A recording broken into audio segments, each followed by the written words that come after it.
CHAPTER XIX DESPERATE WOOING Wrayson felt, from the moment he crossed the threshold of the room, that he had entered an atmosphere charged with elusive emotion. He was not sure of himself or of her as she turned slowly to greet him. Only he was at once conscious that something of that change in her which he had prophetically imagined was already shining out of her eyes. She was at once more natural and further removed from him. "I am glad," she said simply. "I wanted to say good bye to you." He was stunned for a moment. He had not imagined this. She nodded. "Good bye," he repeated. "You are going away?" "To morrow. Oh, I am glad. You don't know how glad I am." She swept past him and sank into an easy chair. She wore a black velveteen evening dress, cut rather high, without ornament or relief of any sort, and her neck gleamed like polished ivory from which creeps always a subtle shade of pink. Her hair was parted in the middle and brushed back in little waves. Her eyes were full of fire, and her face was no longer passive. Beautiful she had seemed to him before, but beautiful with a sort of impersonal perfection. She was beautiful now in her own right, the beauty of a woman whom nature had claimed for her own, who acknowledges her heritage. The fear-frozen subjectivity in which he had yet found enough to fascinate him had passed away. He felt that she was a stranger. "Always," she murmured, "I shall think of London as a city of dreadful memories. I should like to be going to set my face eastwards or westwards until I was so far away that even memory had perished. But that is just where the bonds tell, isn't it?" "There are many who can make the bonds elastic," he answered. "It is only a question of going far enough." "Alas!" she answered, "a few hundred miles are all that are granted to me. And London is like a terrible octopus. Its arms stretch out over the sea." "A few hundred miles," he repeated with obvious relief. "Northward or southward, or eastward or westward?" "Southward," she answered. "The other side of the Channel. That, at least, is something. I always like to feel that there is sea between me and a place which I loathe." "Is London so hateful to you, then?" he asked. "Perhaps I should not have said that," she answered. "Say a place of which I am afraid." He looked across at her. He, too, in obedience to a gesture from her, was seated. "Come," he said, "we will not talk of London, then. Tell me where you are going." She shook her head. "To a little paradise I know of." Paradise, he reminded her, was meant for two. "There will be two of us," she answered, smiling. He felt his heart thump against his ribs. "Then if one wanted to play the part of intruder?" She shook her head. "The third person in Paradise was always very much de trop," she reminded him. "It depends upon the people who are already there," he protested. "My friend," she said, "is in search of solitude, absolute and complete." He shook his head. "Such a place does not exist," he declared confidently. "Your friend might as well have stayed at home." "She relies upon me to procure it for her," she said. A rare smile flashed from Wrayson's lips. "You can't imagine what a relief her sex is to me!" he exclaimed. "I don't know why," she answered pensively. "Do you know anything about the north of France, Mr. Wrayson?" "Not much," he answered. "I hope to know more presently." Her eyes laughed across at him. "You know what I said about the third person in Paradise?" "I can't admit your Paradise," he said. "You are a heretic," she answered. "It is a matter of sex, of course." "Naturally. Paradise is so relative. It may be the halo thrown round a court in the city or a rose garden in the country any place where love is." "And may I not love my friend?" she demanded. "You may love me," he answered, the passion suddenly vibrating in his tone. "I will be more faithful than any friend. I will build Paradise for you, wherever you will. I will build the walls so high that no harm or any fear shall pass them." She waved him back. Something of the old look, which he hated to see, was in her face. "You must not talk to me like this, Mr. Wrayson," she said. "Indeed, you must not." "Why not?" he demanded. "If there is a reason, I will know it." She looked him steadily in the eyes. "Can't you imagine one for yourself?" she asked. He laughed scornfully. "You don't understand," he said. There is only one reason in the world that I would admit. I don't even know that I would accept that. The other things don't count. They don't exist." She looked at him a little incredulously. She was sitting still, and he was standing now before her. Her fingers rested lightly upon the arms of her chair. She was leaning slightly forward, as though watching for something in his face. "Tell me that there is another man," he cried. "That you don't care for me, that you never could care for me, and I will go away and you shall never see my face again. But nothing short of that will drive me from you." He spoke quickly, his tone was full of nervous passion. It never occurred to her to doubt him. "You can be what else you like," he continued, "thief, adventuress, murderess, so long as there is no other man. Come to me, and I will take you away from it all." She laughed very softly, and his pulses thrilled at the sound, for there was no note of mockery there. It was the laugh of a woman who listens to hidden music. "You are a bold lover," she murmured. "Have you been reading romances lately? Do you know that it is the 20th century, and I have seen you 3 times? You don't know what you say. You can't mean it." "By heaven, I do!" he cried, and for one exquisite moment he held her in his arms. Then she freed herself with a sudden start. She had lost her composure. Her cheeks were flushed. "Don't!" she cried sharply. "Remember our first meeting. I am not the sort of person you imagine I never can be.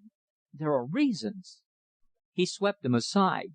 Something seemed to tell him that if he did not succeed with her now, his opportunity would be gone forever. "I will listen to none of them," he declared, standing between her and the door. "They don't matter. Nothing matters. I choose you for my wife, and I will have you. I wouldn't care if you came to me from a prison. Better give in, Louise. I shan't let you escape." She had, indeed, something of the look of a beautiful hunted animal as she leaned a little towards him, her eyes riveted upon his, her lips a little parted, her bosom rising and falling quickly. She was taken completely by surprise. She had not given Wrayson credit for such strength of mind or purpose. She had believed entirely in her own mastery over him, for any such assault as he was now making. And she was learning the truth. Love that makes a woman weak lends strength to the man. Their positions were becoming reversed. It was he who was dictating to her. "I am going away," she said nervously. "You will forget me. You must forget me." "You shall not go away," he answered, "unless I know where. Don't be afraid. You can keep your secrets, whatever they are. I want to know nothing. Go on exactly with the life you are leading, if it pleases you. I shan't interfere. But you are going to be my wife, and you shall not leave London without telling me about it." "I am leaving London," she faltered. "To morrow." "I was thinking," he remarked calmly, "of taking a little holiday myself." She laughed uneasily. "You are absurd," she declared. "And you must go away really. The Baroness will be home directly. I would very much rather that she did not find you here." He held out his arms to her. His eyes were bright with the joy of conquest. "I will go, Louise," he answered. "But first I will have my answer. And no answer save one will do." She bit her lip. She was moved by some emotion, but he was unable, for the moment, to classify it. "I think," she declared, "that you must be the most persistent man on earth." "You are going to find me so," he assured her. "Listen," she said firmly. "I will not marry you." He shrugged his shoulders. "On that point," he answered, "I am content to differ from you. Anything else?" She stamped her foot. "I do not care for you. I do not wish to marry you," she repeated. "I am going away, and I forbid you to follow me." "No good," he declared stolidly.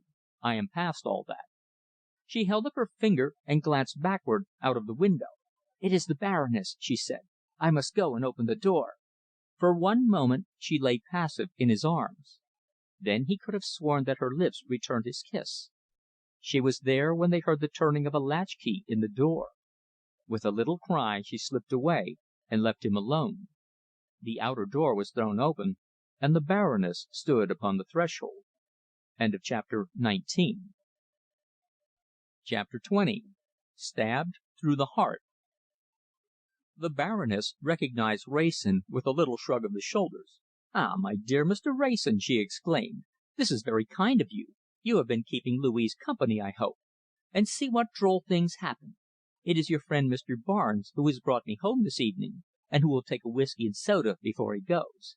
Is it not so, my friend?" She turned around, but there was no immediate response. The Baroness looked over the banisters and beheld her escort in the act of ascending. "Coming right along," he called out cheerfully. "It was the cabman who tried to stop me. He wanted more than his fare. Found he'd tackled the wrong Johnny this time." Mr. Sydney Barnes came slowly into view. He was wearing an evening suit, obviously too large for him, a made-up white tie had slipped round underneath his ear, a considerable fragment of red silk handkerchief was visible between his waistcoat and much crumpled white shirt. An opera hat, also too large for him, he was wearing very much on the back of his head, and he was smoking a very black cigar, from which he had failed to remove the band. He frowned when he saw Wrayson, but followed the Baroness into the room with a pronounced swagger. "You two need no introduction, of course," the Baroness remarked. "I am not going to tell you where I found Mr. Barnes. I do not expect to be very much longer in England, so perhaps I am not so careful as I ought to be. Louise, if she knew, would be shocked. Now, Mr. Wrayson, do not hurry away. You will take some whisky and soda? I am afraid that my young friend has not been very hospitable." "You are very kind," Wrayson said. "To tell you the truth, I was rather hoping to see Miss Fitzmaurice again. She disappeared rather abruptly." The Baroness shook her finger at him in mock reproach. "You have been misbehaving," she declared.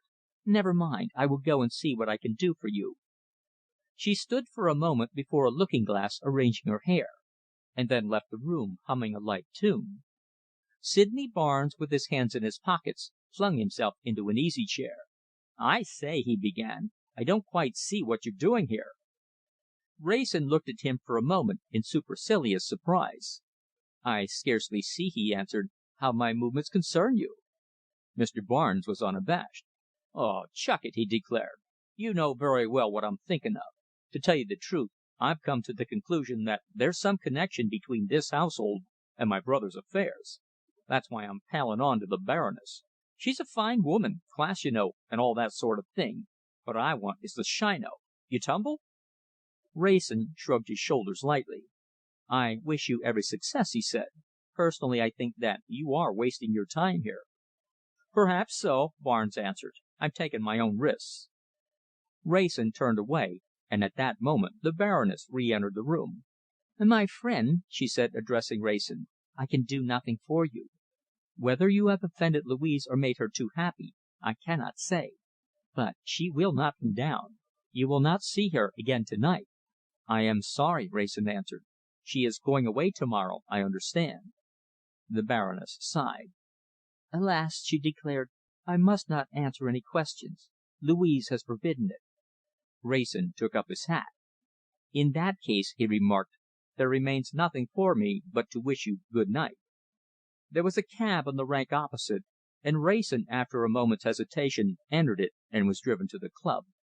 He scarcely expected to find any one there, but he was in no mood for sleep, and the thought of his own empty rooms chilled him. Somewhat to his surprise, however, he found the smoking room full. The central figure of the most important group was the Colonel, his face beaming with good nature and his cheeks just a little flushed. He welcomed Wrayson almost boisterously. "Come along, Herbert," he cried. "Plenty of room. What'll you have to drink, and have you heard the news?" "Whisky and soda," Wrayson answered, sinking into an easy chair, "and I haven't heard any news." The Colonel took his cigar from his mouth and leaned forward in his chair. He had the appearance of a man who was striving to appear more grave than he felt. "You remember the old chap we saw dining at Luigi's to night? Bentham, I think you said his name was." Wrayson nodded. "Of course. What about him?" "He's dead," the Colonel declared. Wrayson jumped out of his chair. "Nonsense!" he exclaimed. "You don't mean it, Colonel." "Unfortunately, I do," the Colonel answered. "He was found dead on the stairs leading to his office about 10 o'clock to night. A most interesting case. The murder, presuming it was a murder, appears to have been committed." Wrayson was suddenly pale. "Murder?" he repeated. "Colonel, do you mean this?" The Colonel, who hated being interrupted, answered a little testily. "My dear Wrayson," he expostulated, "is this the sort of thing a man invents for fun? Do listen for a moment, if you can, in patience. It is a deeply interesting case. If you remember, it was about 9 o'clock when we left Luigi's. Bentham must have gone almost straight to his office, for he was found there dead a very few minutes after 10. "Who killed him and why?" Wrayson asked breathlessly. "That, I suppose, we shall know later," the Colonel answered. "The police will be on their mettle this time, but it isn't a particularly easy case. He was found lying on his face, stabbed through the heart. That is all anybody knows." The thoughts went rushing through Wrayson's brain.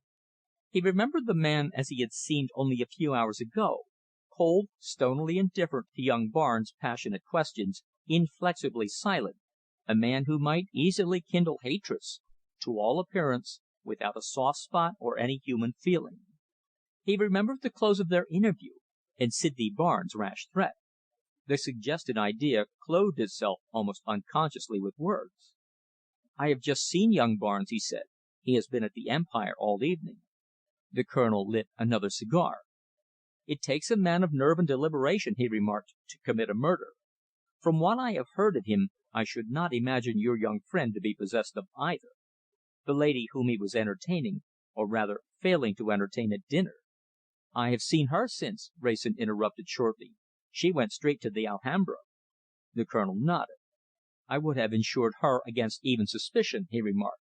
"She was a large, placid woman, of the flabby order of nerves. She will probably faint when she hears what has happened. She might box a man's ears, but her arm would never drive a dagger home into his heart, especially with such beautiful, almost mathematical accuracy. We must look elsewhere, I fancy, for the person who has paid Bentham's debt to society. Heneage here has an interesting theory." Wrayson looked across and found that his eyes met Heneage's.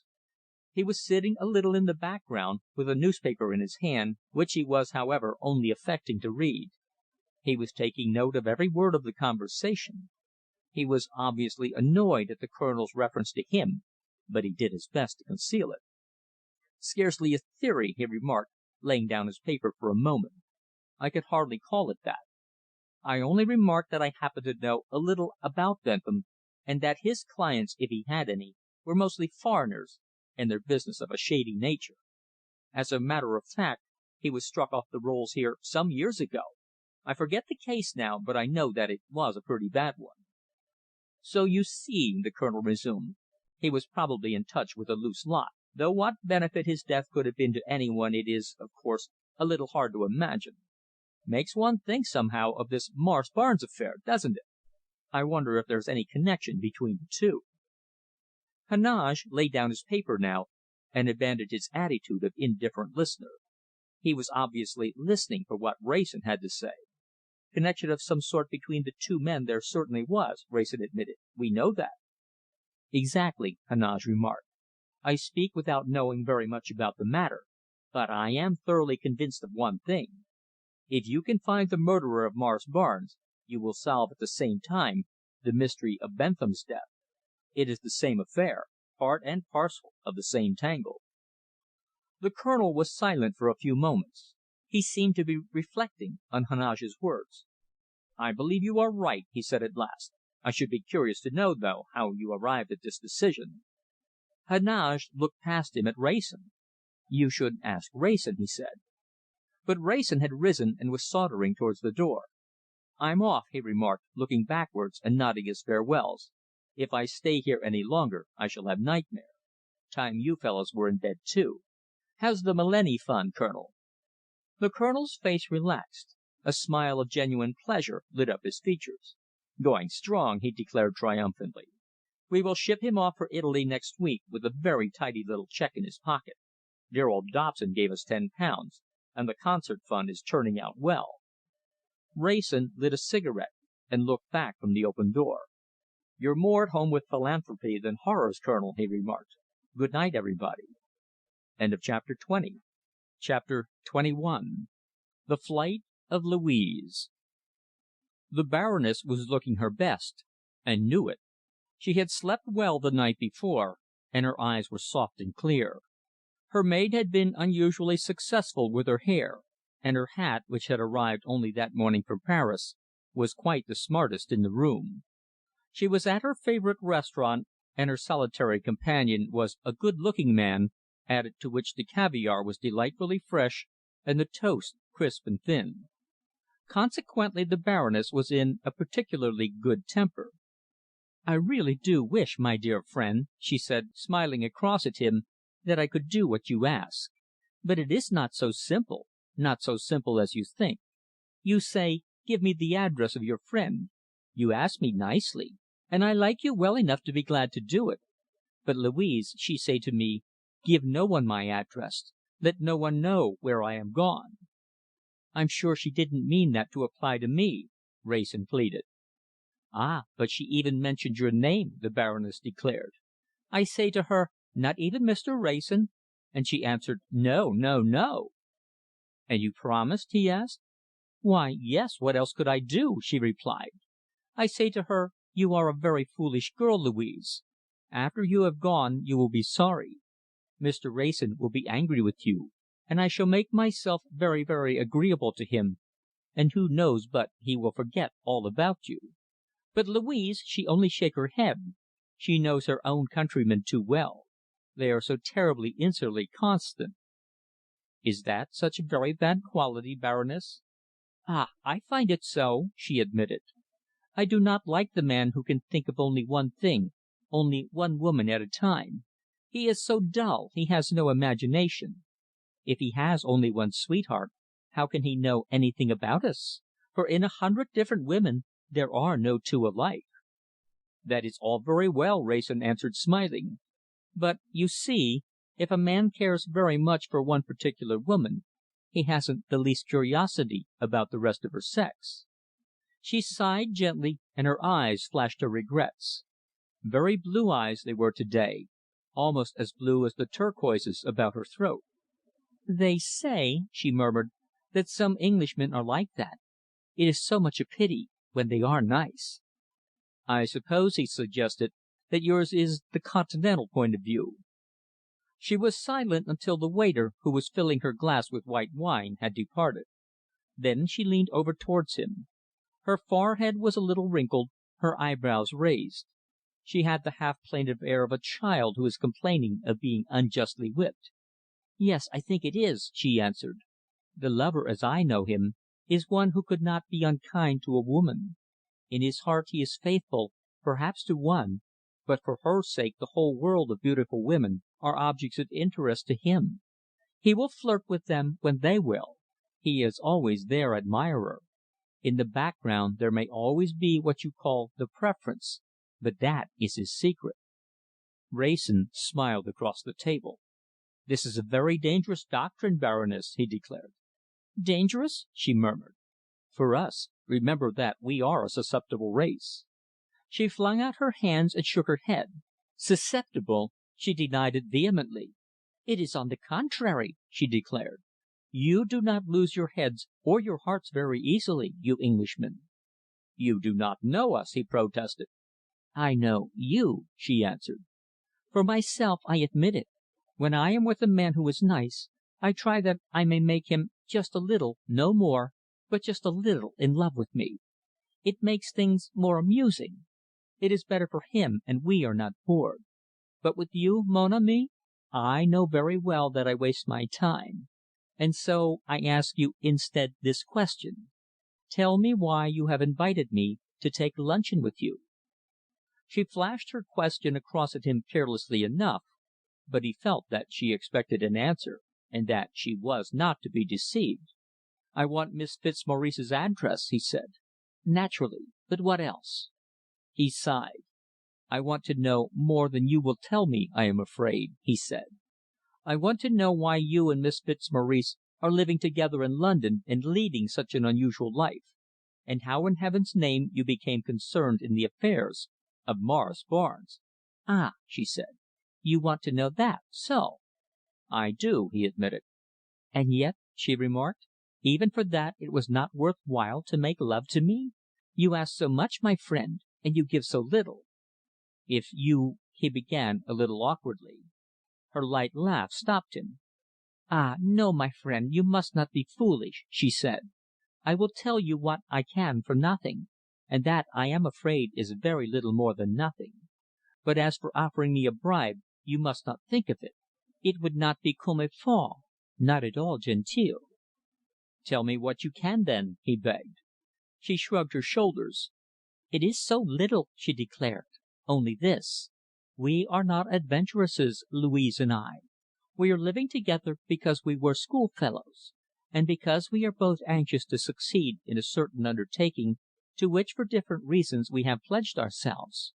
To succeed we needed some papers which had come into the hands of Mr. Morris Barnes. That is why I am civil to that little what you call bounder, his brother." "It sounds reasonable enough this," Wrayson said. "But what about the murder of Morris Barnes, on the very night, you know, when Louise was there?" "It is all a very simple matter," the Baroness answered quietly. "But yet it is a matter where the death of a few such men would count for nothing. A few ages ago it would not have been a matter of a dozen Morris Barneses, no, nor 1,000. Diplomacy is just as cruel and just as ruthless as the battlefield. Only it works down there, underground." "It is a political matter, then?" Wrayson asked swiftly. The Baroness smiled. She took a cigarette from her little gold case and lit it. "Ah!" she exclaimed. "You must not try to what you say pump me. You can call it what you will. Only to Louise, as to me, it is very much a personal affair. Shall we talk now for a little of other things?" Wrayson sighed. "I may not know, then," he begged, "where Louise has gone, or why?" "It would not be her wish," the Baroness answered, "that I should tell you." "Very well," Wrayson said. "I will ask you no more questions. Only this. I have told you of this man Bentham." The Baroness inclined her head. He had told her nothing that was news to her. "Was he on your side, or opposed to you?" "You are puzzling me," the Baroness confessed. "Already," Wrayson explained, "I know as much of the affair as this. Morris Barnes was in possession of something, I do not know whether it was documents, or what possible material shape it had, but it brought him in a considerable income, and both you and some others were endeavouring to obtain possession of it. So far, I believe that neither of you have succeeded. Morris Barnes has been murdered in vain. Bentham, the lawyer, who telephoned to me on the night of his death, has shared his fate. To whose account do these two murders go, yours or the other's?" "I cannot answer that question, Mr. Wrayson," the Baroness said. "Do you know," Wrayson demanded, dropping his voice a little, "that but for my moral, if not actual perjury, Louise herself would have been charged with the murder of Morris Barnes?" "She had a narrow escape," the Baroness admitted. "She had a narrow escape," Wrayson declared, "but the unfortunate part of the affair is that she is not even now safe." The Baroness looked at him curiously. She was in the act of drawing on her gloves, but her fingers suddenly became rigid. "What do you mean?" she asked. "I mean," Wrayson said, "that another person saw her come out of the flats that night. It was a friend of mine, who kept silence at first, because he believed that it was a private assignation of my own. Since then events have occurred to make him think differently. He has gone over to the other side. He is spending his time with young Sydney Barnes, and he has set himself to discover the mystery of Morris Barnes' murder. He has even gone so far as to give me warning that I should be better out of England." "Who is this person?" the Baroness asked calmly. "His name is Stephen Heneage, and he is a member of my club, the club to which Louise's father also belongs," Wrayson replied. The Baroness suddenly dropped her veil, but not before Wrayson had seen a sudden change in her face. He remembered suddenly that Heneage was no stranger to her. He remembered the embarrassment of their meeting at the Alhambra. "You know him, of course," he repeated. "Heneage is not a man to be trifled with. He has had experience in affairs of this sort. He is no ordinary amateur detective." "Yes, I know Mr. Stephen Heneage," the Baroness said. "Tell me, does Louise know?" Wrayson shook his head. "I have had no opportunity of telling her," he answered. "I might not have thought so seriously of it, but this morning I received a note from Heneage. "Yes. What did he say?" "It was only a line or two," Wrayson answered. "He reminded me of his previous warning to me to leave England for a time, and he underlined it. Louise ought to know. I want to tell her." "I am glad you did not tell me this before," the Baroness said, as they left the room together, "or it would have spoiled my luncheon. I do not like your friend, Mr. Heneage." "You will give me Louise's address?" he asked. "Some one must see her." "I will send it to you," the Baroness promised, "before the day is out." Chapter XXII. The Chateau of Étarpe. "One would scarcely believe," Wrayson remarked, leaning back in his chair and drawing in a deep breath, "that we are within 3 miles of one of the noisiest and most bustling of French watering places." "It is incredible," his companion admitted. They were seated in a garden behind the old inn of the Lion d'Or in the village of St. Étarpe. Before them was a round table, on whose spotless white cloth still remained dishes of fruit and a bottle of wine, not the vin ordinaire which had been served with their repast, but something which Wrayson had ordered specially, and which the landlord himself, all smiles and bows, had uncorked and placed before them. Wrayson produced his cigarette case. "How did you hear of this place?" he asked, watching the smoke curl upwards into the breathless air. "I fancy that you and I are the only guests here." Wrayson's companion, tall, broad shouldered, and heavily bearded, was busy filling a pipe from a pouch by his side. His features were unmistakably Saxon, and his cheeks were tanned, as though by much exposure to all sorts of weathers. He was still apparently on the right side of middle age, but his manners were grave, almost reserved. "I was in the neighbourhood many years ago," he answered. "I had a fancy to revisit the place. And you?" "I discovered it entirely by accident," Wrayson admitted. "I walked out from Chourville this morning, stayed here for some luncheon, and was so delighted that I took a room and went straight back for my bag.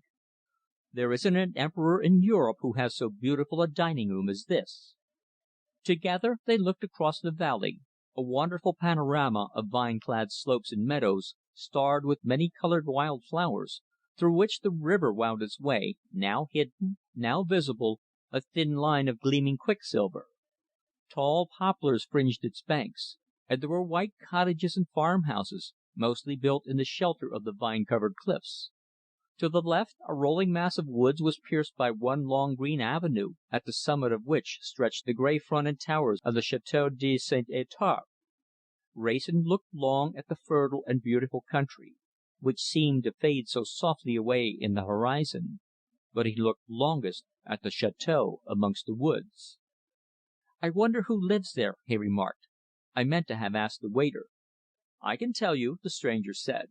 "The château belongs to the Baroness de Sturm." "A Frenchwoman?" Wrayson asked.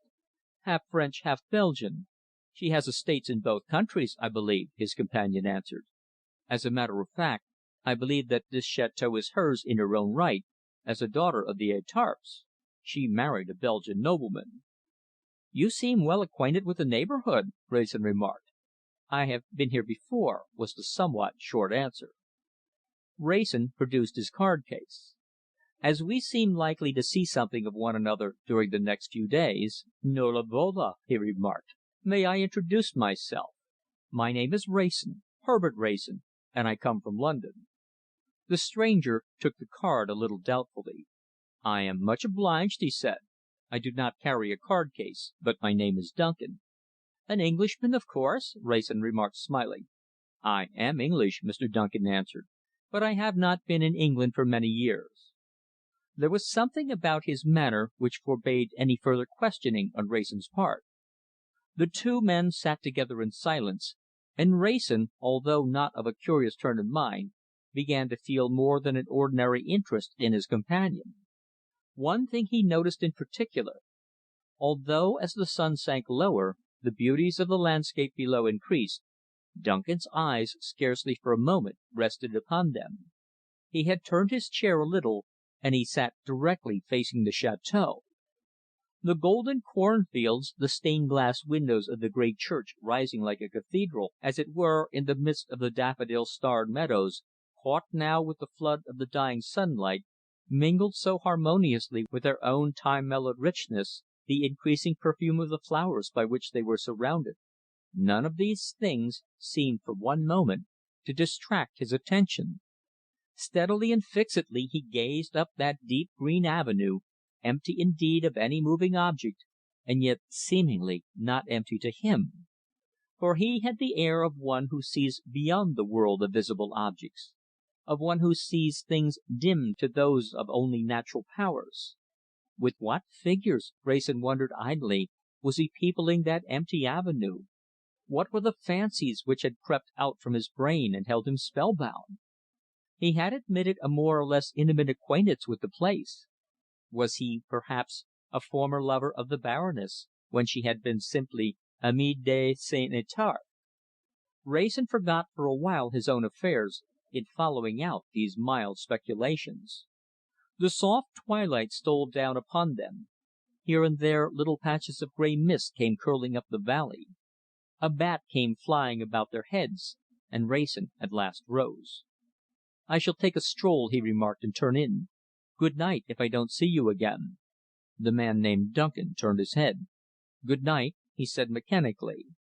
Wrayson walked down the garden and passed through a wicket gate into the broad white road. Setting his back to the village, he came, in a few minutes, to the great entrance gate of the château, hung from massive stone pillars of great age, and themselves fashioned of intricate and curiously wrought ironwork. The gates themselves were closed fast, and the smaller ones on either side, intended for pedestrians, were fastened with a padlock. Wrayson stood for a moment looking through the bars into the park. The drive ran for half a mile perfectly straight, and then, taking an abrupt bend, passed upwards into the woods, amongst which was the château. "What do you want?" an abrupt voice demanded. Wrayson looked round in surprise. A man in gamekeeper's clothes had issued from the lodge, carrying a gun. "Good evening," Wrayson said. "Is it permitted for the public to enter the park?" "By no means," was the surly answer. "Cannot monsieur see that the gates are locked?" "I understood from the landlord of the Lion d'Or," Wrayson said, "that the villagers were allowed the privilege of walking in the park."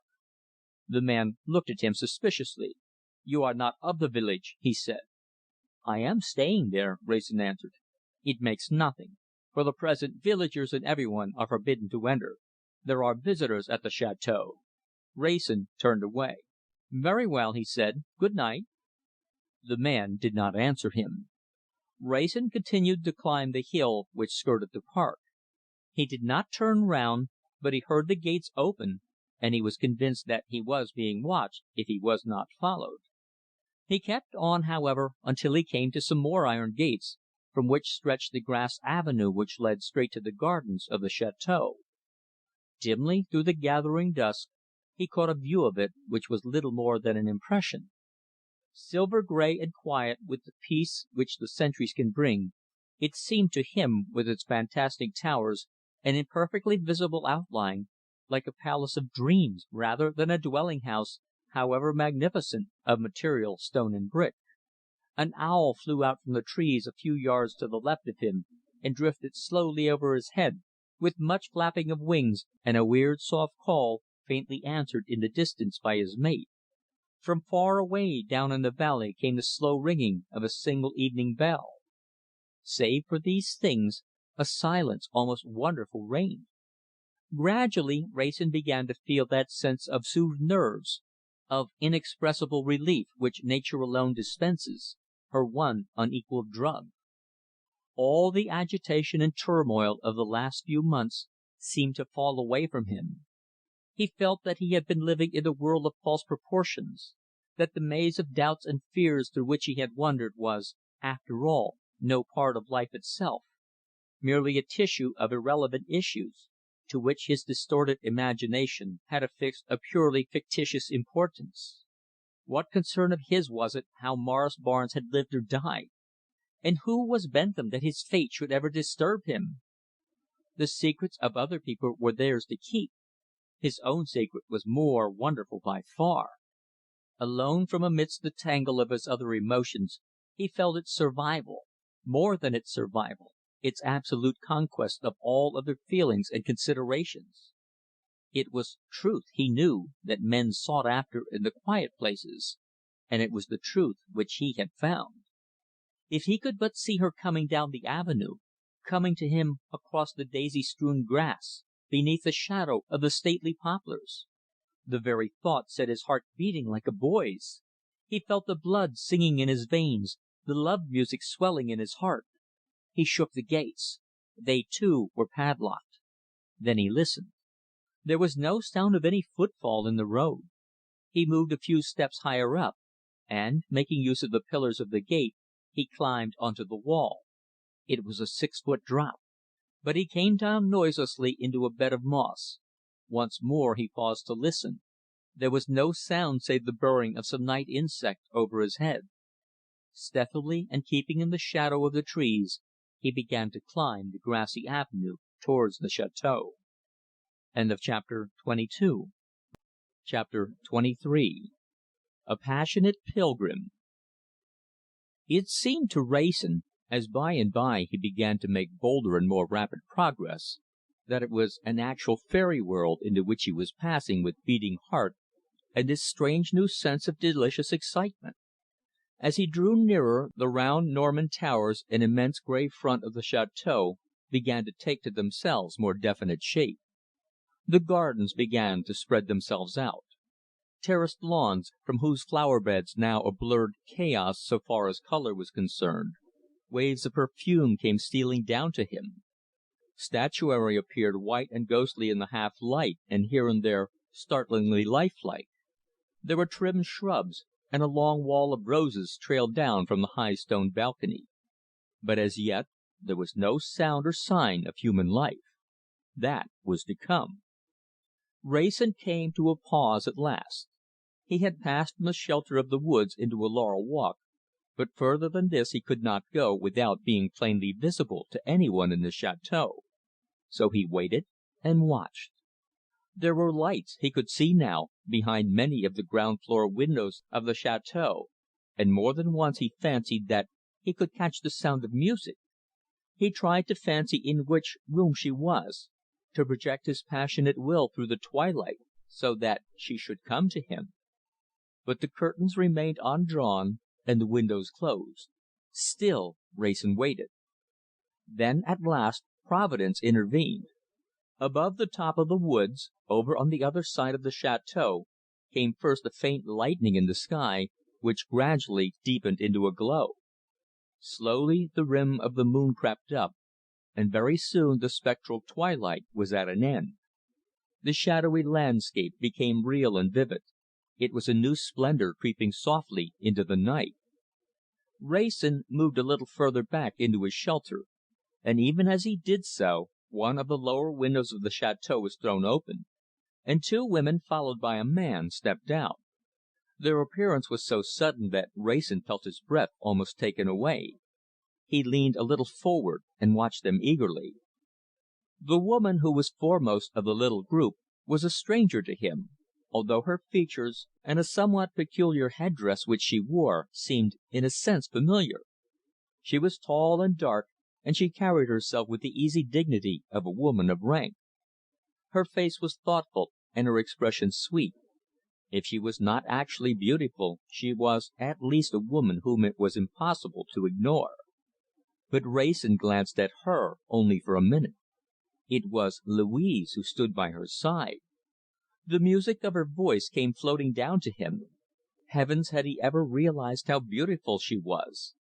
He devoured her with his eyes, he strained his nerves to hear what they were saying. He was ridiculously relieved to see that the man who stood by her side was grey-headed. He was beginning to realize what love was. Jealousy would be intolerable. They moved about the terrace. He scarcely knew whether he hoped or feared the more that they would descend and come nearer to him. After all, it was cruelly tantalizing.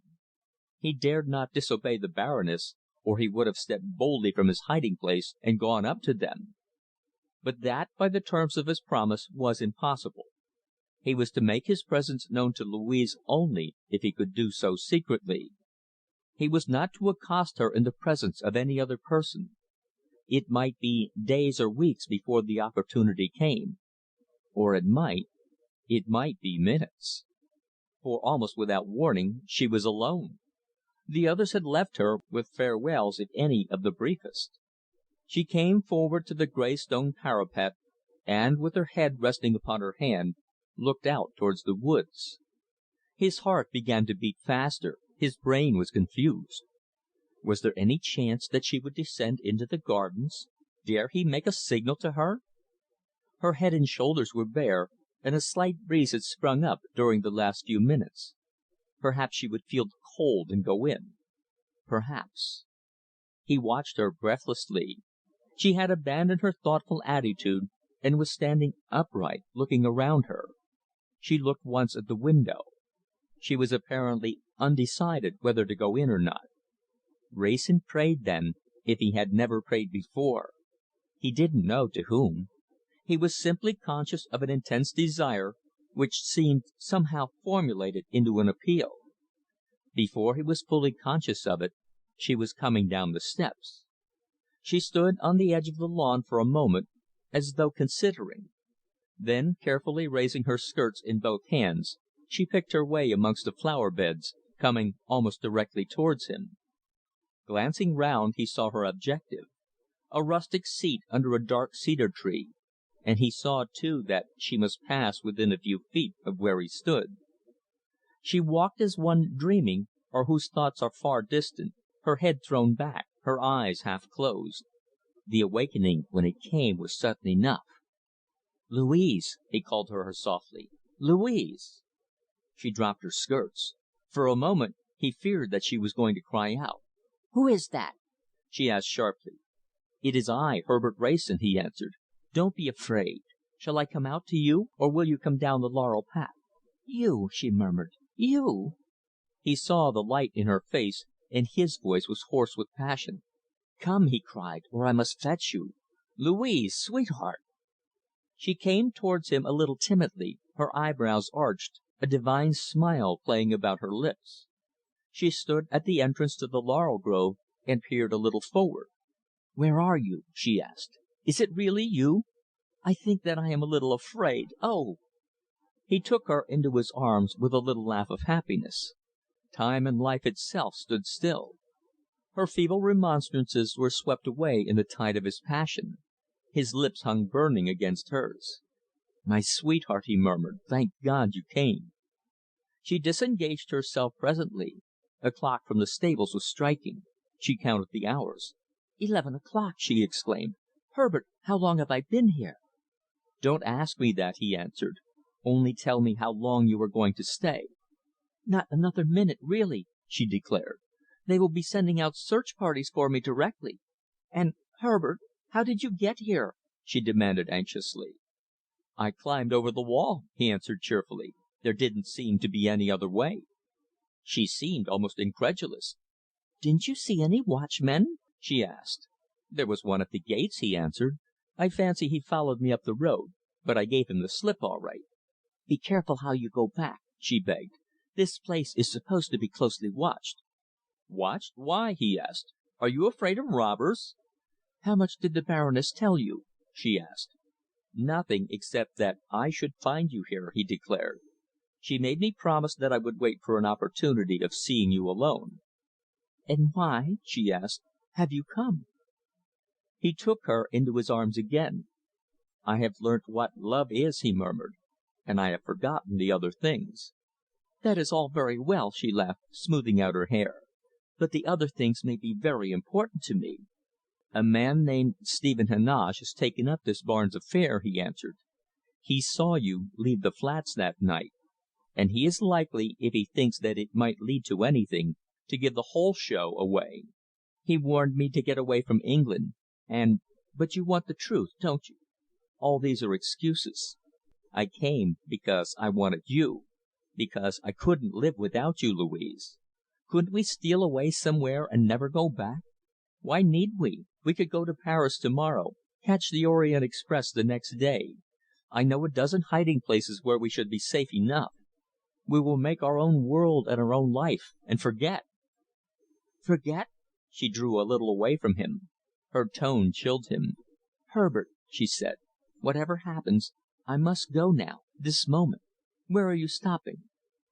"The Lion d'Or," he answered, "down in the village." "I will send a note in the morning," she said eagerly. "Only now you must go, dear. Some one will be out to look for me, and I cannot think I must have a little time to decide. Be very careful as you go back. If you are stopped, be sure and make them understand that you are an Englishman. Good night." He kissed her passionately. She yielded to his embrace, but almost immediately drew herself away. He clutched at her hand, but she eluded him. With swift footsteps she crossed the lawn. Just as she reached the terrace the windows opened once more, and some one called her name. "I am coming in now," he heard her answer. "It has been such a wonderful night." Chapter 23. Chapter 24. An Invitation to Dinner.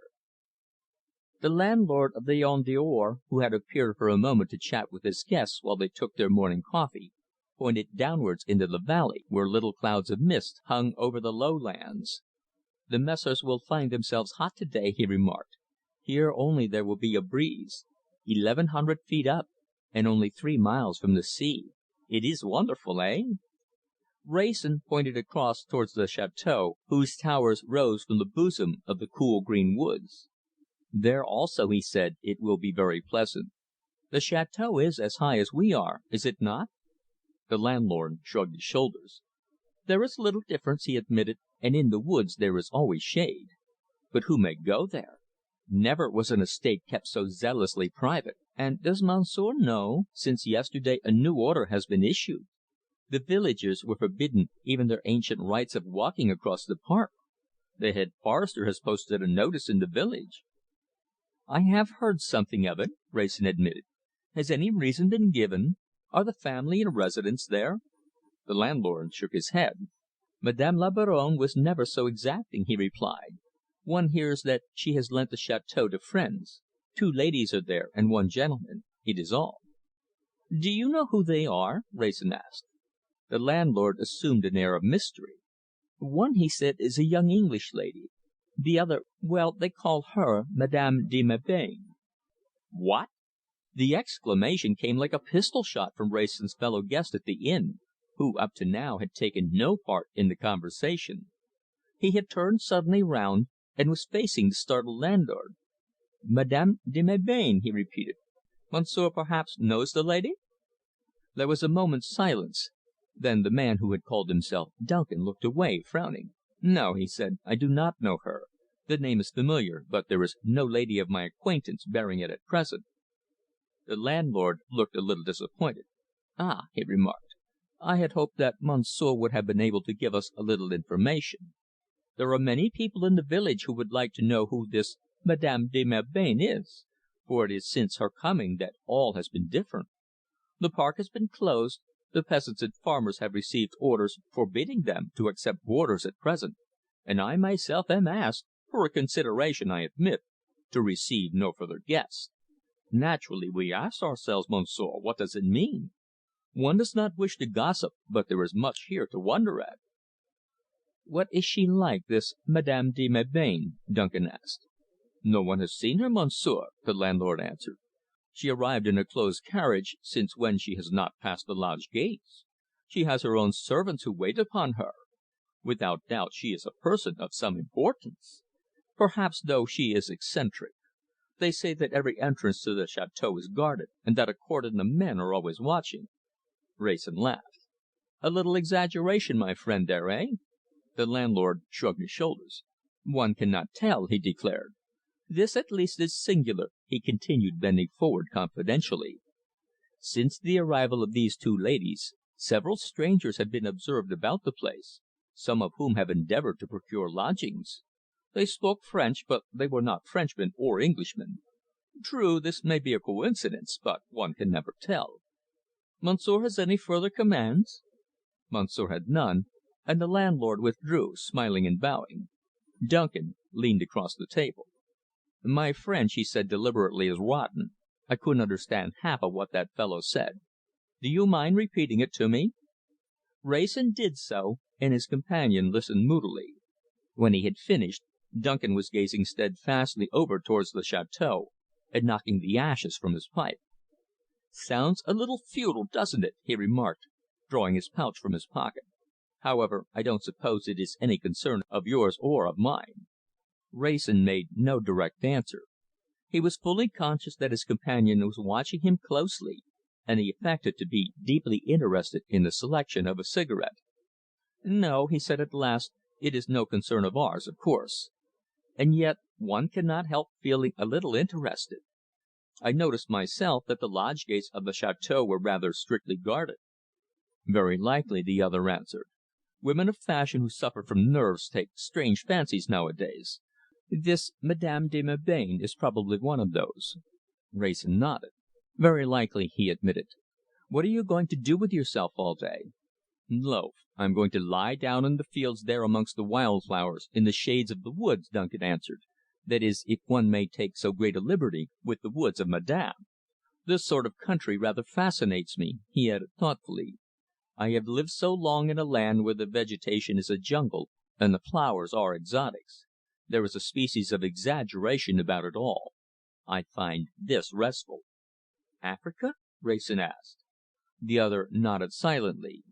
He did not seem inclined to continue the conversation. "You are the second man I have met lately who comes home from Africa," Wrayson remarked, "and you represent the opposite poles of life." "It is very possible," Duncan admitted. "We are a polyglot lot who come from there." "You were in the war, of course?" Wrayson asked. "I was in the war," Duncan answered, "almost to the finish. Afterwards I went into Rhodesia, and incidentally made money. That's all I have to say about Africa.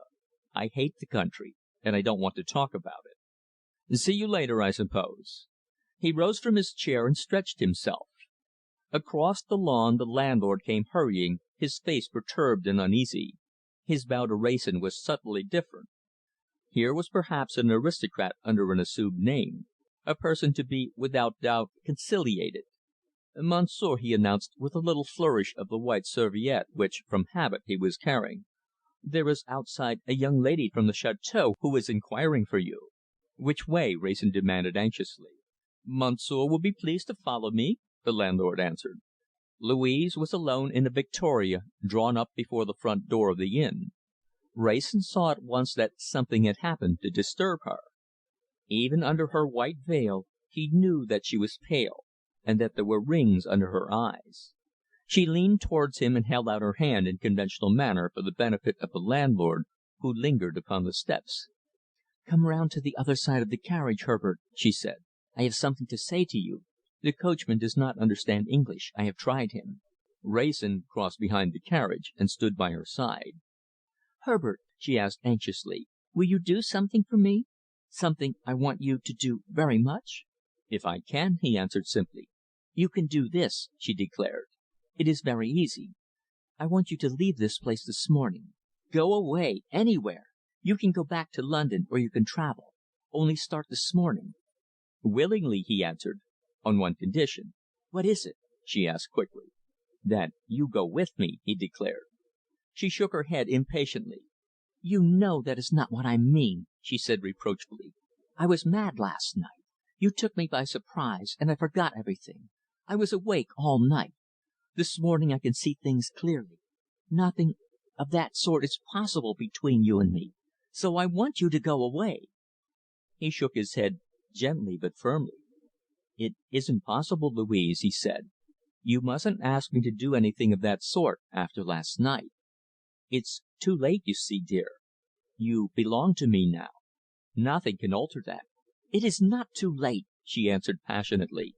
"Last night was just an hour of madness. I shall cut it out of my life. You must cut it out of yours." He leaned over till his head nearly touched hers, and under the holland dust sheet which covered her knees he gripped her hand. "I will not," he answered. "I will not go away. You belong to me, and I will have you." She looked at him for a moment without speech. Wrayson's features, more distinguished in a general way by delicacy than strength, had assumed a curiously set and dogged appearance.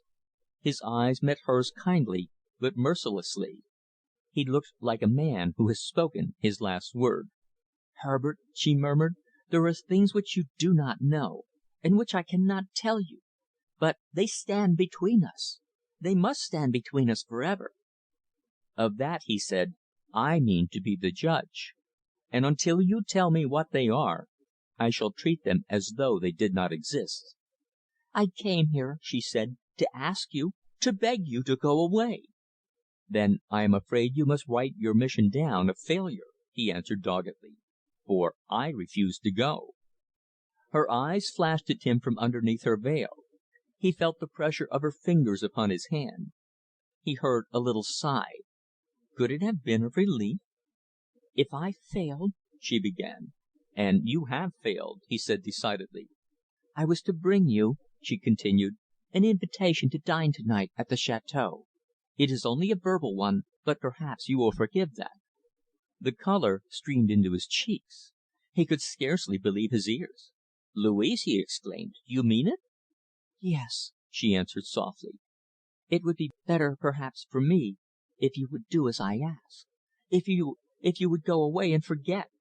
But if you will not do that, there is no reason why you should not come to the château. A carriage will arrive for you at 7 o'clock." "And you will come with me again into the gardens?" he whispered passionately. "Perhaps," she murmured. The horses, teased by the flies, tossed their heads, and the jingling of harness reminded Louise that half the village, from various vantage points, were watching the interview between the young lady from the château and the visitor at the inn. "I must go at once," she said to Wrayson. "About to night. Do not be surprised at anything you see at the château. I have no time to say more. If you notice anything that seems to you at all unusual, accept it naturally. I will explain afterwards." She spoke a word to the immovable man on the box, and waved her hand to Wrayson as the horses started forward. They were round the corner in a moment, and out of sight.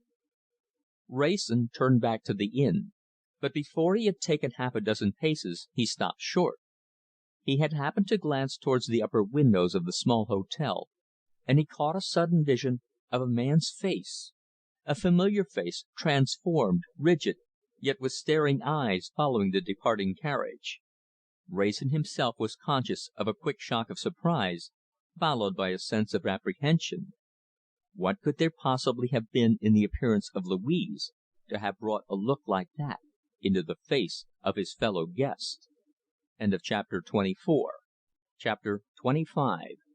The Man in the Yellow Boots.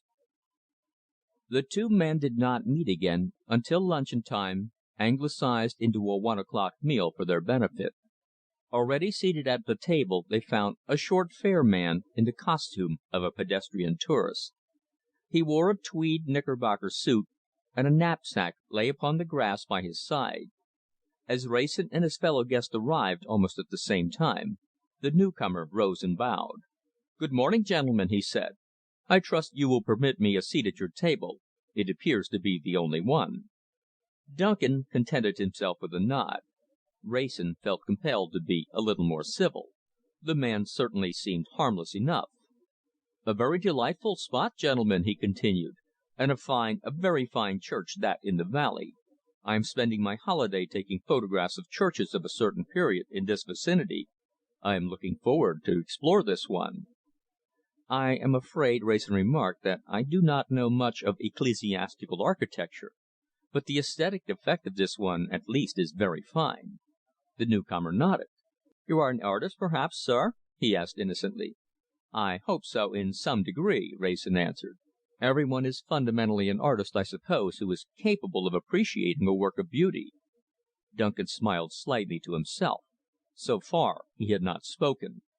"It is all new country to me," the newcomer continued, "but from what I have seen of it, I should think it a grand place for painters. Not much for the ordinary tourist, eh?"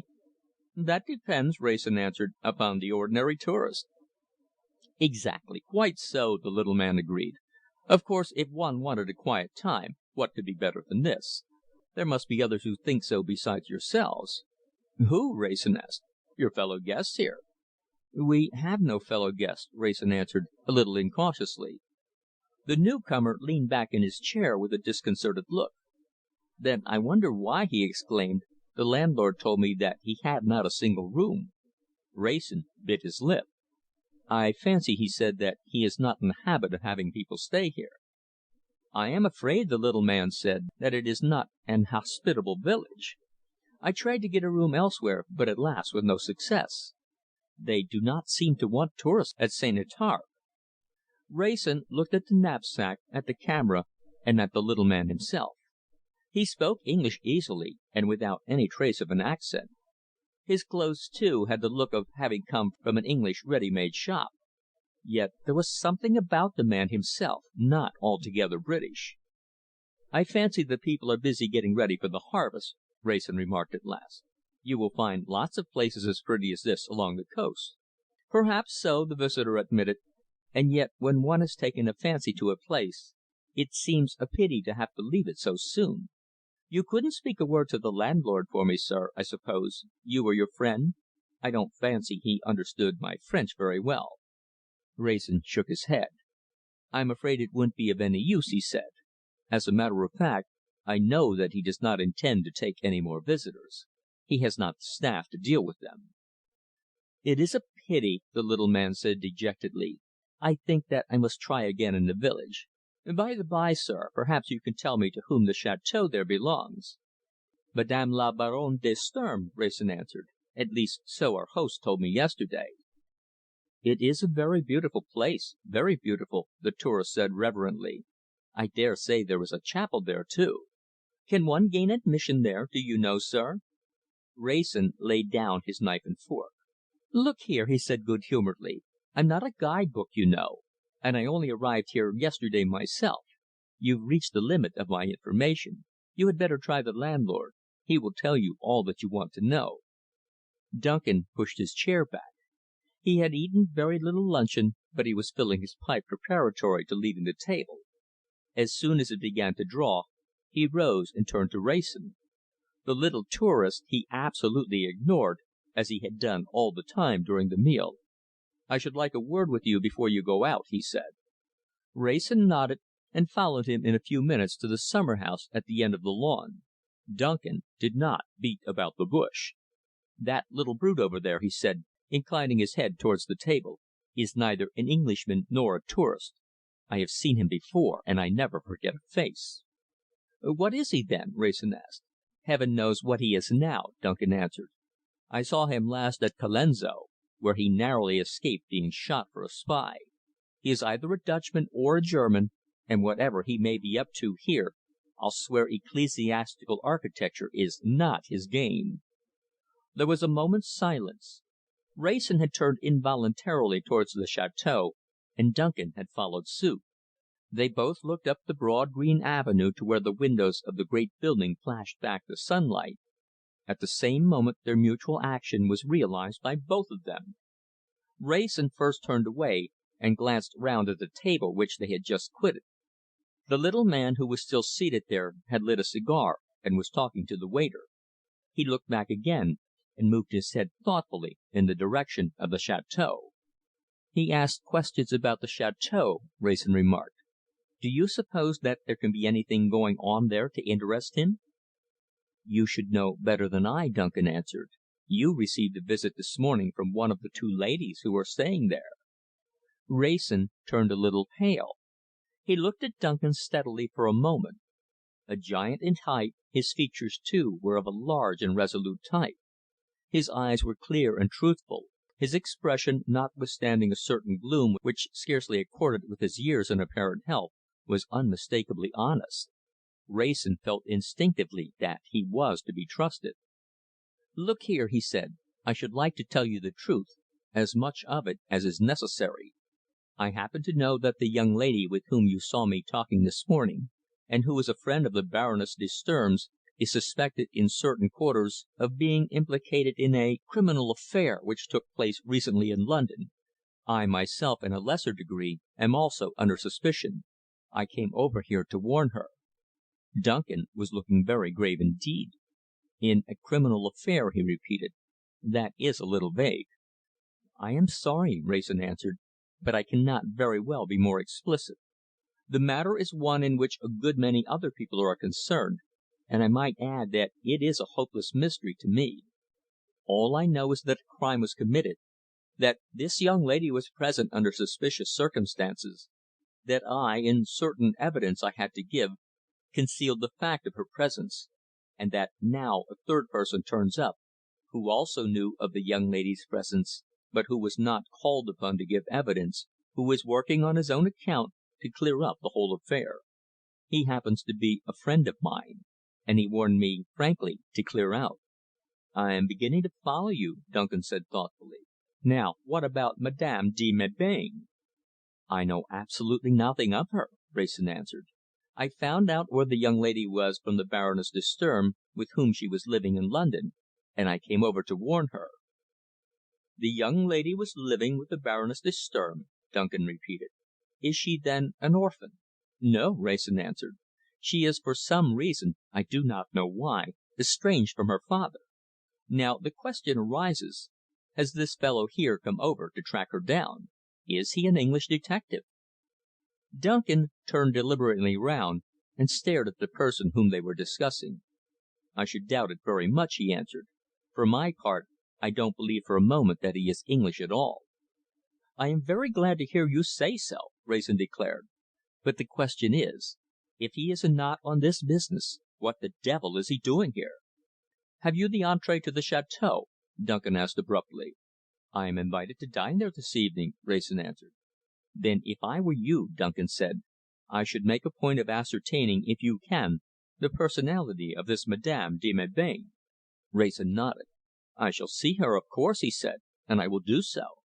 "My own idea," Duncan said deliberately, "is that it is in connection with her presence here that the landlord of the inn and the villagers have received these injunctions about strangers. Try and find out what you can about her, and in the meantime I will look after the gentleman over there. He wants to be friendly. I will make a companion of him. When you come back to night we will have another talk." "It's awfully good of you," Wrayson said.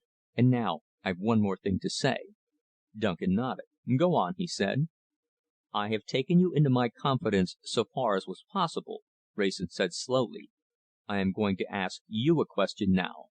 "I cannot promise to answer it," Duncan declared, taking up his pipe and carefully refilling it. "Naturally, but I am going to ask it," Wrayson said. "An hour or so ago I was talking to the young lady in front of the inn, and you were watching us. I saw your face at the window as she was driving off." "Well?" The monosyllable was hard and dry. "You are neither an inquisitive nor an emotional person," Wrayson said. "I am sure of that. I want an explanation." "Of what?" "Of your suddenly becoming both." Duncan had lit his pipe now, and smoked for a few moments furiously. "I will not bandy words with you," he said at last. "You want an explanation which I cannot give." Wrayson looked as he felt, dissatisfied. "Look here," he said, "I'm not asking for your confidence. I'm simply asking you to explain why the sight of that young lady should be a matter of emotion to you. You know who she is, I am convinced. What else?" Duncan shook his head. "I'm sorry," he said. "You may trust me or not, as you like. All I can say about myself is this. I've been up against it hard, very hard. So far as regards the ordinary affairs of life, I simply don't count. I'm a negation, a purely subjective personage. I may be able to help you a little here. I shall certainly never be in your way. My interest in the place, there I will tell you that, is purely of a sentimental nature. My interest in life itself is something of the same sort. Take my advice. Let it go at that." "I will," Wrayson declared, with sudden heartiness. Duncan nodded. "I'll go and look after our little friend in the yellow boots," he said. Chapter 26. Madame de Melbain. Punctually at 7:30 the carriage arrived to take Wrayson to the château. A few minutes' drive along a road fragrant with the perfume of hay, and with the pleasant sound of the reaping machines in his ears, and the carriage turned into the park through the great iron gates, which opened this time without demur. By the side of the road was a clear trout stream. A little further away a herd of deer stood watching the carriage pass. The park was uncultivated but picturesque, becoming more wooded as they climbed the hill leading to the château. Wrayson smiled to himself as he remembered that this magnificent home and estate belonged to the woman who was his neighbour at Battersea, and whom he himself had been more than half inclined to put down as an adventuress. A major domo in quiet black clothes, who seemed to reflect in his tone and manner the subdued splendour of the place, received him at the door, passing him on at once to a footman in powdered hair and resplendent livery. Across a great hall, whose white stone floor, height, and stained glass windows gave Wrayson the impression that he had found his way by mistake into the nave of a cathedral, he was ushered into a drawing room whose modernity and comparatively low ceiling were almost a relief. Here there were books and flowers and music, some exquisite water colours upon the white walls, newspapers and magazines lying about, which gave the place a habitable air. A great semicircular window commanded a wonderful view of the park, but Wrayson had little time to admire it. A door was open at the further end of the room, and he heard the soft rustling of a woman's gown upon the carpet. It was Louise who came towards him. She was dressed in white muslin, unrelieved by ornament or any suggestion of colour. Her cheeks were unusually pale, and the shadows under her eyes seemed to speak of trouble. Yet Wrayson thought that he had never seen her look more beautiful. She gave him her hand with a faint smile of welcome, and permitted him to raise it to his lips. "This is very, very foolish," she said softly, "and I know that I ought to be ashamed of myself." "On the contrary," he answered, "I think that it is very natural. But seriously, I feel a little overpowered. You won't want to live always in a castle, will you, Louise?" She sighed and smiled, and sighed again. "I'm afraid that our castle, Herbert," she murmured, "will exist only in the air. But listen, I must speak to you before the others come in." "I am all attention," he assured her. "It is about Madame de Melbain," she began, a little hesitatingly. He waited for her to continue. She seemed to be in some difficulty. "I want you to watch and do just what we others do," she said, "and not be surprised if some of our arrangements seem a little curious. For instance, although she is the elder, do not give her your arm for dinner. She will go in first alone, and you must take me." "I can assure you," Wrayson said, smiling, "that I shall make no difficulty about that." "And she doesn't like to be talked to very much," Louise continued. "I will humour her in that also," Wrayson promised. "She is a good sort to let me come here at all." "She is very kind and very considerate," Louise said, "and her life has been a very unhappy one." Wrayson moved his chair a little nearer. "Need we talk about her any more?" he asked.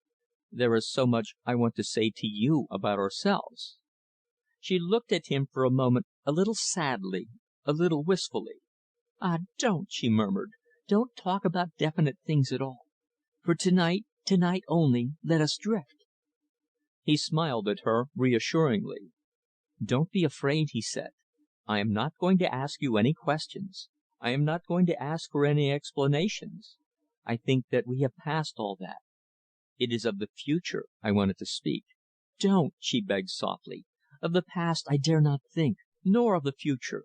It is only the present which belongs to us." "The present and the future," he answered firmly. She rose suddenly to her feet, and Wrayson instinctively followed her example. They were no longer alone. Two women who had entered by a door at the further end of the apartment were slowly approaching them.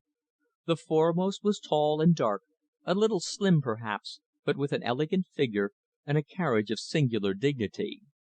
Her face was youthful, and her brown eyes were soft and clear as the eyes of a girl, but her dark hair was plentifully streaked with grey, and there was about her whole appearance an air of repressed sadness. "This is Mr. Wrayson, is it not?" she asked in a very sweet voice, but with a strong foreign accent. "We have so few visitors that one can scarcely make a mistake. You are very welcome." She did not offer to shake hands, and Wrayson contented himself with a low bow. "You are very kind," he murmured. "Monsieur le Baron," she remarked, turning to an elderly gentleman who had just entered, "will doubtless find your coming pleasant. The entertainment of three ladies must have seemed at times a little trying. Let me make you gentlemen known to one another. Monsieur Wrayson, Monsieur le Baron de Courcelles. And Ida," she added, turning to her companion, who had moved a few steps apart, "permit that I present to you also Mr. Wrayson, Mademoiselle de Courcelles." The conversation for a moment or two followed the obvious lines. Madame de Melbain and Louise had drawn a little apart. A few remarks as to the beauty of the château and its situation passed between Wrayson and the Baron. The name of its owner was mentioned, and Wrayson indicated his acquaintance with her. At the sound of her name, Madame de Melbain turned somewhat abruptly round, and seemed to be listening, but at that moment the door was thrown open, and the major domo of the household, who had received Wrayson, announced dinner. He directly addressed Madame de Melbain. "Madame is served," he murmured respectfully. The little procession arranged itself as Louise had intimated. Madame de Melbain led the way, ushered by the major domo, and followed immediately by the Baron and Mademoiselle de Courcelles. Wrayson, with Louise, brought up the rear. They crossed the white flagged hall and entered an apartment which Wrayson, although his capacity for wonder was diminishing, felt himself compelled to pause and admire. It was of great height, and again the curiously shaped windows were filled with stained glass. The oak panelled walls, black with age, were hung with portraits, sombre and yet vivid, and upon a marble pedestal at the end of the room, lifelike and untouched by the centuries, stood a wonderful presentation of Ralph de St. Étarpe, the founder of the house, clad in the armour of his days. The dinner table, with its brilliant and modern appurtenances of flowers and plate, standing in the middle of the floor, seemed like a minute and yet startling anachronism. The brilliant patches of scarlet geranium, the deep blue livery of the two footmen, the glitter of the Venetian glass upon the table, were like notes of alien colour amongst surroundings whose chief characteristic was a magnificent restraint, and yet such dignity as it was possible to impart into the everyday business of eating and drinking was certainly manifest in the meal, which presently took its leisurely course. Wrayson, although no one could accuse him of a lack of savoir faire, found himself scarcely at his ease. Madame de Melbain, erect, dignified and beautiful, sat at the head of the table, and although she addressed a remark to each of them occasionally, she remained always unapproachable. The Baron made only formal attempts at conversation, and Mademoiselle de Courcelles was absolutely silent. Wrayson was unable to divest himself of the feeling of representing an alien presence amongst a little community drawn closely together by some mysterious tie. Louise was his only link with them, and to Louise he decided to devote himself entirely, regardless of the apparent demands of custom. His position at the table enabled him to do this, and very soon he discovered that it was precisely what was expected of him. The conversation between the others, such as it was, lapsed into German or some other kindred tongue. Wrayson found himself able presently to talk confidentially with Louise. "Remember," he said after a slight pause, "that I have finished altogether with the role of investigator. I no longer have any curiosity about anything. Still, I think that there is something which I ought to tell you." She smiled. "You may tell me as much as you like," she said, "as long as you don't ask questions." "Exactly. Well, there is another Englishman staying at the Lion d'Or. He appears to be a decent fellow and a gentleman. I am not going to talk about him. I imagine that he is harmless." "We have heard of him," Louise murmured.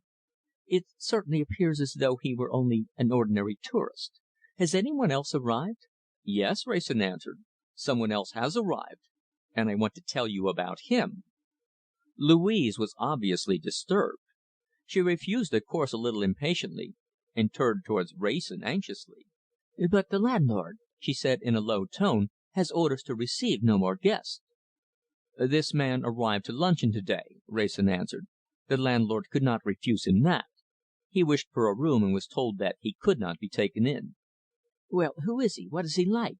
she demanded.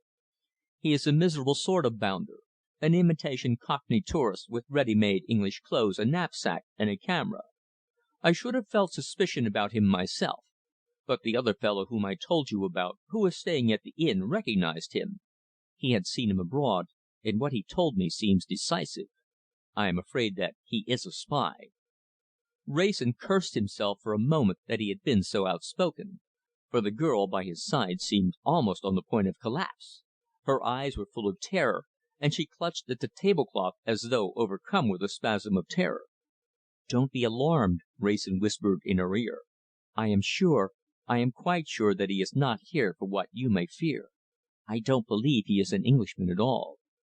The girl recovered herself amazingly.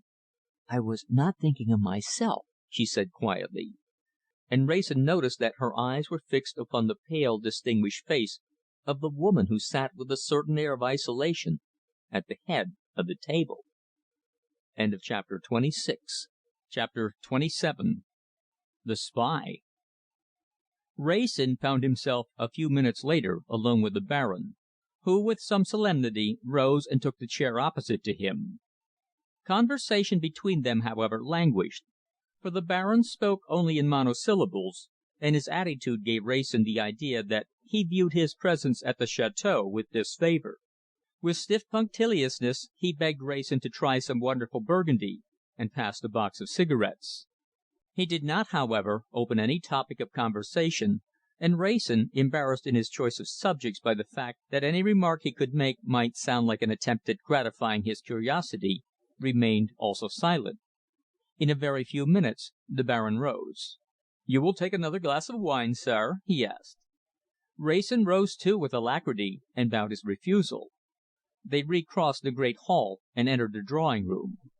Louise and Madame de Melbain were talking earnestly together in a corner, and from the look that the latter threw at him as they entered, Wrayson was convinced that in some way he was concerned with the subject of their conversation.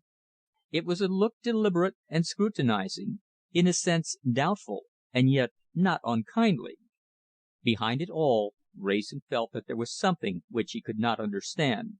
There was something of the mystery in those dark, sad eyes which seemed to pervade the whole atmosphere of the place and the lives of these people. Louise rose as he approached, and motioned him to take her vacated place. "Madame de Melbain would like to talk to you for a few moments," she said quietly. "Afterwards, will you come on to the terrace?" She swept away through the open window, and was at once followed by the Baron.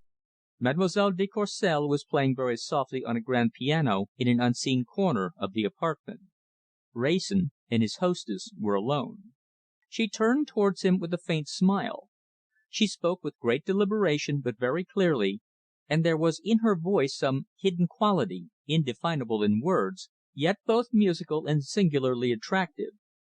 "I shall not keep you very long, Mr. Wrayson," she said. "Louise has been talking to me about you. She is happy, I think, to have found a friend so chivalrous and so discerning." Wrayson smiled doubtfully as he answered. "It is very little that I have been able to do for her," he said. "My complaint is that she will not give me the opportunity of doing more." "You are too modest," Madame de Melbain said slowly. "Louise has told me a good deal. I think that you have been a very faithful friend." Wrayson bowed out, but said nothing. If Madame de Melbain had anything to say to him, he preferred to afford her the opportunity of an attentive silence. "Louise and I," Madame de Melbain continued, "were school friends. So you see that I have known her all my life. She has had her troubles, as have I. Only mine are a righteous judgment upon me, and hers she has done nothing to deserve. It is the burden of others which she fastens upon her back." Wrayson felt instinctively that his continued silence was what she most desired. She was speaking to him, but her eyes had travelled far away. It was as though she had come into touch with other and greater things. "Louise has not told me everything," she continued. "There is much that she will not confess. So it is necessary, Mr. Wrayson, that I ask you a question. Do you care for her?" "I do," Wrayson answered simply. "You wish to marry her?" "To morrow, if she would." Madame de Melbain leaned a little forward. Her cheeks were still entirely colourless, but some spark of emotion glittered in her full dark eyes. "You will be alone with her presently. Try and persuade her to marry you at once. There is nothing but an obscure scruple between you. Remember that always." "It is a scruple which up till now has been too strong for me," Wrayson remarked quietly. She measured him with her eyes, as though making a deliberate estimate of his powers. "A man," she said, "should be able to do much with the woman whom he cares for the woman who cares for him." "If I could believe that," he murmured. She shrugged her shoulders slightly. He understood the gesture. "You are right," he declared, with more confidence. "I will do my best."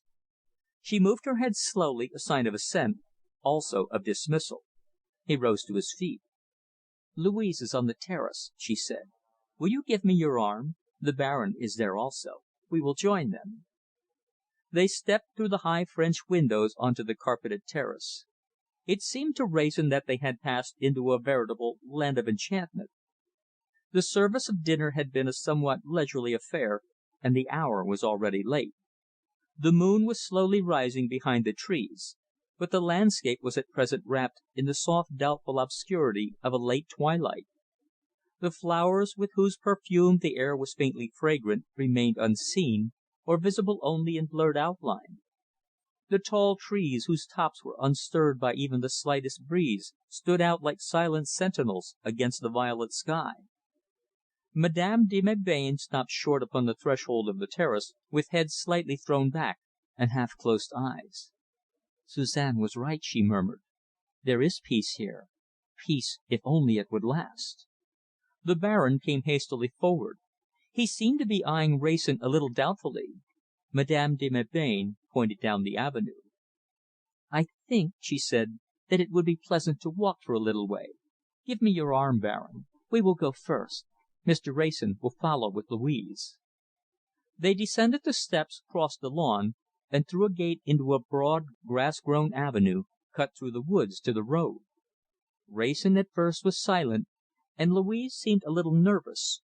More than once she started at the sound of a rabbit scurrying through the undergrowth. There was something a little mysterious about the otherwise profound silence of the impenetrable woods. Even their footsteps fell noiselessly upon the spongy turf. Wrayson spoke at last. They had fallen sufficiently far behind the others to be out of earshot. "Do you know what Madame de Melbain has been saying to me?" he asked. Louise turned her head a little. There was the faintest flicker of a smile about her lips. "I cannot imagine," she declared, looking once more straight ahead. "She has been inciting me to bold deeds," Wrayson said. "How should you like to be carried off in medieval fashion, married, willing or unwilling?" "Is that what Madame de Melbain has been recommending you to do?" she asked. He nodded. "Yes, and I am thinking of taking her advice," he said coolly. She laughed quietly, yet his ears were quick, and he caught the note of sadness which a moment later crept into her eyes. "It would solve so much that is troublesome, wouldn't it?" she remarked. "May I ask if that has been the sole topic of your conversation?" "Absolutely, Louise dear." She turned a little towards him. His voice was compelling. The fingers of her hand closed readily enough upon his, and the soft touch thrilled him. "You have some fancy in your brain," he said in a low, passionate whisper. "It is nothing but a fancy, I am assured. You have heard what your own friend has advised. You don't doubt that I love you, Louise, that I want to make you happy." She leaned a little towards him. A sudden wave of abandonment seemed to have swept over her. He drew her face to his and kissed her with a sudden passion. Her lips met his, soft and unresisting. Already he felt the song of triumph in his heart. She was his. She could never be anybody else's now. Very softly she disengaged herself. The other two were still in sight, and already the curve of the moon was creeping over the trees. "Don't spoil it," she murmured. "Don't talk of to morrow, or the future. We have to night." There followed minutes of which he took no count, and then of a sudden her hand clutched his arm. "Listen," she whispered hoarsely. He came suddenly down to earth. They were walking in the shadow of the trees, close to the side of the wood, and their footsteps upon the soft turf were noiseless. Wrayson almost held his breath as he leaned towards the dark chaos of the thickly planted trees. Only a few yards away he could distinctly hear the dry snapping of twigs. Some one was keeping pace with them inside the wood. Now he could see the stooping figure of a man creeping stealthily along. A little exclamation broke from Louise's lips. "It is a spy, after all," she muttered. "They said that every entrance to the place was guarded." Wrayson had time to take only one quick step toward the wood, when a shrill cry rang out upon the still night. Then there was the trampling underfoot of bushes and undergrowth, the sound of men's voices, one English and threatening, the other guttural and terrified. Madame de Melbain and her escort had paused and were looking back. Louise was moving towards them, and Wrayson was on the point of entering the wood. Into the little semicircle formed by these four people there suddenly strode Wrayson's friend from the inn, grasping by the collar a shrinking and protesting figure in a much dishevelled tweed suit. "We were right, Mr. Wrayson," the former remarked quietly. "This fellow has been spying round all day. You had better ask your friends what they wish done with him."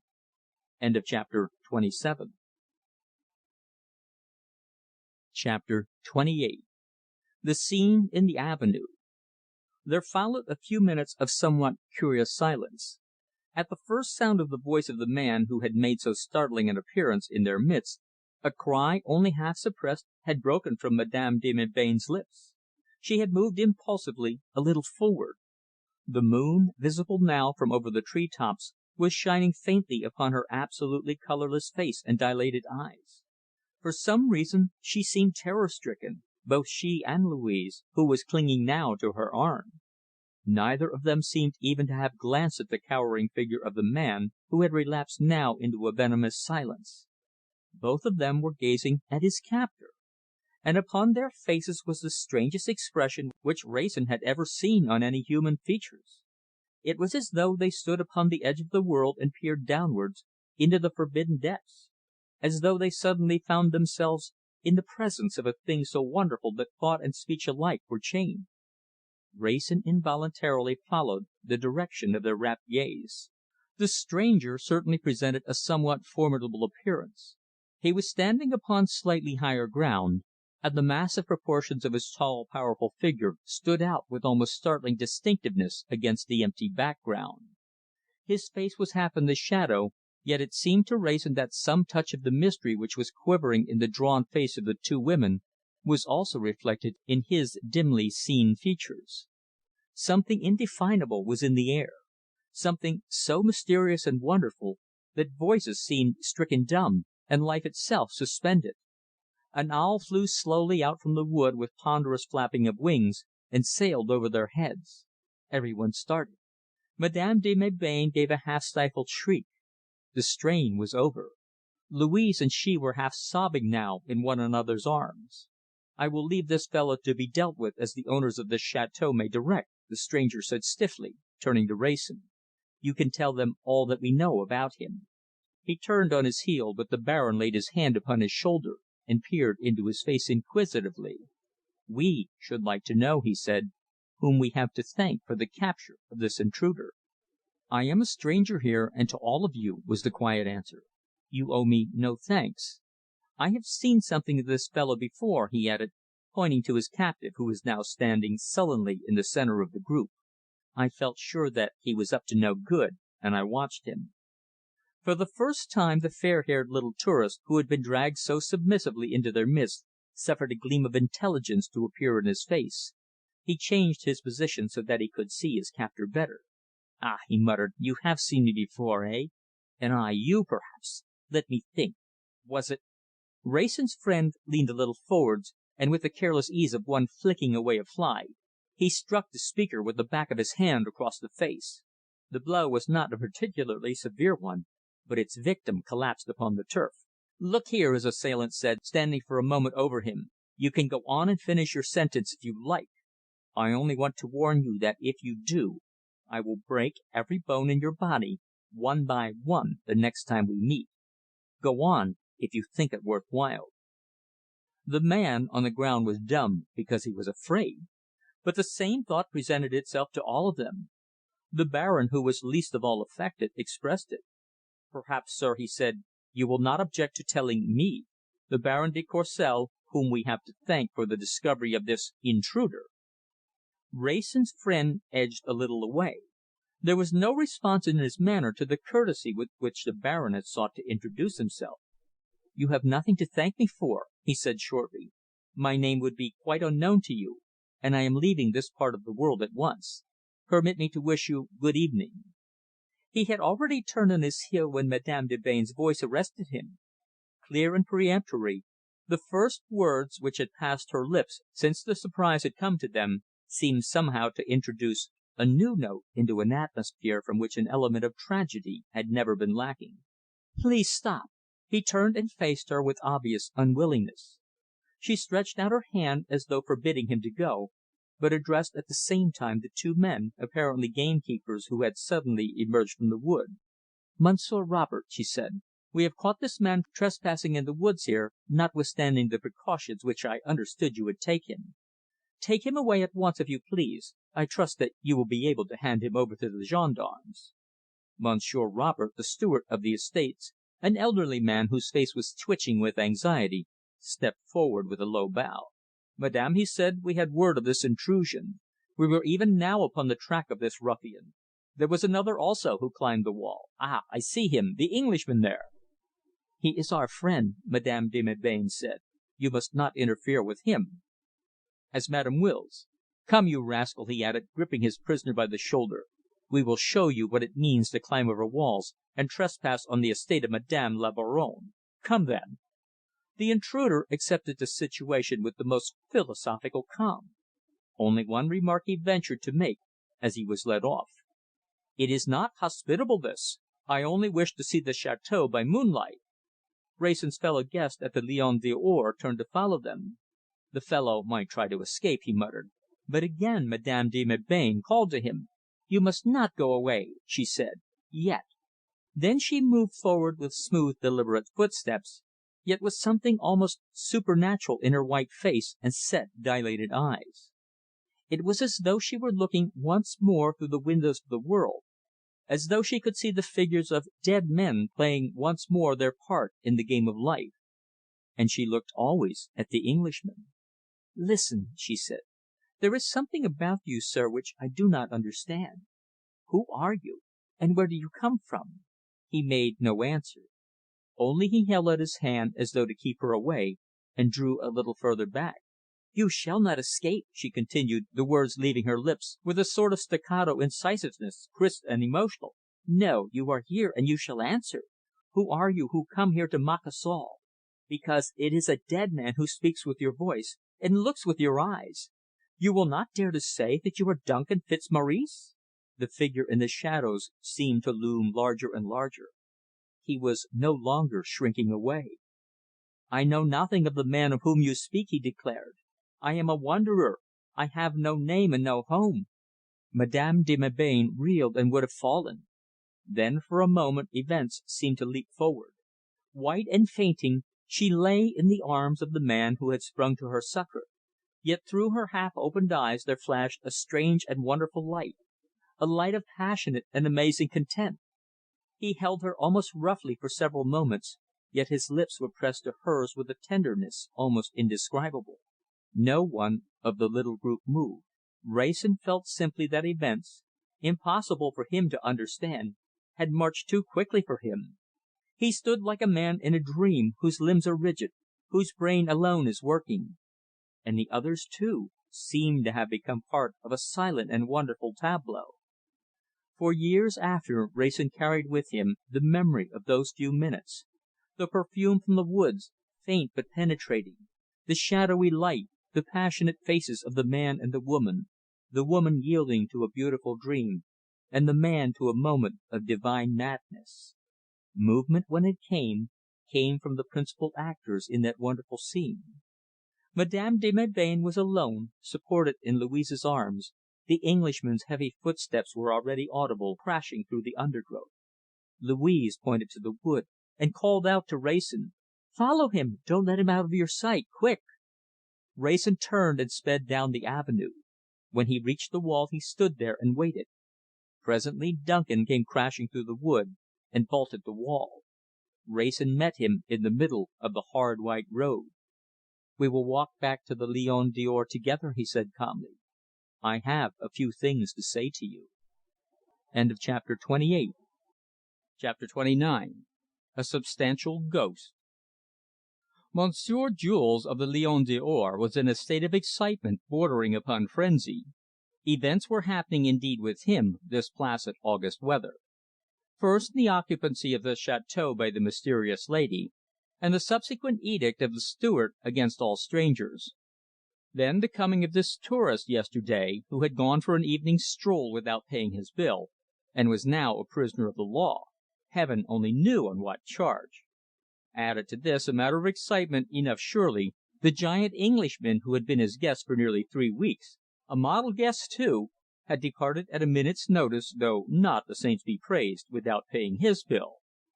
And now, though the hour was yet scarcely 9 o'clock, a carriage with steaming horses was standing at his door, and the beautiful young English lady was herself inside his inn. He was indeed conducting her down the grey stone passage out on to the rose-bordered garden, which was the pride of his heart, and where Monsieur, the remaining Englishman, was smoking his morning cigarette. She barely waited until Monsieur Jules had bowed himself out of hearing distance. She looked at Wrayson, at the table laid for one only, and at the empty garden. "Where is he, your friend?" she demanded breathlessly. "Gone," Wrayson answered. "I am sorry, but I did my best. He was away at daylight.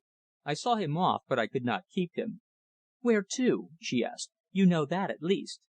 He pointed towards the distant coastline. "In that direction. That is all I know." "He told you nothing before he went?" she asked eagerly.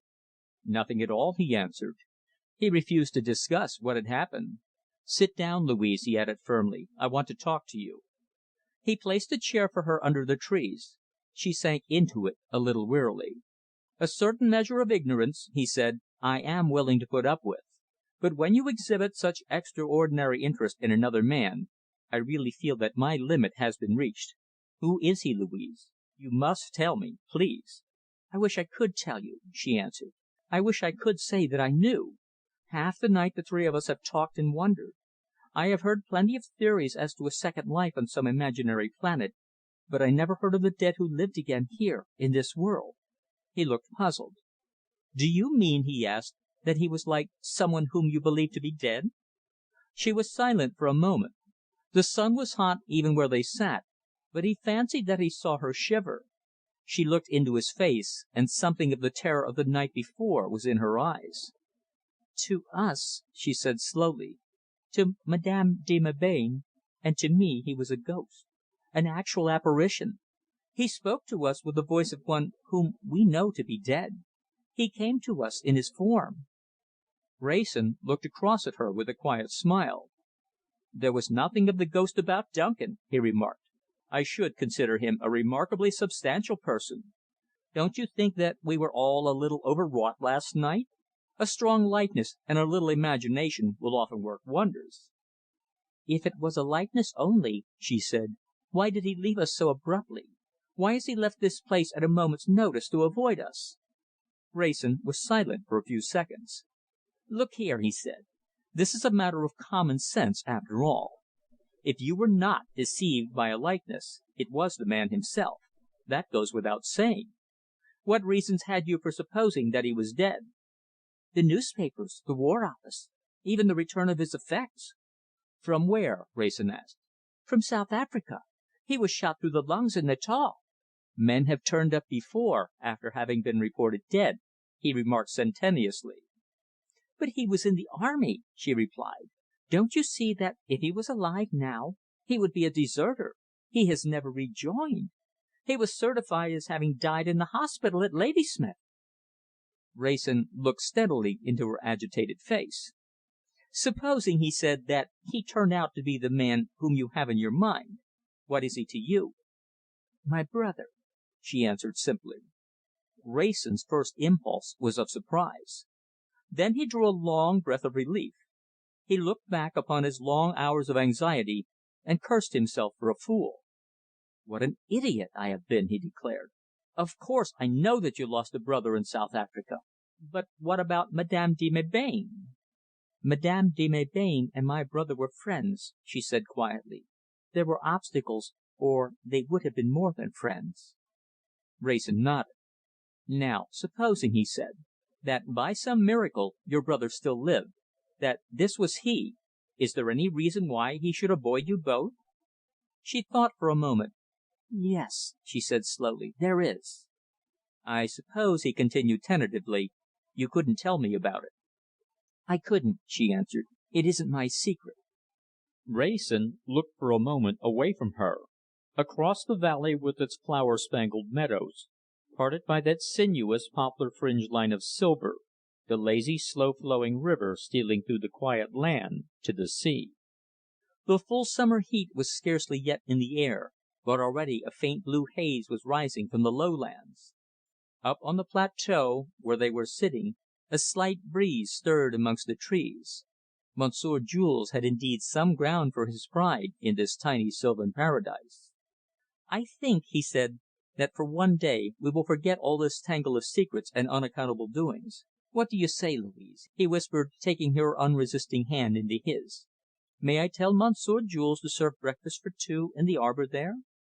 She laughed softly into his face.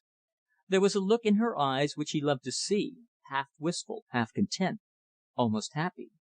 "But you are never satisfied," she declared.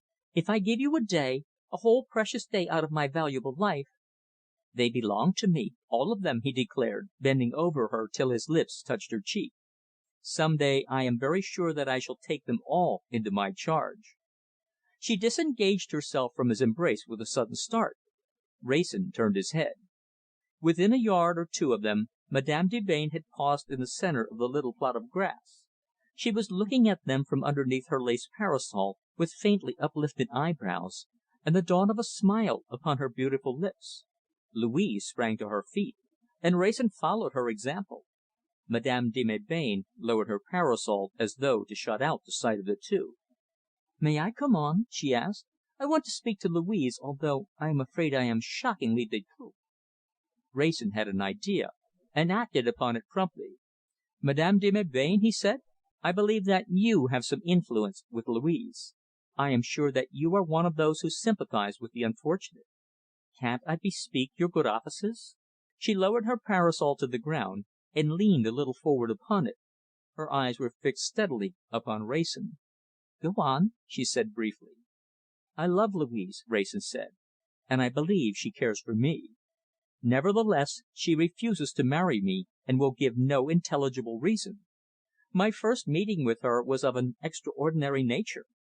I assisted her to leave a house in which a murder had been committed, since which time I think we have both run a risk of trouble with the authorities. Louise lives always in the shadow of some mystery, and when I, who surely have the right to know her secrets, beg for her confidence, she refuses it." "And what is it that you wish me to do?" Madame de Melbain asked softly. "To use your influence with Louise," Wrayson pleaded. "Let her give me her confidence, and let her accept from me the shelter of my name." Madame de Melbain was silent for several moments. She seemed to be thinking. Louise's face was expressionless. She had made one attempt to check Wrayson, but recognizing its futility, she had at once abandoned it. From below in the valley came the faint whir of the reaping machines, from the rose garden a murmur of bees. But between the two women and the man there was silence, silence which lasted so long that Monsieur Jules, who was watching from a window, called softly upon all the saints of his acquaintance to explain to him of what nature was this mystery which seemed to be developing, as it were, under his own surveillance. At last Madame de Melbain appeared to come to a decision. She moved slowly forward until she stood within a few feet of him. Then she raised her eyes to his and looked him long and earnestly in the face. "You look," she said, half under her breath, "like a man who might be trusted. I will trust you. I will be kinder to you than Louise, for I will tell you all that you want to know. But when I have told you, you will have in your keeping the honour of an unfortunate woman whose name alone is great." Wrayson looked her for a moment in the eyes. Then he bowed low. "Madame," he said, "that trust will be to me my most sacred possession." She smiled at him faintly, nodding her head as though to keep pace with her thoughts. "I believe you, Mr. Wrayson," she said. "Yes, I believe you. Let me tell you this, then. I count it amongst my misfortunes that my own troubles, have become in so large a number the troubles of my friends. You will appreciate that the more, perhaps, when I tell you that Madame de Melbain is not the name by which I am generally known. I am that unfortunate woman, the Queen of Mexonia. Chapter 30. The Queen of Mexonia. Wrayson, who had been prepared for something surprising, was yet startled out of his composure. The affairs of the unhappy royal house of Mexonia were the property of the world. He half rose to his feet, but Madame de Melbain instantly waved him back again. "My friends," she said, "deem it advisable that my whereabouts should not be known. I certainly am very anxious that my incognita should be preserved." She paused, and Wrayson, without hesitation, answered her unspoken question. Unconsciously, too, he found himself using the same manner of address as the others. "Madame," he said, "whatever you choose to tell me will be sacred." She bowed her head slightly. "I am going to tell you a good deal," she said, glancing across at Louise. Louise opened her lips as though about to intervene. Madame de Melbain continued, however, without a break. "I am going to tell you more than may seem necessary," she said, "because I believe that I am one of those unfortunate persons whose evil lot it is to bring unhappiness upon their friends. So far as I can avoid this, Mr. Wrayson, I mean to. Further, it is possible that I may ask you, presently, to render me a service." Wrayson bowed low. He felt that she was already well aware of his willingness. "First, let me tell you," she continued, leaning back in her chair, and looking away across the valley with eyes whose light was wholly reminiscent, "that we three were schoolgirls together, Louise, Amy, whom you know better, perhaps, as the Baroness de Sturm, and myself. We were at a convent near Brussels. There were not many pupils, and we three were friends. We had a great deal of liberty, more liberty, perhaps, than our friends would have approved of. We worked, it is true, in the mornings, but in the afternoons we rode or played tennis in the Bois. It was there that I met Prince Frederick, who afterwards became my husband. I was only 16 years old, and just as silly, I suppose, as a girl brought up as I had been brought up was certain to be. I was very much flattered by Prince Frederick's attentions, and quite ready to respond to them.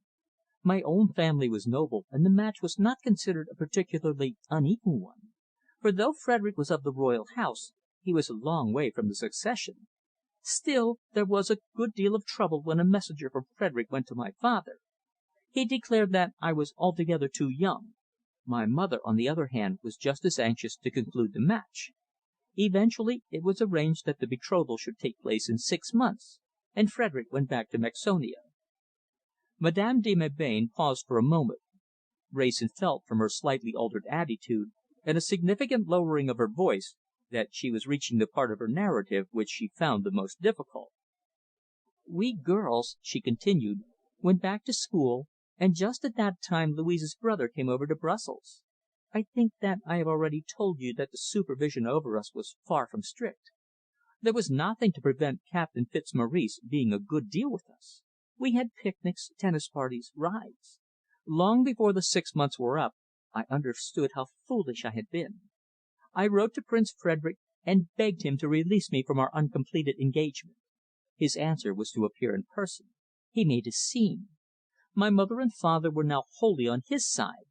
Within a few weeks he had lost both a cousin and a brother. His succession to the throne was almost a certainty. His own people were just as anxious to have him married. I did not know why then, but I found out later. They had their way. I believe that things are different in an English home. In mine, I can assure you that I never had any chance.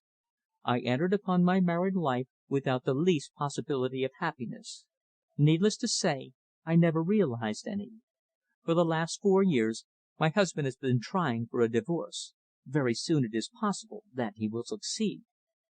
Wrayson leaned a little towards her. "Is it permitted, Madame, to ask a question?" "Why not?" "You have fought against this divorce, you and your friend, so zealously. Yet your life has been unhappy. Release could scarcely have been anything but a relief to you." Madame de Melbain raised her head slightly. Her brows were a little contracted. From her eyes there flashed the silent fire of a queen's disdain. "Release! Yes, I would welcome that. If it were death, it would be very welcome. But divorce? He to divorce me? He, whose brutality and infidelities are the scandal of every court in Europe? No, a divorce I never shall accept. Separation I have insisted upon." Wrayson hesitated for a moment. "May I be pardoned," he said, "if I repeat to you what I saw in print lately, in a famous English paper? They spoke of this divorce case which has lasted so long. They spoke of it as about to be finally decided. There was some fresh evidence about to be produced, a special court was to be held." Madame de Melbain turned, if possible, a shade paler. "Yes," she said slowly, "I have heard of that. We have all heard of that. I want to tell you, Mr. Wrayson, what that fresh evidence consists of." Wrayson bowed and waited. Somehow he felt that he was on the eve of a great discovery. "Both before my marriage and afterwards," Madame de Melbain said quietly, "I wrote to Captain Fitzmaurice. I was always impulsive, when I was younger, and my letters, especially one written on the eve of my marriage, would no doubt decide the case against me. Captain Fitzmaurice was killed in Natal, but in a mysterious way news has reached me of the letters since his death." "In what way?" Wrayson asked. For the first time Madame de Melbain glanced a little nervously about her. Against listeners, however, they seemed absolutely secure. There was no hiding place nor any one within sight. Upon the land was everywhere the silence of a great heat. Even in the shade where they sat the still air was hot and breathless. Down in the valley the cows stood knee deep in the stream, and a blue haze hung over the vineyards. "Nearly 18 months ago," Madame de Melbain continued, "I received a letter signed by the name of Morris Barnes. The writer said that he had just arrived from South Africa, and had picked up on one of the battlefields there a bundle of letters, which he had come to the conclusion must have been written by me. He did not mince matters in the least. He was a blackmailer, pure and simple. He had given me the first chance of buying these letters. What was my offer?" A sharp ejaculation broke from Wrayson's lips. Louise signed to him to be silent. "Amy was with me when the letters came," Madame de Melbain continued. "She left at once for England to see this man. The sum he demanded was impossible. All that she could do was to ask for time, and to arrange to pay him so much a month whilst we were considering how to raise the money. He accepted this and promised to keep silence. He kept his word, but for a time only. He made inquiries, and he seems to have come to the conclusion that the money was on the other side. At any rate, he approached the advisers of my husband.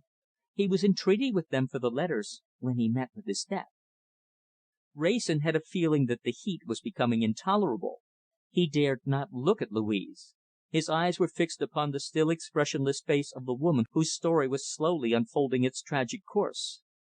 "A rumour of this," Madame de Melbain continued, "reached us in Mexonia. I telegraphed to Amy. She and Louise were at their wits' ends. Louise decided to go and see this man Barnes, to make her way, if she could, into his flat, to search for, and, if she could find them, to steal these letters. She carried out her purpose, or rather her attempted purpose. The rest you know, for it was you who saved her. The man," Wrayson said hoarsely, "was murdered." Madame de Melbain inclined her head. "So I have understood," she remarked. "He was murdered," Wrayson continued in a harsh, unnatural voice, "on that very night, the night when he was to have made over these letters to your enemies. The message was telephoned to me. He was to go to the Hotel Francis. He was warned that there was danger. And there was. He was murdered while the cab waited to take him there." Her eyes held his. She did not flinch. "The man who telephoned to me, Bentham his name was, the agent of your enemies. He, too, was murdered." "So I have heard," she said calmly. "The letters," he faltered, "where are they?" "No one knows," she answered. "That is why I live always on the brink of a volcano. Many people are searching for them. No one as yet has succeeded. But that may come at any moment." "Madame," he said, "can you tell me who killed these men?" She raised her eyebrows. "I cannot," she answered coldly. "Madame," he declared, "the man Barnes was a pitiful, blackmailing little Jew. For all I know, he deserved death a dozen times over, ay, and Bentham too." But the law does not look upon it like that. Whoever killed these men will assuredly be hanged if they are caught. Don't you think that your friends are a little too zealous?" She met his gaze unflinchingly. "If friends of mine have done these things," she said, "they are at least unknown to me." He drew a short, choking breath of relief. Yet even now the mystery was deeper than ever. He began to think out loud. "A friend of yours it must have been," he declared. "Barnes was murdered when in a few hours he would have parted with those letters to your enemies. Bentham was murdered when he was on the point of discovering them. There is some one working for you, guarding you, who desires to remain unknown. I wonder—" He stopped short. A sudden illuming idea flashed through his mind. He looked at Madame de Melbain fixedly. "This man Duncan, who has disappeared so suddenly," he said thickly. "Whom did you say? Who was it that he reminded you of?" Madame de Melbain lost at last her composure. She was white to the lips, her eyes seemed suddenly lit with a horrible dread. She pushed out her hands as though to thrust it from her. "He was killed!" she cried. "It was not he! He is dead! Don't dare to speak of anything so horrible!" Then, before they could realize that he was actually amongst them, he was there. They heard only a crashing of boughs, the parting of the hedge. He was there on his knees, with his arms around the terrified woman who had sobbed out his name. Louise, too, swayed upon her feet, her fascinated eyes fixed upon the newcomer. Wrayson understood then that in some way this man had indeed come back from the dead. Chapter 31. Returned from the tomb. The intervention which a few seconds later abruptly terminated an emotional crisis was in itself a very commonplace one. Monsieur the proprietor deemed the moment advisable for solving a question which was beginning to distract his better half in the kitchen. He advanced towards them all smiles and bows and gestures. Monsieur would pardon his inquiring.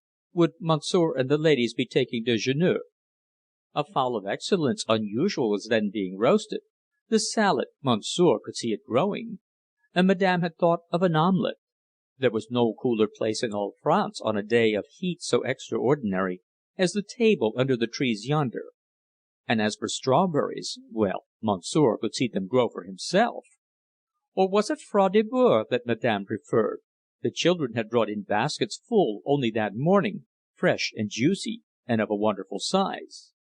Wrayson interrupted him at last. "Let luncheon be served as you suggest," he directed. "In the meantime—" Monsieur Jules understood and withdrew with more bows and smiles. The significance of his brief appearance upon the lawn was a thing of which he had not the least idea. Yet after his departure the strain to a certain extent had passed away. Only Madame de Melbain's eyes seemed scarcely to leave the face of the man who stood still by her chair. "Alive!" she murmured, grasping his hand in hers. "You alive!" Louise had taken his other hand.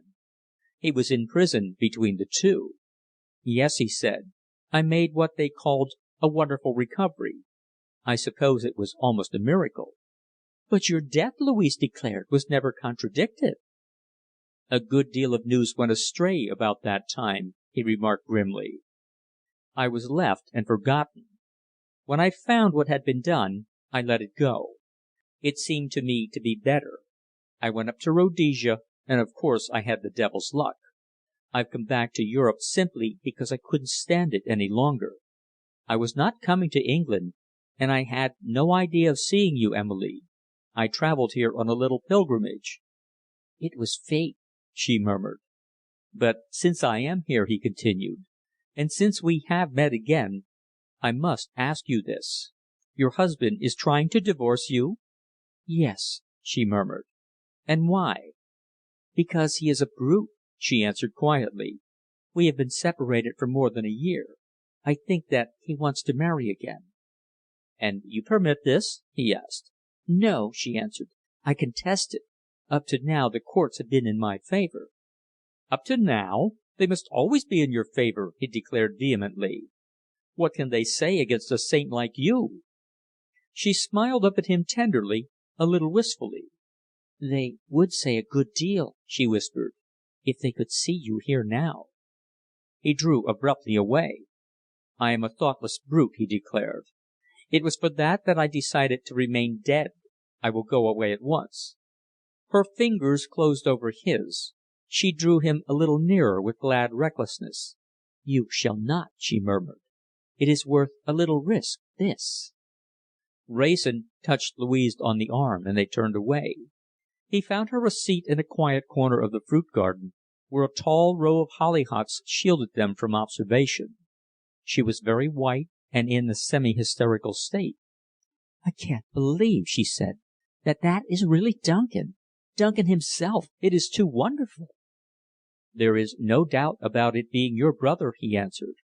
"What I don't quite understand is why he has kept away so long." "It is because of her," she answered.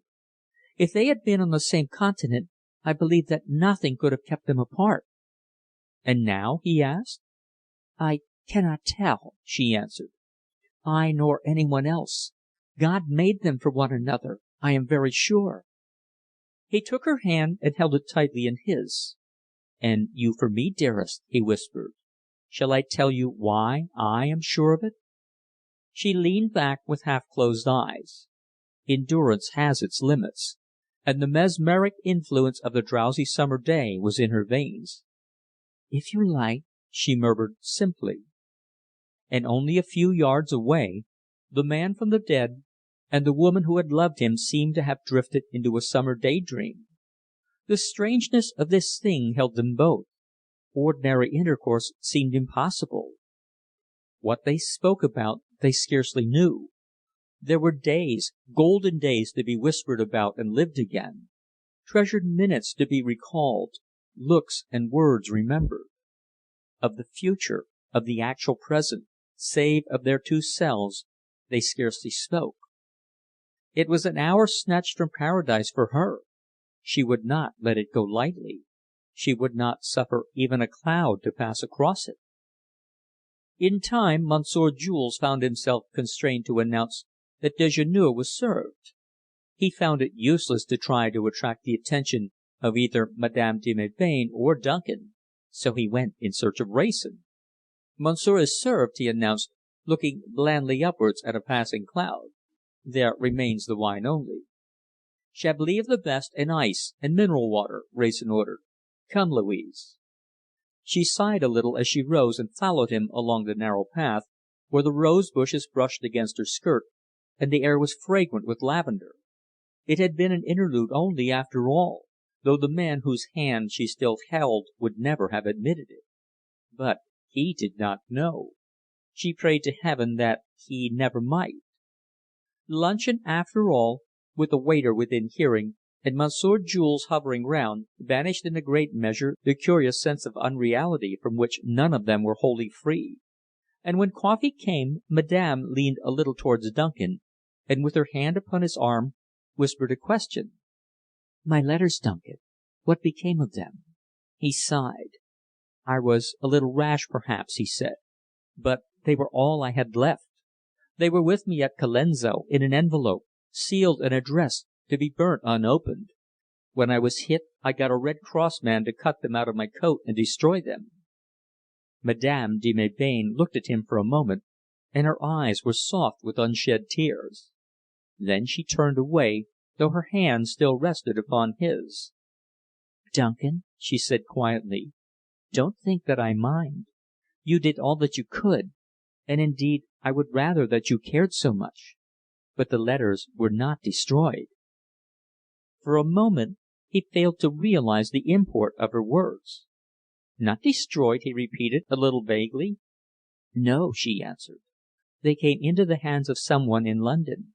Terrible things have happened in connexion with them. Duncan, if you will listen to me quietly, I will tell you about it. Sit down, dear." She saw the gathering storm. The man's face was black with anger. He was still a little dazed, however.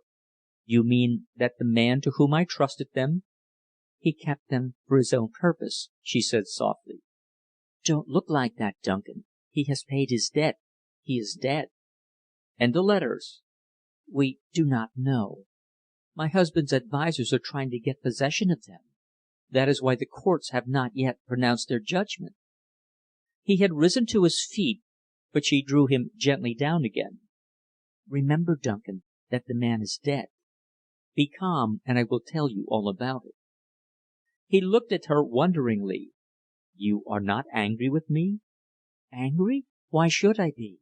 I am only happy to know that you never forgot, that you could not bear to destroy the only link that was left between us. Do you know, I am almost sorry that I spoke to you about this? We seem to have snatched up an hour or two out of paradise, and it is I who have stirred up the dark waters. Let us forget it for a few more minutes." He drew her away with him towards their seat under the trees. Wrayson looked across at Louise with a smile. "You too," he said. "May we not forget a little longer?" She smiled at him sadly, and shook her head. "No," she answered. "With them it is different.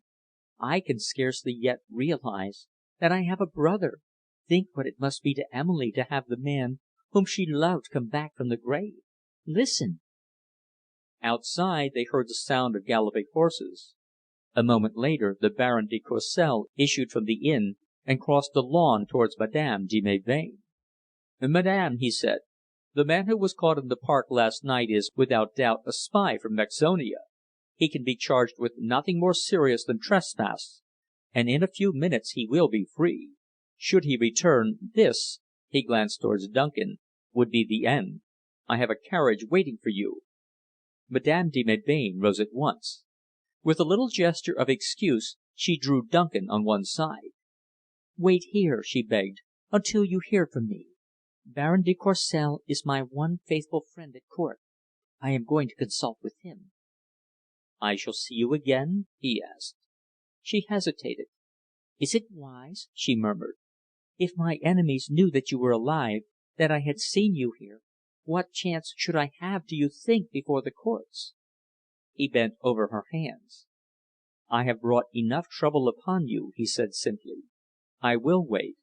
Only I hope that there will be work for me to do." Chapter 32. At the Hotel Splendide. "I asked you," the Baron remarked, helping himself to hors d'oeuvres, "to dine with me here, because I fancy that the little inn at St. Étarpe is being closely watched. Always when one has private matters to discuss, I believe in a certain amount of publicity. Here we are in a quiet corner, it is true, but we are surrounded by several hundreds of other people. They are far too occupied with their own affairs to watch us.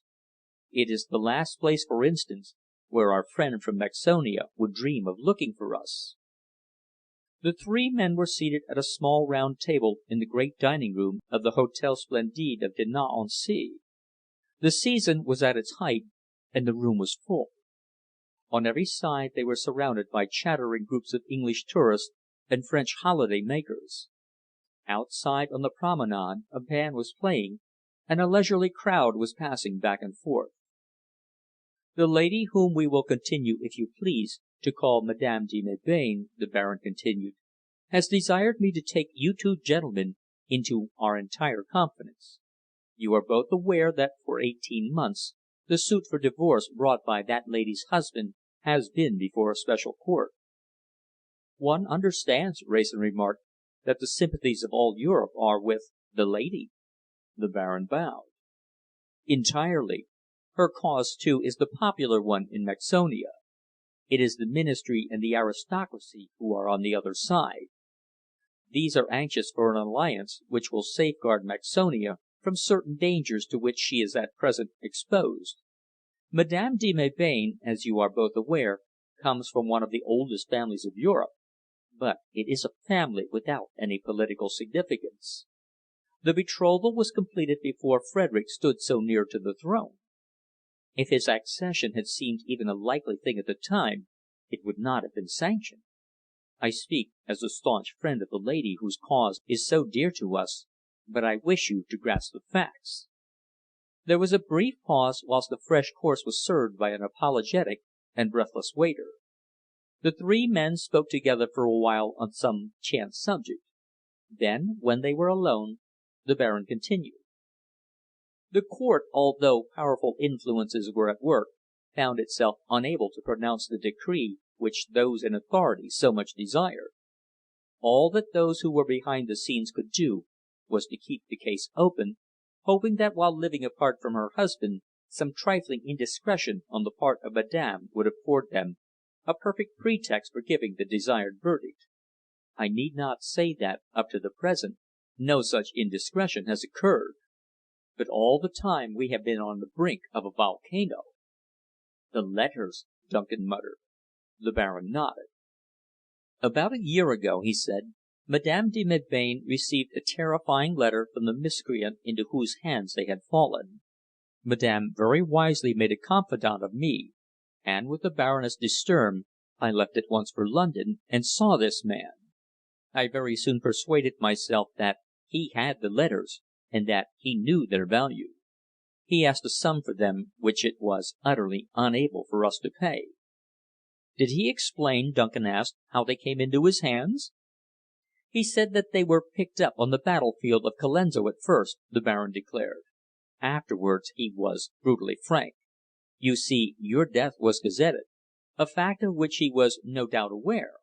He admitted that they had been given to him to destroy." Duncan leaned across the table. "Baron," he said, "who killed that man? He cheated me of my task, but I should like to know who it was." "So would a great many more of us," the Baron answered. "The fact is, we are in the curious position of having an unknown friend." "An unknown friend?" Duncan repeated. The Baron nodded. "We paid that man 2,000 a year," he said, "but he was not satisfied. He communicated secretly with the other side, and they agreed to buy the letters for £10,000. We knew the very night when he had arranged to hand them over to a man named Bentham in London. But we were powerless. We could not have found the half of £10,000. One thing only was tried, and that very nearly ended in disaster. An attempt was made to steal the letters. Mr. Wrayson will tell you about that presently." A maître d'hôtel paused at their table to hope that messieurs were well served. In a season so busy, it was not possible to give the attention to every one they would like. Was there anything he could do? Messieurs were drinking, he noticed, the best wine in the cellars. He trusted that they approved of it. The young lady there with the diamond collar and the wonderful eyes? He bent a little lower over the table. That was Mademoiselle Diane, of the Folies Bergère. And the gentleman? He had registered under another name, but he was well known as the Baron X, a great capitalist in Paris. The maître d'hôtel passed on, well satisfied that he had interested the three distinguished-looking gentlemen who dined alone. Wrayson, as soon as he was out of hearing, leaned over the table. "It is on that night," he said to Duncan, "that I came into touch with the affairs of which our friend has spoken. The man Barnes had a flat corresponding to mine on the floor above. I returned home about midnight and found a young lady, who was a complete stranger to me, engaged in searching my desk. I turned up the lights and demanded an explanation. She was apparently quite as much surprised to see me as I was to see her. It appeared that she had imagined herself in Barnes' flat. Whilst I was talking to her, the telephone bell rang. Some unknown person asked me to convey a message to Barnes.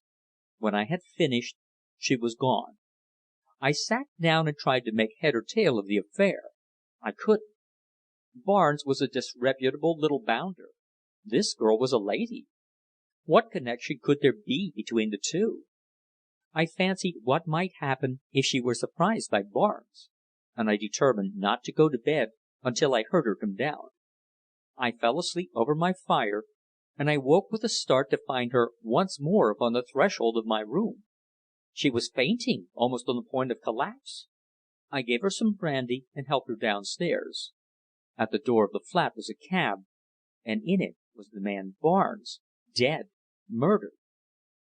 The breath came through Duncan's teeth with a little hiss. One could fancy that he was wishing that his had been the hand to strike the blow. The Baron glanced round casually. He called a waiter and complained of the slow service, sent for another bottle of wine, and lit a cigarette. "I think," he said, that we will pause for a moment or so. Mr. Wrayson's narrative is a little dramatic. Ah, Mademoiselle la de Nu goes. What a toilette!" Mademoiselle favoured their table with her particular regard as she passed out, and accepted with a delighted smile the fan which she dropped in passing, and which the Baron as speedily restored. He resumed his seat, stroking his grey moustache. "A very handsome young lady," he remarked. "I think that now we may continue." "The girl?" Duncan asked quickly. "Was your sister," Wrayson answered. There was a moment's intense silence. Duncan was doing his best to look unconcerned, but the hand which played with his wineglass shook. "How was he murdered?" "Strangled with a fine cord," Wrayson answered. "In the cab?" "There or inside the building. It is impossible to say." "And no one was ever tried for the murder?" "No one," Wrayson answered. Duncan swallowed a glassful of wine. "But my sister," he said, "was in his rooms. She might have seen him." "Your sister's name was never mentioned in the matter," Wrayson said. "I was the only witness who knew anything about her, and I said nothing." Duncan drew a little breath. "Why?" he asked. "An impulse," Wrayson answered. "I felt that she could not have been concerned in such a deed, and I felt that if I told all that I knew, she would have been suspected. So I said nothing. I saved her a good deal of trouble and anxiety, I dare say, and I do not believe that I interfered in any way with the course of justice." Duncan looked across the table and raised his glass. "I should like to shake hands with you, Mr. Wrayson," he said, "only the Baron would have fits. You acted like a brick." "I only hope that Louise is as grateful as she ought to be." "My silence," Wrayson said, "was really an impulse. There have been times since when I have wondered whether I was wise. There are people now at work in London trying to solve the mystery of this murder. I acted upon the supposition that no one had seen your sister leave the flat except myself. I found out afterwards that I was mistaken." The Baron leaned forward. "One moment, Mr. Wrayson," he interrupted. "You have said that there are people in London who are trying to solve the mystery of Barnes' death. Who are they?" "One is the man's brother," Wrayson answered. "If possible, a more contemptible little cur than the man himself was. His only interest is to discover the source of his brother's income. He wants money, nothing but money. The other is a much more dangerous person. His name is Heneage, and he is an acquaintance of my own, a barrister and a man of education." "Why does he interest himself in such an affair?" Duncan asked. "Because the solution of such matters is a hobby of his," Wrayson answered. "It was he who saw your sister and I come out from the flat that morning. It was he who warned us both to leave England." The Baron leaned forward in his chair.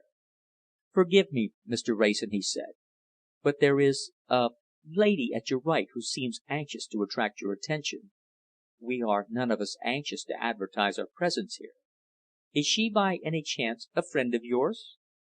Wrayson looked quickly round. He understood at once the Baron's slight pause. The ladies of the French half world are skilled enough, when necessary, in concealing their profession.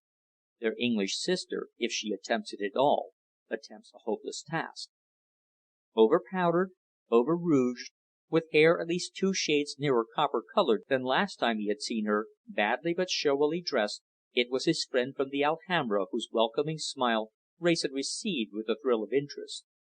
She was seated at a small table with a slightly less repulsive edition of herself, and her smile changed at once into a gesture of invitation. Wrayson rose to his feet almost eagerly. "This is a coincidence," he said under his breath. "She, too, holds a hand in the game." Chapter 32. Chapter 33. A Hand in the Game. The diners at the Hôtel Splendide were a little surprised to see the tall, distinguished-looking Englishman leave his seat and accost with quiet deference the elder of the two women, whose entrance a few minutes before had occasioned a good many not very flattering comments. The lady, who called herself Blanche, meant to make the most of her opportunity. "Fancy meeting you here," she remarked. "Flo, this is a friend of mine, Mrs. Harrigod." Gentleman's name doesn't matter, does it?" she added, laughing. Wrayson bowed and murmured something inaudible. Blanche's friend regarded him with unconcealed and flattering approval. "Over here for a little flutter, I suppose," she remarked. "It is so hot in town we had to get away somewhere. Are you alone with your friends?" "Quite alone," Wrayson answered. "We are only staying for a day or two." The lady nodded. "We shall stay for a week if we like it," she said. "If not, we shall go on to Dieppe. Did you get my letter?" "Letter?" Wrayson repeated. "No. Have you written to me?" She nodded. "I wrote to you a week ago." "I have been staying near here," Wrayson said, "and my letters have not been forwarded." He bent a little lower over the table. The perfume of violets scent was almost unbearable, but he did not flinch. "You had some news for me?" he asked eagerly. "Yes," she answered. "I'm not going to tell you now. We are going to sit outside after dinner. You must come to us there. No good having smart friends unless you make use of them," she added, with a shrill little laugh. "I shall take some chairs and order coffee," Wrayson said. "In the meantime?" "If you like to order us a bottle of champagne, and tell the waiter to put it on your bill, we shan't be offended," Blanche declared. "We were just wondering whether we could run to it." "You must do me the honour of being my guest for dinner also," Wrayson declared, calling a waiter. "It was very good of you to remember to write." The friend murmured something about it being very kind of the gentleman. Blanche shrugged her shoulders. "Oh, I remember right enough," she said. "It wasn't that. But there, wait until I've told you about it. It's an odd story, and sometimes I wish I'd never had anything to do with it. I get a cold shiver every time I think of that old man who took me to dine at Luigi's. Outside in three-quarters of an hour, then?" "I will keep some chairs and order coffee," Wrayson said, turning away. "And bring one of your friends," Blanche added. "It won't do him any harm. We shan't bite him." "I will bring them both," Wrayson promised. He went back to his own table, and people watched him curiously. "I believe," he said quietly, as he sat down, "that if there is a person in the world who can put us on the track of those letters, it is the lady with whom I have just been talking." The Baron looked across at the two women with new interest. "What on earth have they got to do with it, Wrayson?" he asked. "The fair one was a friend of Barnes'," Wrayson answered. "It was at her flat that he called the night he was murdered." "You are sure," Duncan asked, "that the letters have not been found yet by the other side?" "Quite sure," the Baron answered. "We have agents in Mexonia, even about the King's person, and we should hear in an hour if they had the letters." "Presuming, then," Duncan said thoughtfully, "that Barnes was murdered for the sake of these letters, and as he was murdered on the very night he was going to hand them over to the other side, I don't see what else we can suppose. The crime would appear to have been committed by some one on our side." "It certainly does seem so," the Baron admitted. "And this man Bentham, he was the agent for the King's people. He, too, was murdered, Baron." "Well?" "Who killed Barnes? He robbed me of my right, but I want to know." The Baron shook his head. "I have no idea," he said gravely. "We have agents in London, of course, but no one who would go to such lengths. I do not know who killed Barnes, nor do I know who killed Bentham." There was a short silence. The Baron's words were impressively spoken. It was impossible to doubt their veracity. Yet both to Wrayson and to Duncan they had a serious import. The same thought was present in the mind of all three of them, and each avoided the other's eyes. Wrayson, however, was not disposed to let the matter go without one more effort. The corners of his mouth tightened, and he looked the Baron steadily in the face. "Baron," he said, "I have told you that there is a man in London who has set himself to solve the mystery of Barnes' death. The two people whom he would naturally suspect are Miss Fitzmaurice and myself. There is strong presumptive evidence against us, owing to my silence at the inquest, and at any moment we might either of us have to face this charge. Knowing this, do I understand you to say that, if the necessity arose, you would be absolutely unable to throw any light upon the matter?" "Absolutely," the Baron declared. "Both those murders are as complete an enigma to me as to you." "You have agents in London?" "Agents, yes," the Baron declared. But they are in the nature of detectives only. They would not dream of going to such lengths, either with instructions or without them. Neither, I am sure, would any one who is employed to collect evidence upon the other side." There was no more to be said. Wrayson rose to his feet a little abruptly. "The air is stifling here," he said. "Let us go outside and take our coffee." They found seats on the veranda, looking out upon the promenade. The Baron looked a little dubiously at the stream of people passing backwards and forwards. "Are we not a little conspicuous?" he remarked. "Does it matter?" Wrayson asked. "It is only for this evening. I shall leave for London to morrow, in any event. Besides, it is part of the bargain that we take coffee with these ladies. Here they are." Wrayson introduced his friends with perfect gravity. Chairs were found, and coffee and liqueurs ordered. Wrayson contrived to sit on the outside and next to his copper-haired friend. "Now for our little talk," he said. "Will you have a cigarette? You'll find these all right." She threw a sidelong glance at him and sighed. What an exceedingly earnest young man this was. "Well," she said, "I know you'll give me no peace till I've told you. There may be nothing in it. That's for you to find out. I think myself there is. It was last Thursday night in the promenade at the Alhambra that I saw her." "Saw whom?" Wrayson interrupted. "I'm coming to that," she declared. "Let me tell you my own way. I was talking to a friend, and I overheard all that she said. She was quietly dressed, and she looked frightened a poor, pale-faced little thing she was anyway and she was walking up and down like a stage doll, peering round corners and looking everywhere, as though she'd lost somebody. Presently she went up to one of the attendants, and I heard her ask him if he knew a Mr. Augustus Howard who came there often. The man shook his head, and then she tried to describe him. It was a bit flattering, but an idea jumped into my head all of a sudden that it was Barnes she was looking for." "By Jove!" Wrayson muttered under his breath. "Did you speak to her?" She nodded. "I waited till she was alone, and then I made her sit down with me and describe him all over again. By the time she'd finished, I was jolly well sure that it was Barnes she was after." "Did you tell her?" Wrayson asked. "Not I," she answered. "I didn't want a scene there, and besides, it's your little show, not mine. I told her that I felt sure I recognized him, and that if she would be in the same place at 9 o'clock a week from that night, I could send some one whom I thought would be able to tell her about her friend. That was last Thursday. You might want to be just outside the refreshment room at 9 o'clock to morrow night, and you can't mistake her. She looks as though she'd blown in from an A.B.C. shop." Wrayson possessed himself of her hand for a moment in an impulse of apparent gallantry. Something which rustled pleasantly was instantly and safely transferred to the metal purse which hung from her waistband. "You will allow me?" he murmured. "Rather," she answered, with a little laugh. "What a stroke of luck it was meeting you here. Flo and I were both stony. We hadn't a sovereign between us when we paid for our tickets." "Have you seen anything of Barnes' brother?" he asked. "Once or twice at the Alhambra," she answered. "He was wearing his brother's clothes, but he looked pretty dicky."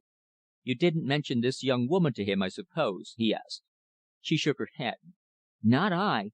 You're the only person I've told. Hope it brings you luck." Wrayson rose to his feet. The Baron and Duncan followed his example. They took leave of the ladies and turned towards the promenade. "I'm going to London by the morning boat," Wrayson announced. "I believe I'm on the track of those letters." They walked up and down for a few moments talking. After they passed the front of the hotel, they heard a shrill peal of laughter. Blanche and her friend were talking to a little group of men. The Baron smiled. "We have broken the ice for them," he said, "but I am afraid that we are already forgotten." Chapter 34. An ill-assorted couple. Wrayson looked anxiously at his watch. It was already 10 minutes past 9, and although he was standing on the precise spot indicated, there was no one about who in the least resembled the young woman of whom he was in search. The overture to the ballet was being played, a good many people were strolling about, or seated at the small round tables, but they were all of the usual class, the ladies ornate and obvious, and all having the air of habitués. In vain, Wrayson scanned the faces of the passers-by, and even the occupants of the back seats. There was no sign of the young woman of whom he was in search. Presently he began to stroll somewhat aimlessly about, still taking note of every one amongst the throng, and in a little while he caught sight of a familiar figure sitting alone at one of the small round tables. He accosted him at once. "How are you, Heneage?" he said quietly. "What are you doing in town at this time of year?" Heneage started when he was addressed, and his manner, when he recognized Wrayson, lacked altogether its usual composure. "I'm all right," he answered. "Beastly hot in town, though, isn't it? I'm off in a day or two. Where have you been to?" "North of France," Wrayson answered. "You look as though you wanted a change." "I'm going to Scotland directly I can get away." The two men looked at one another for a moment. Heneage was certainly looking ill. There were dark lines under his eyes, and his face seemed thinner. Then, too, he was still in his morning clothes, his tie was ill arranged, and his linen not unexceptionable. Wrayson was puzzled. Something had gone wrong with the man. "You see," he said quietly, "I have been forced to disregard your warning. I shall be in England for some little time at any rate. May I ask, am I in any particular danger?" Heneage shook his head. "Not from me, at any rate." Wrayson looked at him for a moment steadily.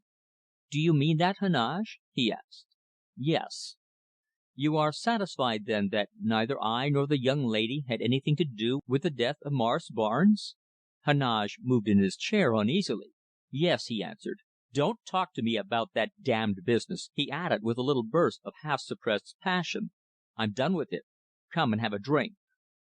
Wrayson drew a sigh of relief. Perhaps for the first time he realized how great a weight this thing had been upon his spirits. He had feared Heneage. Not this man, but the cold, capable Stephen Heneage of his earlier acquaintance; feared him not only for his own sake, but hers. After all, his visit to the Alhambra had brought some good to him. Heneage had risen to his feet. "We'll go into the American bar," he said. "Not here. The women fuss round one so. I'm glad you've turned up, Wrayson. I've got the hump." The bar was crowded, but they found a quiet corner. Heneage ordered a large brandy and soda, and drunk half of it at a gulp. "How's every one?" Wrayson asked. "I haven't been in the club yet." "All right, I believe. I haven't been in myself for a week," Heneage answered. Wrayson looked at him in surprise. "Haven't been in the club for a week?" he repeated. "That's rather unusual, isn't it? Damn it all, I'm not obliged to go there, am I?" Heneage exclaimed testily. Wrayson looked at him in amazement. Heneage, as a rule, was one of the most deliberate and even-tempered of men. "Of course not," he answered. "You won't mind telling me how the Colonel is, though, will you?" "I believe he is very well," Heneage answered more calmly. "He doesn't come up to town so often this hot weather. Forgive me for being a little impatient, old fellow. I've got a fit of nerves, I think." "You want a change," Wrayson said earnestly. "There's no doubt about that." "I am going away very soon," Heneage answered. "As soon as I can get off. I don't mind telling you, Wrayson, that I've had a shock, and it has upset me." Wrayson nodded sympathetically. "All right, old chap," he said. "I'm beastly sorry, but if you take my advice you'll get out of London as soon as you can. Go to Trouville or Dinard, or some place where there's plenty of life. I shouldn't busy myself in the country if I were you. By the by," he added, "there is one more question I should like to ask you, if you don't mind." Heneage called a waiter and ordered more drinks. Then he turned to Wrayson. "Well," he said, "go on." "About that little brute Barnes' brother. Is he still about?" Heneage's face darkened. He clenched his fist, but recovered himself with a visible effort. "Yes," he answered shortly. "He is about. He is everywhere. The little brute haunts me. He dogs my footsteps, Wrayson. Sometimes I wonder that I don't sweep him off the face of the earth." "But why?" Wrayson asked. "What does he want with you?" "I will tell you," Heneage answered. "When he first turned up, I was interested in his story, as you know. We commenced working at the thing together. You understand, Wrayson?" "Perfectly." "Well, after a while it suited me to drop it. Perhaps I told him so a little abruptly. At any rate, he was disappointed. Now he has got an idea in his brain. He believes that I have discovered something which I will not tell him. He follows me about. He pesters me to death. He is a slave to that one idea, a hideous, almost unnatural craving to get his hands on the source of his brother's money. I think that he will very soon be mad. To tell you the truth, I came in here to night because I thought I should be safe from him. I don't believe he has 5 shillings to get in the place." Wrayson lit a cigarette and smoked for a moment in silence. Then he turned towards his companion. "Heneage," he said, "I don't want to annoy you, but you must remember that this matter means a good deal to me. I am forced to ask you a question, and you must answer it. Have you really found anything out? You don't often give a thing up without a reason." Heneage answered him with greater composure than he had expected, though perhaps to less satisfactory effect. "Look here, Wrayson," he said, "you appreciate plain speaking, don't you?" Wrayson nodded. Heneage continued. "You can go to hell with your questions. You understand that? It's plain English." "Admirably simple," Wrayson answered, "and perfectly satisfactory." "What do you mean?" "It answers my question," Wrayson declared quietly. Heneage shrugged his shoulders. "You can get what satisfaction you like out of it," he said doggedly. "It isn't much," Wrayson admitted. "I wish I could induce you to treat me a little more generously." Heneage looked at him with a curious gleam in his eyes. "Look here," he said, "take my advice. Drop the whole affair. You see what it's made of me. It'll do the same to you. I shan't tell you anything. You can swear to that. I've done with it, Wrayson. Done with it. You understand that? Talk about something else, or leave me alone." Wrayson looked at the man whom he had once called his friend. "You're in a queer sort of mood, Heneage," he said. "Let it go at that," Heneage answered. "Every man has a right to his moods, hasn't he? No right to inflict them upon his friends, you'd say. Perhaps not, but you know I'm a reasonable person as a rule." "Don't! Don't!" He broke off abruptly in his sentence. His eyes were fixed upon a distant corner of the room. Their expression was unfathomable, but Wrayson shuddered as he looked away and followed their direction. Then he, too, started. He recognized the miserable little figure whose presence a group just broken up left revealed. Heneage rose softly to his feet. "Let us go before he sees us," he whispered hurriedly. "Look sharp!" But they were too late. Already he was on his way towards them, shambling rather than walking down the room, an unwholesome, unattractive, even repulsive figure. He seemed to have shrunken in size since his arrival in England, and his brother's clothes, always too large, hung about him loose and ungraceful. His tie was grimy, his shirt frayed, his trousers turned up but still falling over his heels. His hat, too large for him, came almost to his ears. In the increased pallor and thinness of his face, his dark eyes seemed to have come nearer together. He would have been a ludicrous object but for the intense earnestness of his expression. He came towards them with rapidly blinking eyes. He took no notice of Heneage, but he insisted upon shaking hands with Wrayson. "Mr. Wrayson," he said, "I'm glad to see you again, sir. You always treated me like a gentleman. Not like him," he added, motioning with his head towards Heneage. "He's a thief, he is." "Steady," Wrayson interrupted. "You mustn't call people names like that." "Why not?" Barnes asked. "He is a thief. He knows it. He knows who robbed me of my money, and he won't tell. That's what I call being a thief." Wrayson glanced towards Heneage, and was amazed at his demeanour. He had shrunk back in his chair, and he was sitting with his hands in his pockets and his eyes fixed upon the table. Of the two, his miserable little accuser was the dominant figure. "He's very likely spending it now. My money!" Barnes continued. "Here am I living on crusts and fourpenny dinners, and begging my way in here, and some one else is spending my money. Never mind. It may be my turn yet. It may only be a matter of hours," he added, leaning over towards them and showing his yellow teeth, "and I may have the laugh on both of you." Heneage looked up quickly. He was obviously discomposed. "What do you mean?" he asked. Sydney Barnes indulged in the graceless but expressive proceeding of sticking his tongue in his cheek. After which he turned to Wrayson. "Mr. Wrayson," he said, "lend me a quid. I've got the flat to sleep in for a few more weeks, but I haven't got money enough for a meal. I'll pay you back some day, perhaps before you expect it." Wrayson produced a sovereign and handed it over silently. "If I were you," he said, "I'd spend my time looking for a situation, instead of hunting about for this supposed fortune of your brother's." Barnes took the sovereign with hot trembling fingers and deposited it carefully in his waistcoat pocket. Then he smiled in a somewhat mysterious manner. "Mr. Wrayson," he said, "perhaps I'm not so far off after all. Other people can find out what he knows," he added, pointing at Heneage. "He ain't the only one who can see through a brick wall.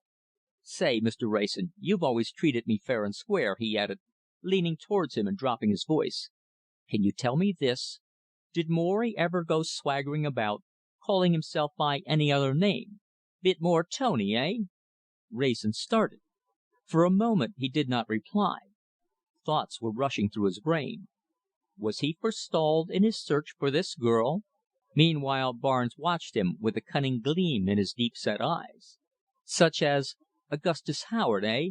Real Tony name that for Morry." Wrayson, with sudden instinctive knowledge, brushed him on one side, and half standing up, gazed across the room at the corner from which his questioner had come.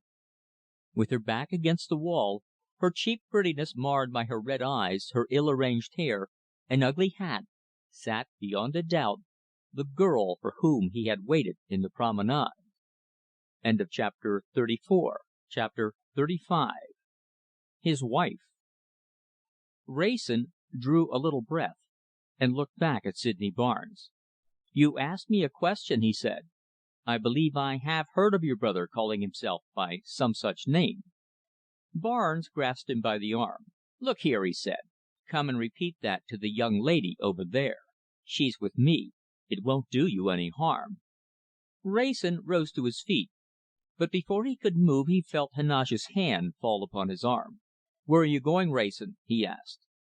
Barnes looked up at him anxiously. His pale face seemed twisted into a scowl. "Don't you interfere!" he exclaimed. "You've done me enough harm, you have. You let Mr. Wrayson pass. He's coming with me." Heneage took no more notice of him than he would of a yapping terrier. He looked over his head into Wrayson's eyes. "Wrayson," he said, "don't have anything more to do with this business. Take my advice. I know more than you do about it. If you go on, I swear to you that there is nothing but misery at the end." "I know more than you think I do," Wrayson answered quietly. "I know more, indeed, than you have any idea of. If the end were in hell, I should not hold back." Heneage hesitated for a moment. He stood there with darkening face, an obstinate, almost a threatening figure. Passers by looked with a gleam of interest at the oddly assorted trio, whose conversation was obviously far removed from the ordinary chatter of the loungers about the place. One or two made an excuse to linger by. It seemed possible that there might be developments. Heneage, however, disappointed them. He turned suddenly upon his heel and left the room. Those who had the curiosity to follow along the corridor saw him, without glancing to the right or to the left, descend the stairs and walk out of the building. He had the air of a man who abandons finally a hopeless task. The look of relief in Barnes' face as he saw him go was a ludicrous thing. He drew Wrayson at once towards the corner. "Queer thing about this girl," he whispered in his ear. "She ain't like the others about here. She just comes to make inquiries about a friend who's given her the chuck, and whose name she says was Howard. I believe it's Morry she means.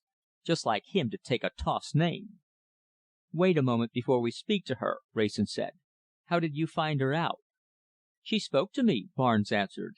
"Asked me if my name was Howard. Said I was a bit like the man she was looking for. Then I palled up to her, and I'm pretty certain Morry was her man. I want her to go to the flat with me and see his clothes and picture, but she's scared. Mr. Wrayson, you might do me a good turn. She'd come if you'd go too." "Do you know why I am here to night?" Wrayson asked. "No. Why?" "To meet that young woman of yours," Wrayson answered. Barnes looked at him in amazement. "What do you mean?" he asked quickly. "You don't know her, do you?" His sallow cheeks were paler than ever. His narrow eyes, furtively raised to Wrayson's, were full of inquisitive fear. "No, I don't know her. Wrayson answered. "But I rather fancy, all the same, that she is the young person whom I came here to meet to night." Barnes waited breathlessly for an explanation. He did not say a word, but his whole attitude was an insistent interrogation point. "You remember," Wrayson said, "that when you and I were pursuing these investigations together, I made some inquiries of the woman at whose flat your brother called on the night of his murder. I saw her again at Dinant yesterday, and she told me of this young person. She also evidently believed that the man for whom she was inquiring was your brother." Barnes nodded. "She told me that she was to have met a gentleman to night," he said. "Here, we must go and speak to her now, or she'll think that something's up." He performed something that was meant for an introduction. "Friend of mine, miss," he said, indicating Wrayson. "Knew my brother well. Lived in the flat just below him, in fact. Perhaps you'd like to ask him a few questions." "There is only one question I want answered," the girl replied, with straining eyes fixed upon Wrayson's face, and a little break in her tone. "Shall I see him again? If Augustus was really his brother, where is he? What has happened to him?" There was a moment's silence. Sydney Barnes had evidently said nothing as to his brother's tragic end.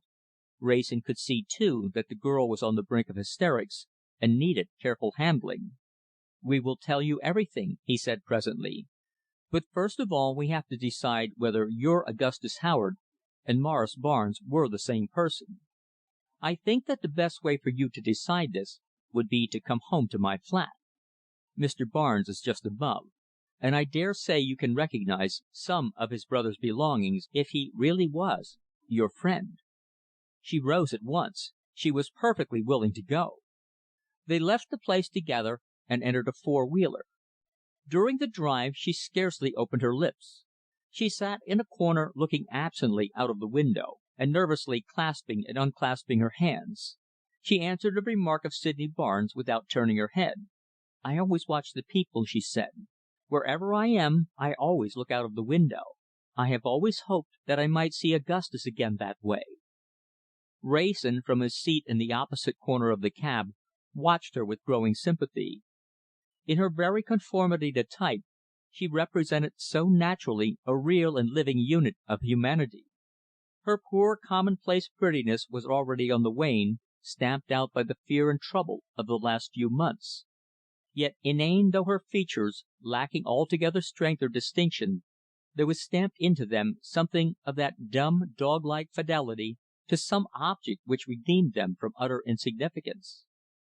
Wrayson, as he watched her, found himself thinking more kindly of the dead man himself. In his vulgar, selfish way, he had probably been kind to her. He must have done something to have kindled this flame of dogged, persevering affection. Already he scarcely doubted that Morris Barnes and Augustus Howard had been the same person. Within a very few minutes of her entering the flats, there remained no doubt at all. With a low moan, like a dumb animal mortally hurt, she sank down upon the nearest chair, clasping the photograph which Sydney Barnes had passed her in her hands. For a few moments there was silence. Then she looked up at Wrayson. Her lips moved, but no words came. She began again. This time he was able to catch the indistinct whisper. "Where is he?"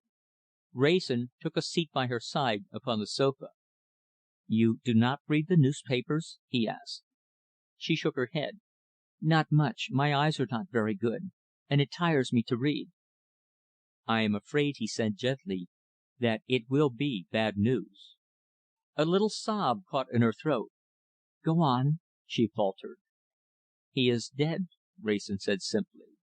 She fainted quietly away. Wrayson hurried downstairs to his own flat for some brandy. When he returned, the girl was still unconscious. Her pocket was turned inside out, and the front of her dress was disordered. Sydney Barnes was bending close over her. Wrayson pushed him roughly away. "You can wait at least until she is well," he said contemptuously. Sydney Barnes was wholly unabashed. He watched Wrayson pour brandy between the girl's lips, bathe her temples, and chafe her hands. All the time he stood doggedly waiting close by. No considerations of decency or humanity would weigh with him for one single second. The fever of his great desire still ran like fire through his veins. He did not think of the girl as a human creature at all. Simply there was a pair of lips there which might point out to him the way to his paradise. She opened her eyes at last. Sydney Barnes came a step nearer, but Wrayson pushed him once more roughly away. "You are feeling better?" he asked kindly. She nodded and struggled up into a sitting posture. "Tell me," she said, "how did he die? It must have been quite sudden. Was it an accident, or?" He saw the terror in her eyes, and he spoke quickly. All the time he found himself wondering how it was that she was guessing at the truth. "We are afraid," he said, "that he was murdered. It is surprising that you did not read about it in the papers." She shook her head. "I do not read much," she said, "and the name was different. Who was it that killed him?" "No one knows," he answered. "When was it?" she asked. He told her the date. She repeated it tearfully. "He was down with me the day before," she said. "He was terribly excited all the time, and I know that he was a little afraid of something happening to him. He had been threatened." "Do you know by whom?" Wrayson asked. She shook her head. "He never told me," she answered.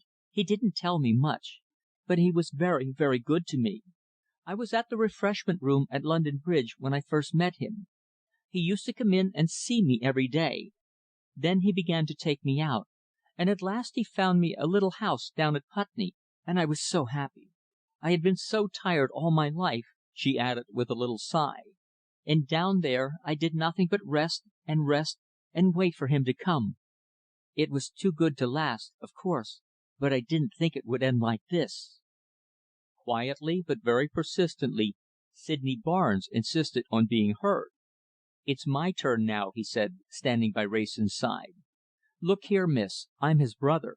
You can see that, can't you?" "You are something like him," she admitted, "only he was much, much nicer to look at than you." "Never mind that," he continued eagerly. "I'm his brother, his nearest relative. Everything he left behind belongs to me." "Not quite everything," she protested. "What do you mean?" he asked sharply. "You may be his brother," she answered, "but I," holding out her left hand a little nervously, "I was his wife." Chapter 36. The Murdered Man's Effects. Both men had been totally unprepared for the girl's timid avowal. To Wrayson, however, after the first mild shock of surprise, it was of no special import. To Sydney Barnes, although he had made a speedy effort to grapple with the situation, it came very much as a thunderclap. "You have your certificate?" he asked sharply. "You were married properly in a church?" She nodded. "We were married at Dulwich Parish Church," she answered. "It was nearly a year ago." "Very well," Sydney Barnes said. "It is lucky that I am here to look after your interests. We divide everything, you know." She seemed about to cry. "I want Augustus," she murmured. "He was very good to me." "Look here," he said. "Augustus always seemed to have plenty of oof, didn't he?" She nodded. "He was very generous with it, too," she declared. "He gave me lots and lots of beautiful things." His eyes travelled over her hands and neck, destitute of ornaments. "Where are they?" he asked sharply. "I've had to sell them," she answered, "to get along at all. I hated to, but I couldn't starve." The young man's face darkened. "Come," he said, "we'd better have no more secrets from one another. You know how to get at his money, I suppose?" She shook her head. "Indeed, I don't know anything about it," she declared. "You must know where it came from," he persisted. "I don't," she repeated. "Indeed, I don't. He never told me, and I never asked him. I understood that he had made it in South Africa." Sydney Barnes wiped the perspiration from his forehead. "Look here," he said in a voice which, notwithstanding his efforts to control it, trembled a little. "This is a very serious matter for us. You don't want to go back to the refreshment bar again, do you?" "I don't care what I do," she answered dully. "I hated that, but I shall hate everything now that he is gone." "It's only for a day or two you'll feel like that," he declared. "We've got a right, you and I, to whatever more he left behind. And whatever happens, I mean to have my share. Look around you." It was not an inspiring spectacle. The room was dirty and almost devoid of furniture. "All that I've had out of it so far," he declared, "is free quarters here. The rent's paid up to the end of the year. I've had to sell the furniture bit by bit to keep alive. It was a cheap lot, cheap and showy, and it fetched jolly little. Morry always did like to have things that looked worth more than he gave for them. Even his jewelry was a sham, every bally bit of it. There wasn't a real pearl or a real diamond amongst the lot. But there's no doubt about the money. I've had the bank book. He was worth a cool 2,000 a year, was Morry. That's 500 each quarter day, you understand, and somewhere or other there must be the bonds or securities from which this money came. He never kept them here, I'll swear to that. Therefore they must be somewhere that you ought to know about." She nodded wearily. "Very likely," she said. "I have a parcel he gave me to take care of." The effect of her simple words on Barnes was almost magical. The dull colour streamed into his sallow cheeks. He shook all over with excitement. His voice, when he spoke, was almost hysterical. He had been so near to despair. This, indeed, had been almost his last hope. "A parcel!" he gasped. "A parcel! What sort of a parcel? Did he say that it was important?" "It's just a long envelope tied up with red tape and sealed," she answered. "Yes, he made a great fuss about leaving it with me." "Tell us all about it," he demanded greedily. "Oh, Lord, be quick!" "It must have been almost the very day it happened," she said, with a little shudder. "He came down in the afternoon, and he seemed a bit queer, as though he had something on his mind. He took out the envelope once or twice and looked at it. Once he said to me, 'Agnes,' he said, 'there are men in London who, if they knew that I carried this with me, would kill me for it.' I was frightened, and I begged him to leave it somewhere. I think he said that he had to have it always with him, because he couldn't think of a safe hiding place for it. Just as he was going, though, he came back and took it out of his pocket once more." "He left it with you!" Barnes exclaimed. "You have it safe?" She nodded. "I was going to tell you. Look here, Agnes," he said. "I'm nervous to night. I don't want to carry this about with me. I shall want it to morrow, and I'll come down for it. To night's a dangerous night for me to be carrying it about." Those were just about his last words. He gave me the packet, and I begged him to be careful. Then he kissed me, and off he went, smoking a cigar, and as cheerful as though he were going to a wedding." She began to cry again, but Barnes broke in upon her grief. "Didn't he tell you anything more about it?" he demanded. "He told me if anything happened to him," she sobbed, "to open it." "We must do so," he declared. "We must do so at once. There must be a quarter's dividends overdue. We can get money to morrow, and then oh, my God!" he exclaimed, as though the very anticipation made him faint. "Where is the packet?" "At the bottom of my tin trunk in my rooms," she answered. "I had to leave the house. I couldn't pay the rent any longer." "Where are the rooms?" he demanded. "We'll go there now." "In Labrador Street," she answered. "It's a poor part, but I've only a few shillings in the world." "We'll have a cab," he declared, rising. "Mr. Wrayson will lend us the money, perhaps." "I will come with you," Wrayson said quietly. "We needn't bother you to do that," Sydney Barnes declared, with a suspicious glance. The young woman looked towards him appealingly. He nodded reassuringly. "I think," he said, "that it will be better for me to come. I am concerned in this business after all, you know." "I don't see how," Barnes declared sullenly. "If this young lady is my sister in law, surely she and I can settle up our own affairs." Wrayson stood with his back to the door, facing them. "I hope," he said, "that you will not, either of you, be disappointed in what you find in that packet. But I think it is only right to warn you. I have reason to believe that you will not find any securities or bonds there at all. I think that you will find that packet to consist of merely a bundle of old letters and a photograph." Barnes spat upon the floor. He was shaking with fright and anger. "I don't believe it," he declared. "What can you know about it?" Wrayson shrugged his shoulders. "Look here," he said, "the matter is easily settled. We will put this young lady in a cab, and she shall bring the packet to my flat below. You and she shall open it, and if you find securities there, I have no more to say except to wish you both luck. If, on the other hand, you find the letters, it will be a different matter." The girl had risen to her feet. "I would rather go alone," she said. "If you will pay my cab, I will bring the packet straight back." Wrayson and Barnes waited in the former's flat. Barnes drank 2 brandy and sodas, and walked restlessly up and down the room. Wrayson was busy at the telephone, and carried on a conversation for some moments in French. Directly he had finished, Barnes turned upon him. "Whom were you talking to?" he demanded. "A friend of yours," he answered. "I have asked her to come round for a few minutes." "A friend of mine?" "The Baroness." The colour burned once more in his cheeks. He looked down at his attire with dissatisfaction. "I didn't want to see her again just yet," he muttered. Wrayson smiled. "She won't look at your clothes," he remarked, "and I rather want her here." Barnes was suddenly suspicious. "What for?" he demanded. "What has she got to do with the affair? I won't have strangers present." "My young friend," Wrayson said, "I may just as well warn you that I think you are going to be disappointed. I am almost certain that I know the contents of that packet. You will find that it consists, as I told you before, not of securities at all, but simply a few old letters." Barnes' eyes narrowed.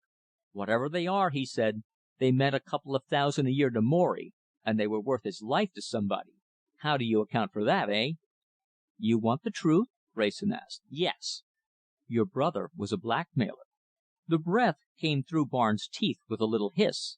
He realised his position almost at once. He was trapped. He walked up to Wrayson's side. His voice shook, but he was in deadly earnest. "Look here," he said. "The contents of that packet, whatever they may be, are mine. Mine and hers. You have nothing to do with the matter at all. I will not have you in the room when they are opened." Wrayson shrugged his shoulders.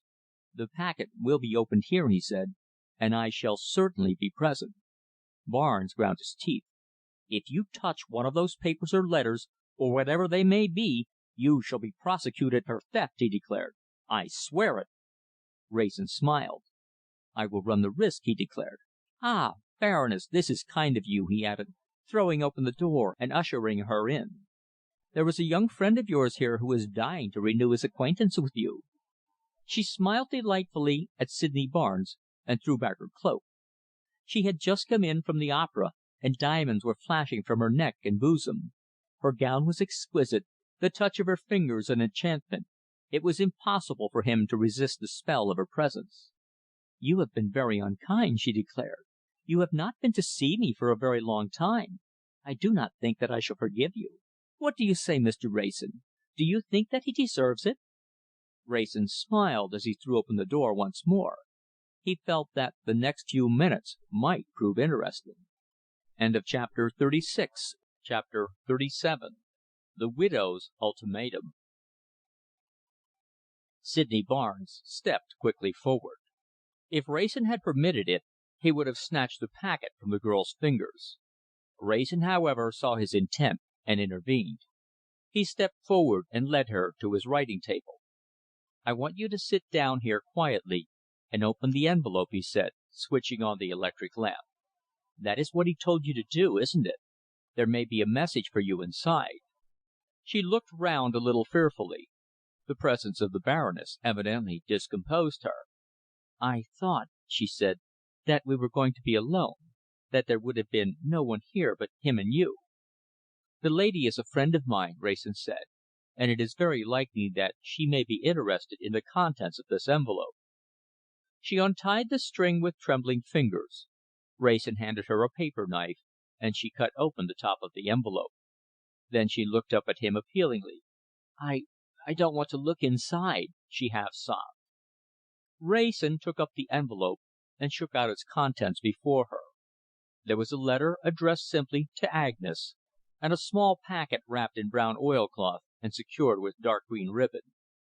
Sydney Barnes' hand stole out, but Wrayson was too quick for him.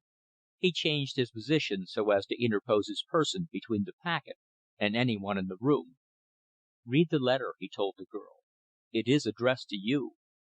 She handed it to him. Her eyes were blinded with tears. "Read it for me, please," she said. He tore open the envelope and read the few lines scrawled upon a half sheet of notepaper. He read them very softly into her ear, but the words were audible enough to all of them. "My dear Agnes, I have just discovered that there are some people on my track who mean mischief. I have a secret they want to rob me of.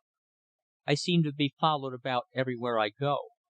What they want is the little packet in this envelope. I'm leaving it with you because I daren't carry it about with me.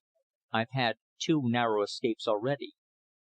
Now, you'll never read this letter unless anything happens to me. I've made up my mind to sell this packet for what I can get for it, and take you with me out of the country. It'll be a matter of 10,000 quid, and I only wish I had my fingers on it now and was well out of the country. But this is where the rub comes in. If anything happens to me before I can bring this off, I'm hanged if I know what to tell you to do with the packet. It's worth its weight in bank notes to more persons than one, but there's a beastly risk in having anything to do with it. I think you'd better burn it. There's money in it, but I don't see how you could handle it. Burn it, Agnes. It's too risky a business for you. I only hope that in a week or so I shall burn this letter myself, and you and I will be on our way to America. So long, Nessie, from your loving husband, P.S. By the by, my real name is Morris Barnes. There was an instant's pause as Wrayson finished reading. Then there came a long drawn out whisper from Sydney Barnes. He was close to the girl, and his eyes were riveted upon the little packet. 10,000 pounds. Ah, 5,000 each. Give me the packet, sister-in-law. She stretched out her hand as though to obey. Wrayson checked her. Remember, he said, what your husband told you. You were to burn that packet. He was right. Your husband was a blackmailer, Mrs. Barnes, and he paid the penalty of his infamous career with his life. I shall not allow either you or your brother-in-law to follow in his footsteps. She flashed an indignant glance upon him. Who are you calling names? She demanded. He was my husband, and he was good to me. I beg your pardon as his, Wrayson said.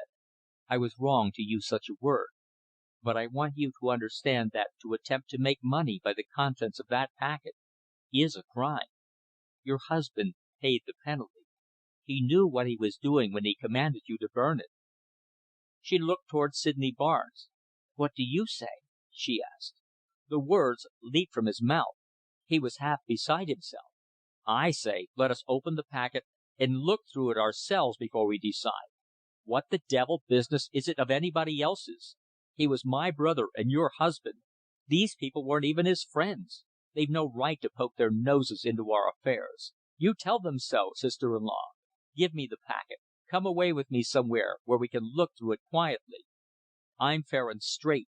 It shall be halves, I swear. I say, sister-in-law Agnes, you don't want to go back to the refreshment bar, do you? No, she moaned. No, no. Nor do I want to go back to the gutter, he declared fiercely. But money isn't to be had for the picking up. 10,000 pounds Morris expected to get for that packet. It's hard if we can't make half of that. She looked up at Wrayson as though for advice. Mrs. Barnes, he said gravely, I can tell you what is in that packet. You can see for yourself, then, whether it is anything by means of which you can make money. It consists of the letters of a very famous woman to the man whom she loved. They were stolen from him on the battlefield. I do not wish to pain you, but the thief was Morris Barnes. The friends of the lady who wrote them paid your brother 2,000 pounds a year. Her enemies offered him 10,000 pounds down. There is the secret of Morris Barnes' wealth. Sydney Barnes leaned over the back of her chair. His hot whisper seemed to burn her cheek. Keep the packet, sister-in-law. Don't part. Your brother-in-law, Wrayson remarked, is evidently disposed to continue your husband's operations. Remember, you are not at liberty to do so, as he asked. Your husband's words are plain. He orders you to burn the packet. How do I know that you are telling the truth? She asked abruptly. Undo the packet, he suggested. A glance inside should show you. For some reason or other, she seemed dissatisfied. She pointed towards the Baroness. What is she doing here? She asked. She is a friend of the woman who wrote those letters, Wrayson answered. I want her to see them destroyed. There was silence for several moments. The girl's fingers closed upon the packet. She turned round and faced them all. She faced them all, but she addressed more particularly Wrayson. "You are wondering why I hesitate," she said slowly. "Augustus said destroy the packet, and I suppose I ought to do it." "By God, you shan't!" Sydney Barnes broke in fiercely. "Morry didn't know that I should be here to look after things." She waited until he had finished, but she seemed to take very little, if any, notice of his intervention. "It isn't," she continued, "that I'm afraid to go back to the bar. I'll have to go to work somewhere, I suppose. But it isn't that. I want to know," she leaned a little forward, "I want to know who it is that has robbed me of my husband. I don't care what he was to other people. He was very good to me, and I loved him. I should like to see the person who killed him hanged."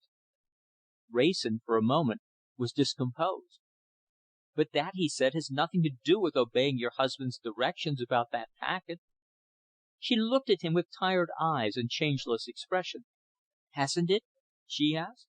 "I am not so sure. You have explained about these letters. It is quite certain that my husband was killed by either the friends or the enemies of the woman who wrote these letters. I think that if I take this packet to the police, it will help them to find the murderer." Her new attitude was a perplexing one. Wrayson glanced at the Baroness as though for counsel. She stepped forward and laid her hand upon the girl's shoulder. "There is one thing which you must not forget, Mrs. Barnes," she said quietly. "Your husband knew that he was running a great risk in keeping these letters and making a living out of them. His letter to you shows that he was perfectly aware of it. Of course, it is a very terrible, a very inexcusable thing that he should have been killed, but he knew perfectly well that he was in danger. Can't you sympathize a little with the poor woman whose life he made so miserable? Let her have her letters back. You will not find her ungrateful." The girl turned slowly round and faced the Baroness.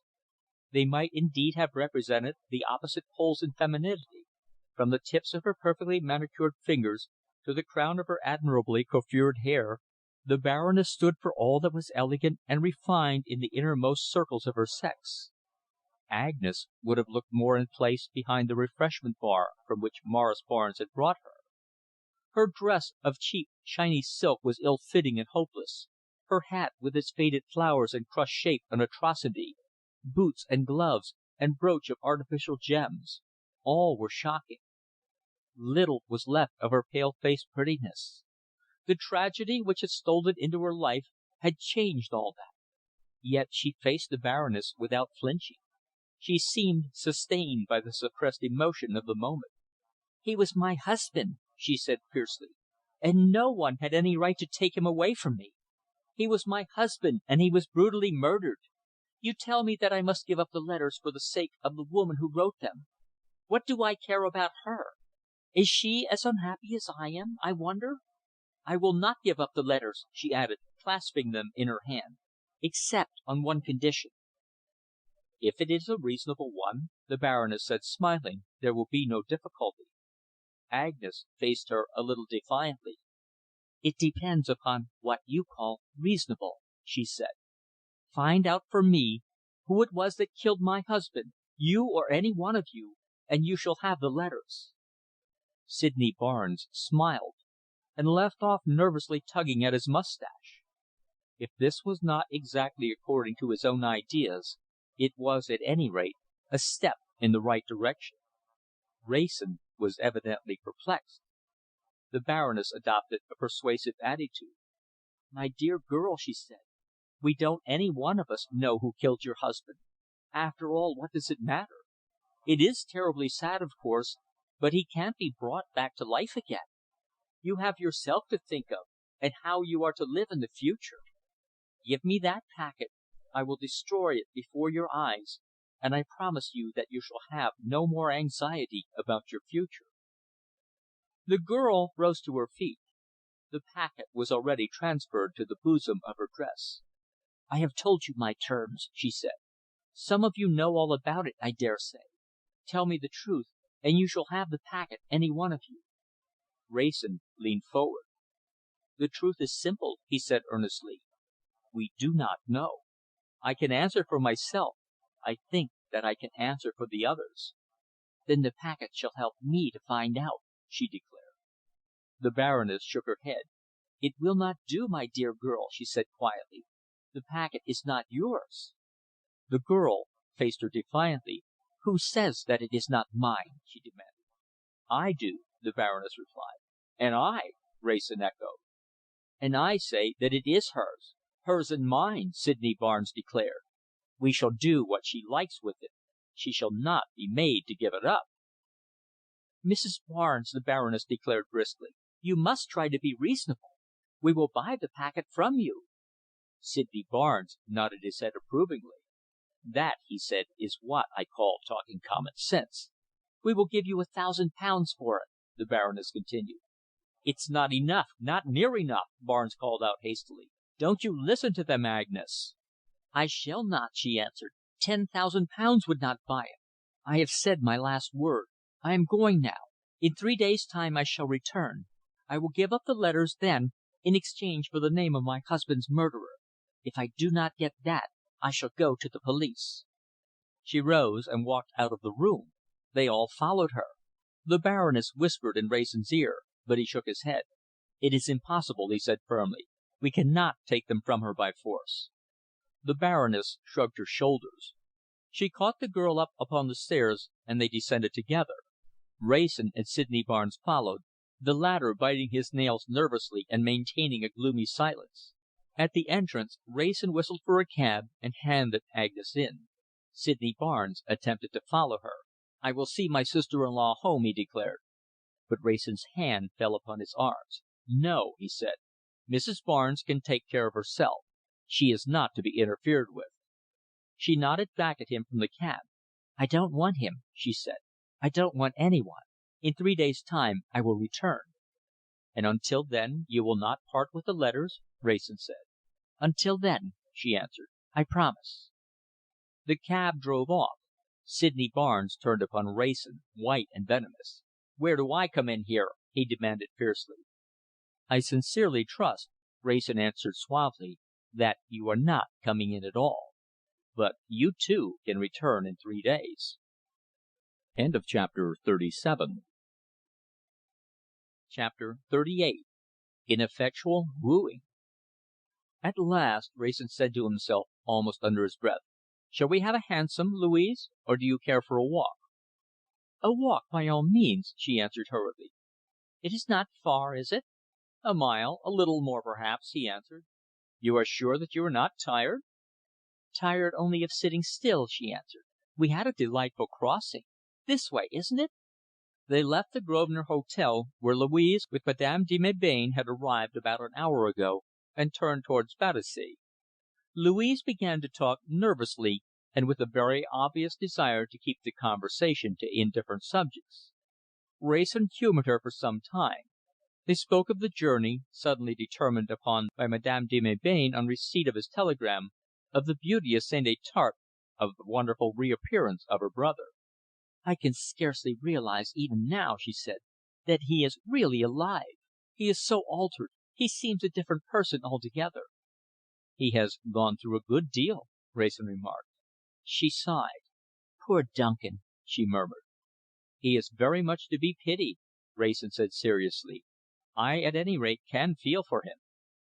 He turned towards her as he spoke, but his words were charged with meaning. She began quickly to speak of something else, but he interrupted her. "Louise," he said, "is London so far from St. Étarpe?"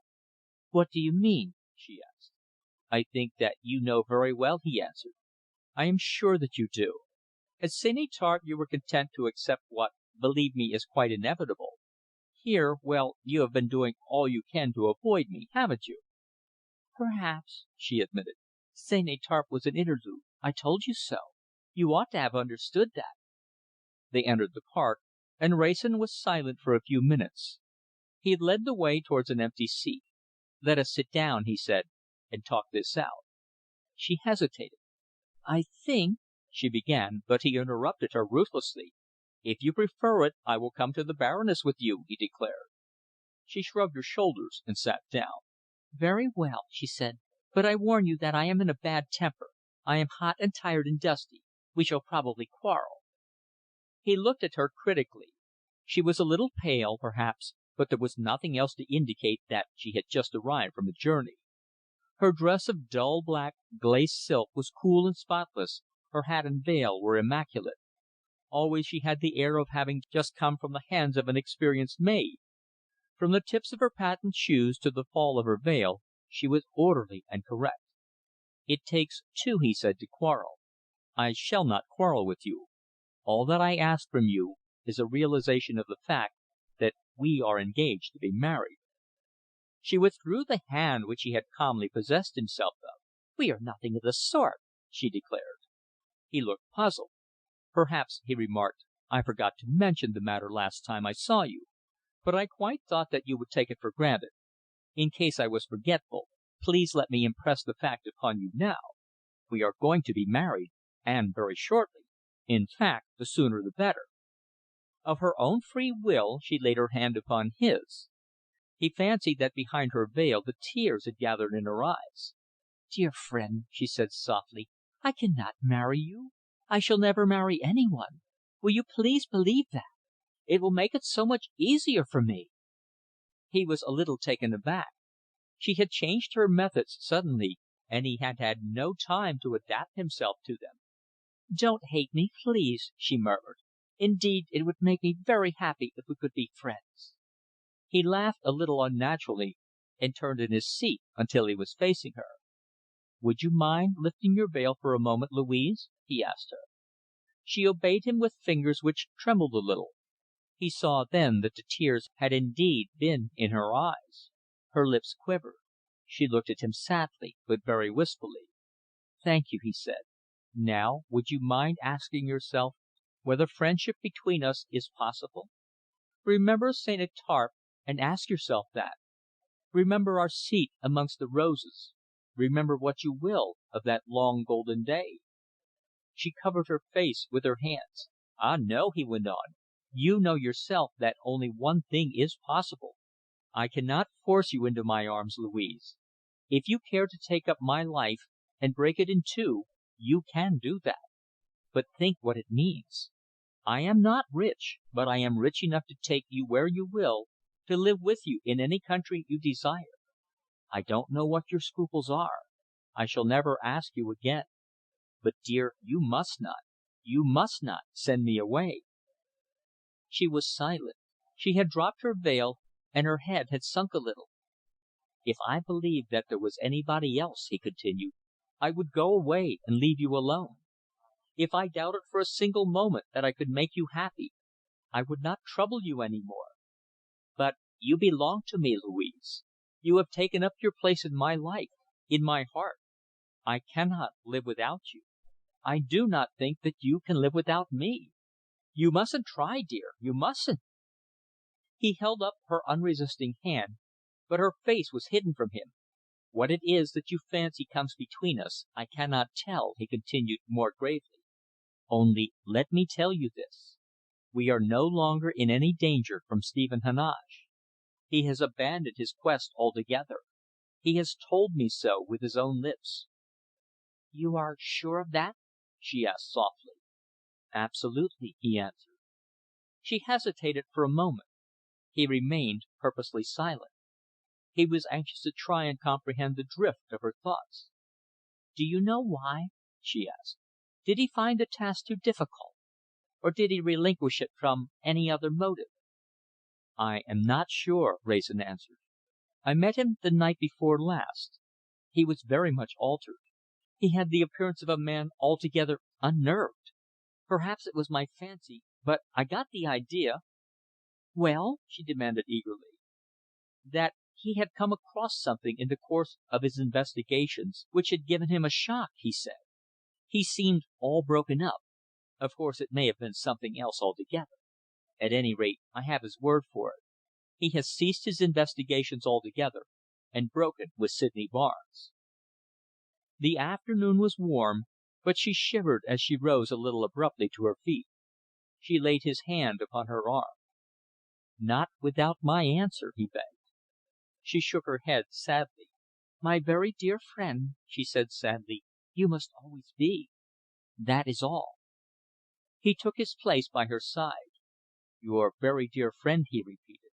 "Well, it is a relationship I don't know much about. I haven't had many friendships amongst your sex. Tell me exactly what my privileges would be." "You will learn that," she said, "in time." He shook his head. "I think not," he declared. "Friendship, to be frank with you, would not satisfy me in the least." "Then I must lose you altogether," she murmured in a low tone. "I don't think so," he affirmed coolly. "I consider that you belong to me already. You are only postponing the time when I shall claim you." She made no remark, and behind her veil her face told him little. A moment later they issued from the park and stood on the pavement before the Baroness' flat. She held out her hand without a word. "I think," he said, "that I should like to come in and see the Baroness." "Not now," she begged. "We shall meet again at dinner time." "Where?" he asked eagerly. "Madame desired me to ask you to join us at the Grosvenor," she answered, "at 8:30. "I shall be delighted," he answered promptly. "You nearly forgot to tell me." She shook her head. "No, I didn't," she said. "I should not have let you go away without giving you her message." "And you will let me bring you home afterwards?" "We shall be delighted," she answered. "I shall be with Amy, of course." He smiled as he raised his hat and let her pass in. "The Baroness," he said, "is always kind." He stood for a moment on the pavement. Then he glanced at his watch and hailed a cab. The Sheridan Club, he told the man. He had decided to appeal to the Colonel. Chapter XXXIX. The Colonel's Mission.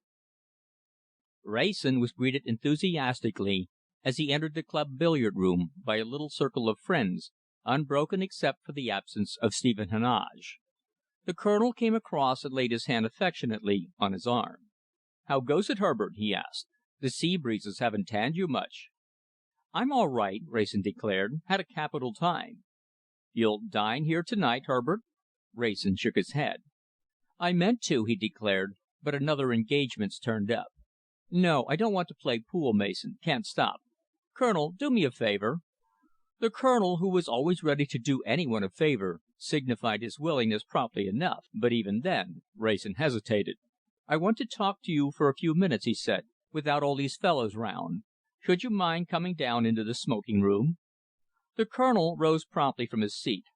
"Not a bit in the world," he declared. "We'll go into the smoking room. Scarcely a soul there. Much cooler, too. Bring your drink. See you boys later." They found two easy chairs in the smoking room, of which they were the sole occupants. The Colonel cut off the end of his cigar and made himself comfortable. "Now, my young friend," he said, "proceed." Wrayson did not beat about the bush. "It's about your daughter Louise, Colonel," he said. "She won't marry me." The Colonel pinched his cigar reflectively. "She always was a most peculiar girl," he affirmed. "Does she give any reasons?" "That's just what she won't do," Wrayson explained. "That's why I've come to you. Colonel, I'm fond of her. I never expected to feel like it about any woman." The Colonel nodded sympathetically. "And although it may sound conceited to say so," Wrayson continued, "I believe no, I'm sure that she's fond of me. She's admitted it. There!" The Colonel smiled understandingly. "Well," he said, "then where's the trouble? You don't want my consent. You know that." "Louise won't marry me," Wrayson repeated. "That's the trouble. She won't explain her attitude. She simply declares that marriage for her is an impossibility." The Colonel sighed. "I'm afraid," he murmured regretfully, "that my daughter is a fool." "She is anything but that," Wrayson declared. "She has some scruple. What it is, I can't imagine. Of course, at first I thought it was because we were, both of us, involved in that Morris Barnes affair. But I know now that it isn't that. Heneage, who threatened me, and indirectly her, has chucked the whole business. Such danger as there was is over. Interrupting you for one moment," the Colonel said quietly, "what has become of Heneage?" "He's in a queer way," Wrayson answered. "You know he started on hot to solve this Morris Barnes business. He warned us both to get out of the country. Well, I saw him last night, and he was a perfect wreck. He looked like a man just recovering from a bout of dissipation, or something of that sort." "Did you speak to him?" the Colonel asked. "I was with him some time," Wrayson answered. "His manner was just as changed as his appearance." The Colonel was looking, for him, quite grave. His cigar had gone out, and he forgot to relight it. "Dear me," he said, "I am sorry to hear this. Did he allude to the Morris Barnes affair at all?" "He did," Wrayson answered. "He gave me to understand, in fact, that he had discovered a little more than he wanted to." The Colonel stretched out his hand for a match, and relit his cigar. "You believe, then," he said, "that Heneage has succeeded in solving the mystery of Barnes' murder, and is keeping the knowledge to himself?" "That was the conclusion I came to," Wrayson admitted. The Colonel smoked for a moment or two in thoughtful silence. "Well," he said, "it isn't like Heneage. I've always looked upon him as a man without nerves, a man who would carry through any purpose he set himself to without going to pieces about it. Shows how difficult it is to understand the most obvious of us." Wrayson nodded. "But after all," he said, "it wasn't to talk about Heneage that I brought you down here. What I want to know, Colonel, is if you can help me at all with Louise." The Colonel's forehead was furrowed with perplexity. "My dear Herbert," he declared, "there is no man in the world I would sooner have for a son in law. But what can I do? Louise wouldn't listen to me in any case. I haven't any authority or any influence over her. I say it to my sorrow, but it's the truth. If it were my little girl down at home, now, it would be a different matter. But Louise has taken her life into her own hands. She has not spoken to me for years. She certainly would not listen to my advice." "Then if you cannot help me directly, Colonel," Wrayson continued, "can you help me indirectly? I have asked you a question something like this before, but I want to repeat it. I have told you that Louise refuses to marry me. She has something on her mind, some scruple, some fear. Can you form any idea as to what it may be?" The Colonel was silent for an unusually long time. He was leaning back in his chair, looking up through the cloud of blue tobacco smoke to the ceiling. In reflection, his features seemed to have assumed a graver and somewhat weary expression. "Yes," he said at last, "I think I can." Wrayson felt his heart jump. His eyes were brighter. An influx of new life seemed to have come to him. He leaned forward eagerly. "You will tell me what it is, Colonel?" he begged. The Colonel looked at him with a queer little smile. "I am not sure that I can do that, Herbert," he said. "I am not sure that it would help you if I did. And you are asking me rather more than you know." Wrayson felt a little chill of discouragement. "Colonel," he said, "I am in your hands. But I love your daughter, and I swear that I would make her happy." The Colonel looked at his watch. "Do you know where Louise is?" he asked quietly. "Number 17, Frederick Mansions, Battersea," Wrayson answered. The Colonel rose to his feet. "I will go down and see her," he said simply. "You had better wait here for me. I will come straight back." "Colonel, you're a brick," Wrayson declared, walking with him towards the door. "I'll do my best, Herbert," he answered quietly. "But I can't promise. I can't promise anything."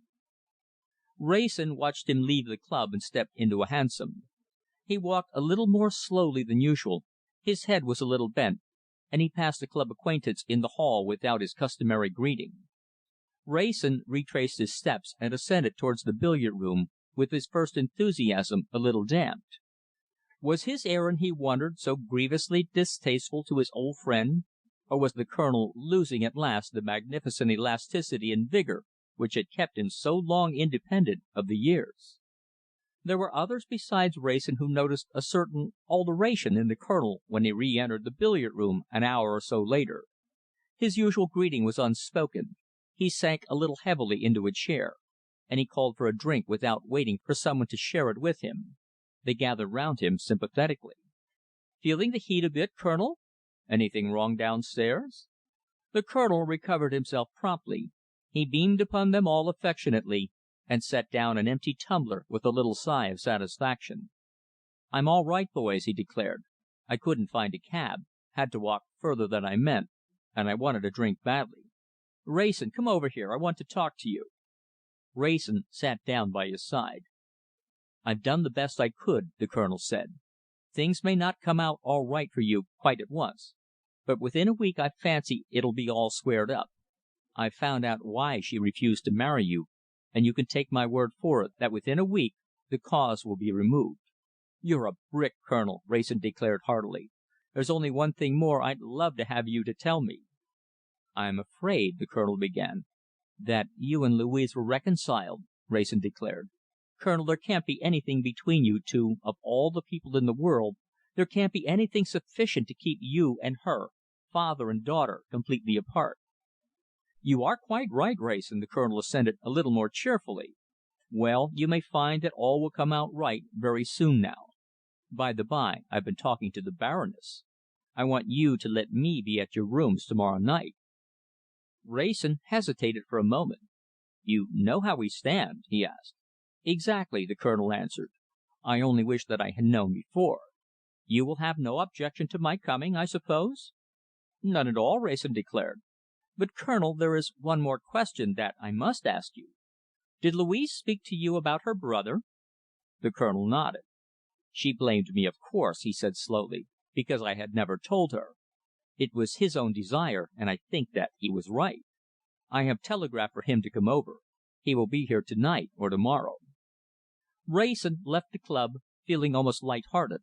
It was the old story over again, the Colonel to the rescue. Chapter 40. Blackmail. Sydney Barnes staggered into his apartment with a little exclamation of relief which was almost a groan. He slammed the door and sank into an easy chair.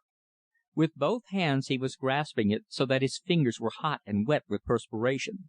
At last he had obtained his soul's desire. He sat there for several minutes without moving. The blinds were close drawn and the room was in darkness. Gradually he began to be afraid. He rose and with trembling fingers struck a match. On the corner of the table, fortunately he knew exactly where to find it, was a candle. He lit it, and holding it over his head, peered fearfully around. Convinced at last that he was alone, he set it down again, wiped the perspiration from his forehead, and opening a cupboard in the chiffonier, produced a bottle and a glass. He poured out some spirits and drank it. Then, after rummaging for several moments in his coat pocket, he produced several crumpled cigarettes of a cheap variety. One of these he proceeded to smoke, whilst with trembling fingers he undid the packet which he had been carrying, and began a painstaking study of its contents. A delicate perfume stole out into the room from those closely pressed sheets, so eagerly clutched in his yellow-stained fingers. A little bunch of crushed violets slipped to the floor unheeded. Ghoul-like, he bent over the pages of delicate writing, the intimate, passionate cry of a soul seeking for its mate. They were no ordinary love letters. Mostly they were beyond the comprehension of the creature who spelt them out, word for word, seeking all the time to appraise their exact monetary value to himself. But for what he had heard he would have found them disappointing. As it was, he gloated over them. £2,000 a year his clever brother had earned by merely possessing them. He looked at them almost reverently. Then he suddenly remembered what else his brother had earned by their possession, and he shivered. A moment later the electric bell outside pealed, and there came a soft knocking at the door. A little cry, half stifled, broke from his lips. With numbed and trembling fingers he began tying up the letters. The perspiration had broken out upon his forehead. Someone to see him! Who could it be? He was quite determined not to go to the door. He would let no one in. Again the bell. Soon they would get tired of ringing and go away. He was quite safe so long as he remained quiet. Quite safe, he told himself feverishly. Then his pulses seemed to stop beating. There was a rush of blood to his head. He clutched at the sides of his chair, but to rise was a sheer impossibility. The thing which was terrifying him was a small thing in itself. The turning of a latch key in the door. Before him on the table was his own. He knew of no other. Yet some one was opening, had opened his front door. He sprang to his feet at last with something which was almost a shriek. The door of the room in which he was slowly being pushed open. By the dim candlelight he could distinguish the figure of his visitor standing upon the threshold and peering into the room. His impulse was without doubt one of relief. The figure was the figure of a complete stranger. nor was there anything the least threatening about his appearance. He saw a tall, white-haired gentleman, carefully dressed with military exactitude, regarding him with a benevolent and apologetic smile. "I really must apologize," he said, "for such an unceremonious entrance. I felt sure that you were in, but I am a trifle deaf, and I could not be sure whether or not the bell was ringing. So I ventured to use my own latch key, with, as you are doubtless observing, complete success." "Who are you, and what do you want?" Barnes asked, finding his voice at last. "My name is Colonel Fitzmaurice," was the courteous reply. "You will allow me to sit down? I have the pleasure of conversing, I believe, with Mr. Sydney Barnes." "That's my name," Barnes answered. "What do you want with me?" Despite his visitor's urbanity, he was still a little nervous. The Colonel had a somewhat purposeful air, and he had seated himself directly in front of the door. "I want," the Colonel said calmly, "that packet which you have just stolen from Mrs. Morris Barnes, and which you have in your pocket there." Barnes rose at once, trembling to his feet. His bead-like eyes were bright and venomous. He was terrified, but he had the courage of despair. "I have stolen nothing," he declared. "I don't know what you're talking about. I won't listen to you. You have no right to force your way into my flat. Colonel or no Colonel, I won't have it. I'll send for the police." The Colonel smiled. "No," he said, "don't do that. Besides, I know what I'm talking about. I mean the packet which I think I can see sticking out of your coat pocket. You have just stolen that from Mrs. Barnes' tin trunk, you know." "I have stolen nothing," the young man declared. "Nothing at all. I am not a thief. I am not afraid of the police." The Colonel smiled tolerantly. "That is good," he said. "I hate cowards. But I am going to make you very much afraid of me, unless you are wise and give me that packet." Barnes breathed thickly for a moment. Coward he knew that he was to the marrow of his bones, but other of the evil passions were stirring in him then. His narrow eyes were alight with greed. He had the animal courage of vermin hard pressed. "The packet is mine," he said fiercely. "It's nothing to do with you. Get out of my room." He rose to his feet. The Colonel awaited him with equable countenance. He made, however, no advance. "Young man," the Colonel said quietly, "do you know what happened to your brother?" Sydney Barnes stood still and shivered. He could say nothing. His tongue seemed to cleave to the roof of his mouth. "Your brother was another of your breed," the Colonel continued, "a blackmailer, a low living, evil minded brute. Do you know how he came by those letters?" "I don't know, and I don't care," Barnes answered with a weak attempt at bluster. "They're mine now, and I'm going to stick to them." The Colonel shook his head. "He broke his trust to a dying man," he said softly, "to a man who lay on the veldt at Colenso, with 3 great wounds in his body, and his life's blood staining the ground. He had carried those letters into action with him, because they were precious to him. His last thought was that they should be destroyed. Your brother swore to do this. He broke his word. He turned blackmailer." "You're very fond of that word," Barnes muttered. "How do you know so much?" "The soldier was my son," the Colonel answered, "and he did not die. You see, I have a right to those letters. Will you give them to me?" "Give them up? Give up all hopes of affluence, his dreams of an easy life, of the cheap luxuries and riches which formed the heaven of his desire? No, he was not coward enough for that. He did not believe that this mild looking old gentleman would use force. Besides, he could not be very strong. He ought to be able to push him over and escape." "No," he answered bluntly, "I won't." The Colonel looked thoughtful. "It is a pity," he said quietly. "I am sorry to hear you say that. Your brother, when I asked him, made the same reply." Barnes felt himself suddenly grow hot, and then cold. The perspiration stood out upon his forehead. "I called upon your brother a few days before his death," the Colonel continued calmly. "I explained my claim to the letters, and I asked him for them. He, too, refused. Do you remember, by the by, what happened to your brother?" Sydney Barnes did not answer, but his cheeks were like chalk. His mouth was a little open, disclosing his yellow teeth. He stared at the Colonel with frightened, fascinated eyes. "I can see," the Colonel continued, "that you remember. Young man," he added, with a curious alteration in his tone, "be wiser than your brother. Give me the packet." "You killed him!" the young man gasped. "It was you who killed Morris."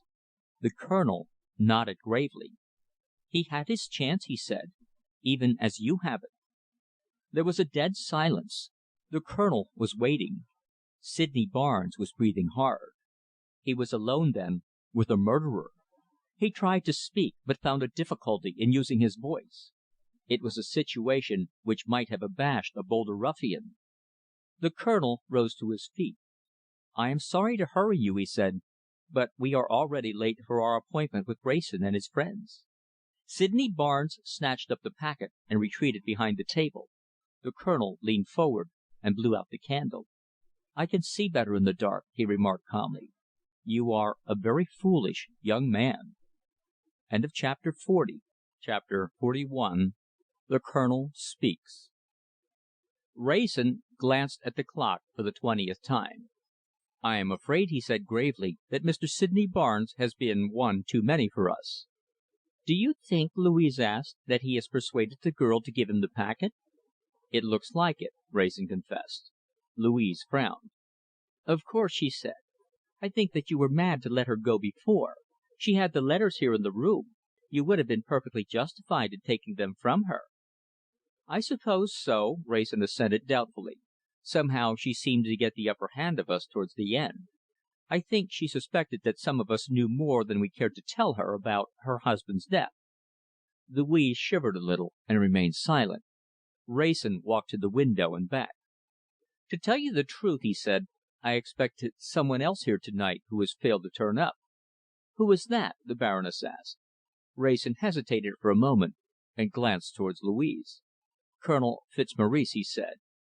Louise seemed to turn suddenly rigid. She looked at him steadfastly for a moment without speaking. "My father," she murmured at last. Wrayson nodded. "Yes," he said. "But what has he to do with this?" Louise asked, with her eyes fixed anxiously, almost fearfully, upon his. "I went to him for advice," Wrayson said quietly. "He has always been very kind, and I thought it possible that he might be able to help us. He promised to be here at the same hour as the others. Listen, there is the bell at last." The Colonel entered the room. Louise half rose to her feet. Wrayson hastened to meet him. "Herbert," he said with an affectionate smile, "forgive me for being a little late. Baroness, I am delighted to see you and Louise." The Baroness held out both her hands, which the Colonel raised gallantly to his lips. Louise he greeted with a fatherly and unembarrassed smile. "I must apologize to all of you," he said, "but perhaps this will be my best excuse." He took the packet from his breast pocket and handed it over to the Baroness. The room seemed filled with exclamations. The Colonel beamed upon them all. "Quite simple," he declared. "I have just taken them from Mr. Sydney Barnes upstairs. He, in his turn, took them from." The door was suddenly opened. Mrs. Morris Barnes rushed into the room and gazed wildly around. "Where is he?" she exclaimed. "He has robbed me, the little beast! He got into my rooms while I was out." The Colonel led her gallantly to a chair. "Calm yourself, my dear young lady," he said. "Where is he?" she cried. "Has he been here?" The Colonel shook his head. "He is in his room upstairs, but," he said, "I should not advise you to go to him." "He has my packet, Auguste's packet!" she cried, springing up. The Colonel laid his hand upon her arm. "No," he said. "That packet has been restored to its rightful owner." She rose to her feet, trembling with anger. The Colonel motioned her to resume her seat. "Come," he said, "as far as you are concerned, you have nothing to complain of. You offered, I believe, to give it up yourself on one condition."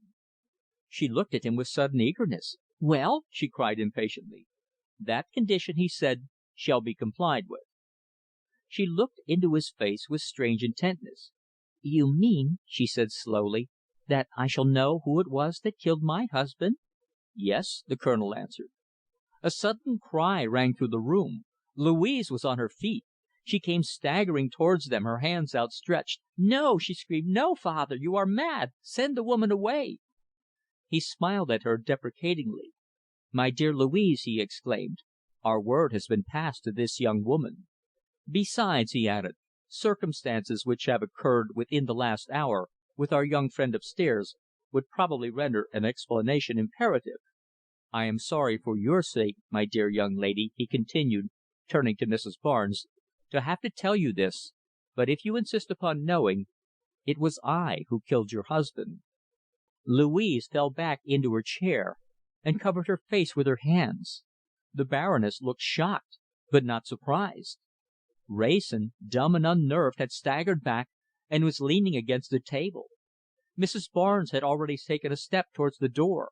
She was very pale, but her eyes were ablaze.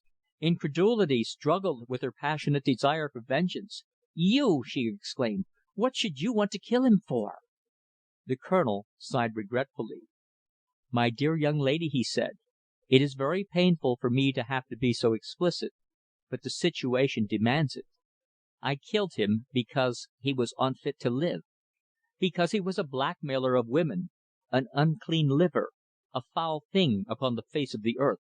"It's a damned lie!" the girl hissed. "He was good to me, and you shall swing for it." The Colonel looked genuinely distressed. "I am afraid," he said, "that you are prejudiced.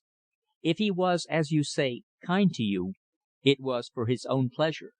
Believe me, I made a careful study of his character before I decided that he must go." She looked at him with fierce curiosity.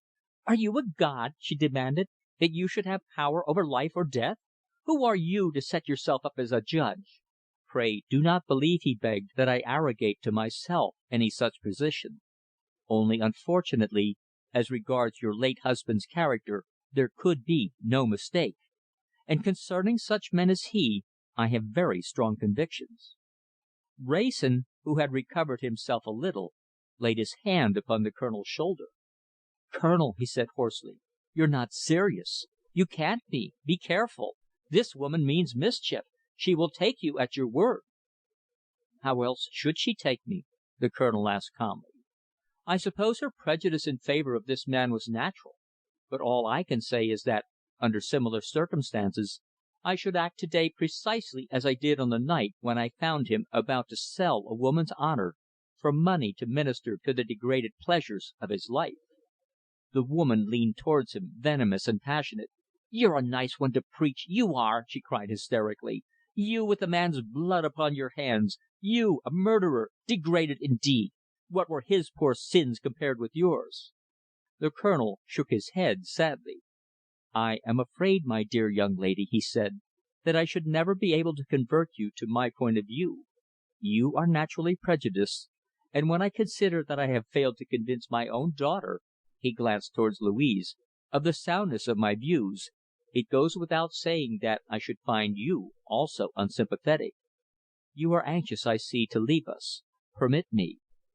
He held open the door for her with grave courtesy, but Wrayson pushed him aside. He had recovered himself to some extent, but he still felt as though he were moving in some horrible dream. "Colonel," he exclaimed hoarsely, "you know what this means. You know where she will go." "If he don't, let me tell him," she interrupted. "To the nearest police station. That's where I'm off." Wrayson glanced quickly at the Colonel, who seemed in no way discomposed. "Naturally," he assented. "No one, my dear young lady, will interfere with you in your desire to carry out your painfully imperfect sense of justice. Pray pass out." She hesitated for a moment. Her poor little brain was struggling, perhaps, for the last time, to adapt itself to his point of view, to understand why, at a moment so critical, he should treat her with the easy composure and tolerant good nature of one who gives to a spoiled child its own way. Then she saw signs of further interference on Wrayson's part, and she delayed no longer. The Colonel closed the door after her, and stood for a moment with his back against it, for Wrayson had showed signs of a desire to follow the woman whose egress he had just permitted. He looked into their faces, white with horror, full of dread of what was to come, and he smiled reassuringly. "Amy," he said, turning to the Baroness, "surely you and Wrayson here are possessed of some grains of common sense. Louise, I know, is too easily swayed by sentiment. But you, Wrayson, surely I can rely on you." "For anything," Wrayson answered with trembling lips. "But what can I do? What is there to be done?" The Colonel smiled gently. "Simply to listen intelligently, sympathetically if you can," he declared. I want to make my position clear to you if I can. You have heard what that poor young woman called me. Probably you have used the same word yourself. A murderer." "Yes," Wrayson muttered, "I heard. When I came back from the Soudan 12 years ago, I had been instrumental in killing some thousands of brave men. I dare say I had killed a score or so with my own hand. Was I a murderer then?" "No," Wrayson answered. "It was a different thing." "Then killing is not necessarily murder," the Colonel remarked. "Good. Now take the case of a man like Morris Barnes. He belonged to the class of humanity which you can call by no other name than that of vermin. Whatever he touched, he defiled. He was without a single good instinct, a single passable quality. Wherever he lived, he bred contamination. Whoever touched him was the worse for it. His influence upon the world was an unchanging one for evil. Put aside sentiment for one moment, false sentiment, I should say, and ask yourself what possible sin can there be in taking the life of such a one? If he had gone on 4 legs instead of 2, his breed would have been exterminated centuries ago." "We are not the judges," Wrayson began, weakly enough. "We are, sir," the Colonel thundered. "For what else have we been given brains, the moral sense, the knowledge of good or evil? There are those amongst us who become decadents, whose presence amongst us breeds corruption, whose dirty little lives are like the trail of a foul insect across the pages of life. I hold it a just and moral thing to rid the world of such a creature. The sanctity of human life is the canting cry of the falsely sentimental. Human life is sacred or not, according to its achievements. Such a one as Morris Barnes I would brush away like a poisonous fly." "Bentham," Wrayson faltered. "I killed him, sir," the Colonel answered, "and others of his kidney before him. Louise knew it. I argued with her as I am doing with you, but it was useless. Nevertheless, I have lived as seemed good to me." "There is the law," Wrayson said, with a horrified glance towards Louise. He understood now. The Colonel bowed his head. "I am prepared," the Colonel answered, "to pay the penalty of all reformers." There was a ring at the bell. Wrayson threw open the door. A small boy stood there. He held a piece of paper in his hand. "The lidy said," he declared, "that the white haired gentleman would give me 1/2 crown for this 'ere." Wrayson gave him the money and stepped back into the room. He gave the paper to the Colonel, who read it calmly, first to himself and then aloud. "I leave you to your conscience. He may have been bad, but he was good to me. Agnes B." The Colonel's eyes grew very soft. "Poor little woman," he said to himself. "Wrayson, you'll look after her? You'll see she doesn't come to grief?" There was the sound of a heavy fall in the room above. The Colonel's face assumed an air of intense irritation. "It's that infernal window pole," he declared. "I had doubts about it all the time." Wrayson looked at him in horror. "What do you mean?" he demanded. "Perhaps you had better go up and see," the Colonel answered, taking up his hat. "A very commonplace tragedy, after all. I don't quite see what else he could have done. He was penniless, half mad with disappointment. He'd been smoking too many cigarettes and drinking too much cheap liquor, and he was in danger of arrest for stealing the landlord's furniture. No other end for him, I am afraid." Wrayson threw open the door. "Don't hurry," the Colonel declared. "You'll probably find that he has hanged himself, but he must have been dead for some time." Wrayson tore up the stairs. The Colonel watched him for a moment. Then, with a little sigh, he began to descend. "False sentiment," he murmured to himself sadly. "The world's full of it." Chapter 41. Chapter 42. Love Remains. Wrayson rode slowly up the great avenue, and paused at the bend to see for the first time at close quarters the house which from the valley below had seemed little more than a speck of white set in a deep bower of green. Seen at close quarters, its size amazed him. With its cluster of outbuildings, it occupied nearly the whole of the plateau, which was like a jutting tableland out from the side of the mountain. It was of 2 stories only, and encircled with a great verandah supported by embowered pillars. Free at last from the densely growing trees, Wrayson, for the first time during his long climb, caught an uninterrupted view of the magnificent panorama below. A land of hills, of black forests and shining rivers, a land uncultivated but rich in promise, magnificent in its primitivism. It was a wonderful dwelling this, of which the owner, springing down from the veranda, was now on his way to meet his guest. The two men shook hands with unaffected heartiness. Duncan Fitzmaurice, in his white linen riding clothes, seemed taller than ever, a little gaunt and thin too, from a recent attack of fever. There was no doubt about the pleasure with which he received his guest. "Where is Louise?" he asked, looking behind down the valley. "Coming up in the wagons," Wrayson answered. "She has been riding all day and was tired." A Kaffir boy came out with a tray and glasses. Wrayson helped himself to a whisky and soda, and lit a cigar. "I'll get my pony and ride back with you to meet them," Duncan said. Wrayson detained him. "One moment," he said. "I have something to say to you first." Duncan glanced at him a little anxiously. Wrayson answered the look. "Nothing disturbing," he said. "You learnt the end of everything from my letters?" "I think so," Duncan answered. "The verdict on your father's death was absolutely unanimous," Wrayson said. "He was seen to stagger on the platform just as the train came in, and he seemed to make every effort to save himself.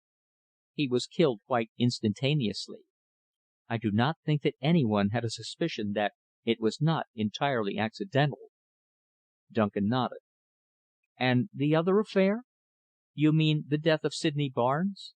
No one has ever doubted that he committed suicide. Everything seemed to point to it. There is only one man who knew about Morris Barnes, and probably guesses the rest. His name was Heneage, and he was your father's friend. He did not speak when he was alive, so he is not likely to now. There is the young woman, of course, Mrs. Morris Barnes. She has married again, and gone to Canada. Louise looked after her." Duncan took up his riding whip from the table. "Now tell me," he said, "what it is that you have to say to me." "Do you read the papers?" Wrayson asked abruptly. "Only so far as they treat of matters connected with this country," Duncan answered. "You have not read, then, of the Maxonian divorce?" The man's eyes were lit with fire. The handle of the riding whip snapped in his hands. "They have never granted it!" he cried. "Not in its first form," Wrayson answered hastily. "The whole suit fell to the ground for want of evidence." "It is abandoned, then?" Duncan demanded. "On the contrary, the courts have granted the decree," Wrayson answered, "but on political grounds only.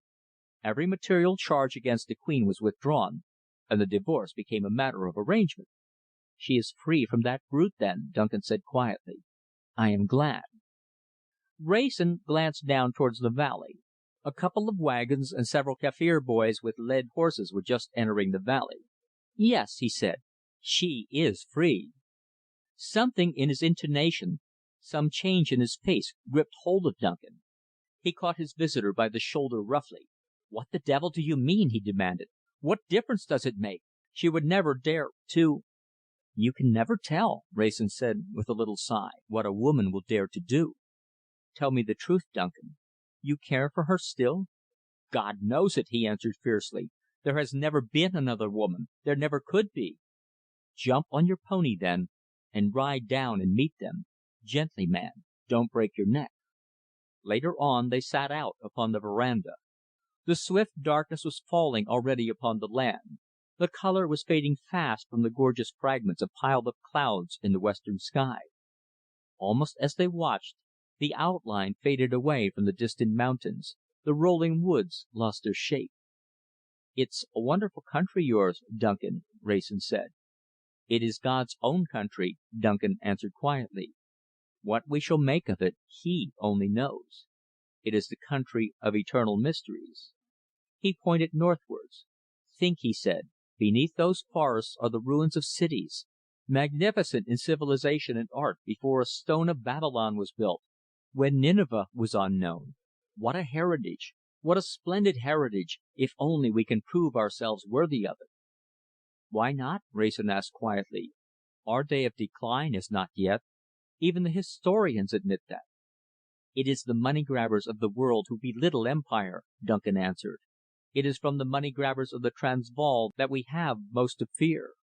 Only those can know what Africa is, what it might mean to us, who shake the dust of civilizations from their feet and creep a little way into its heart.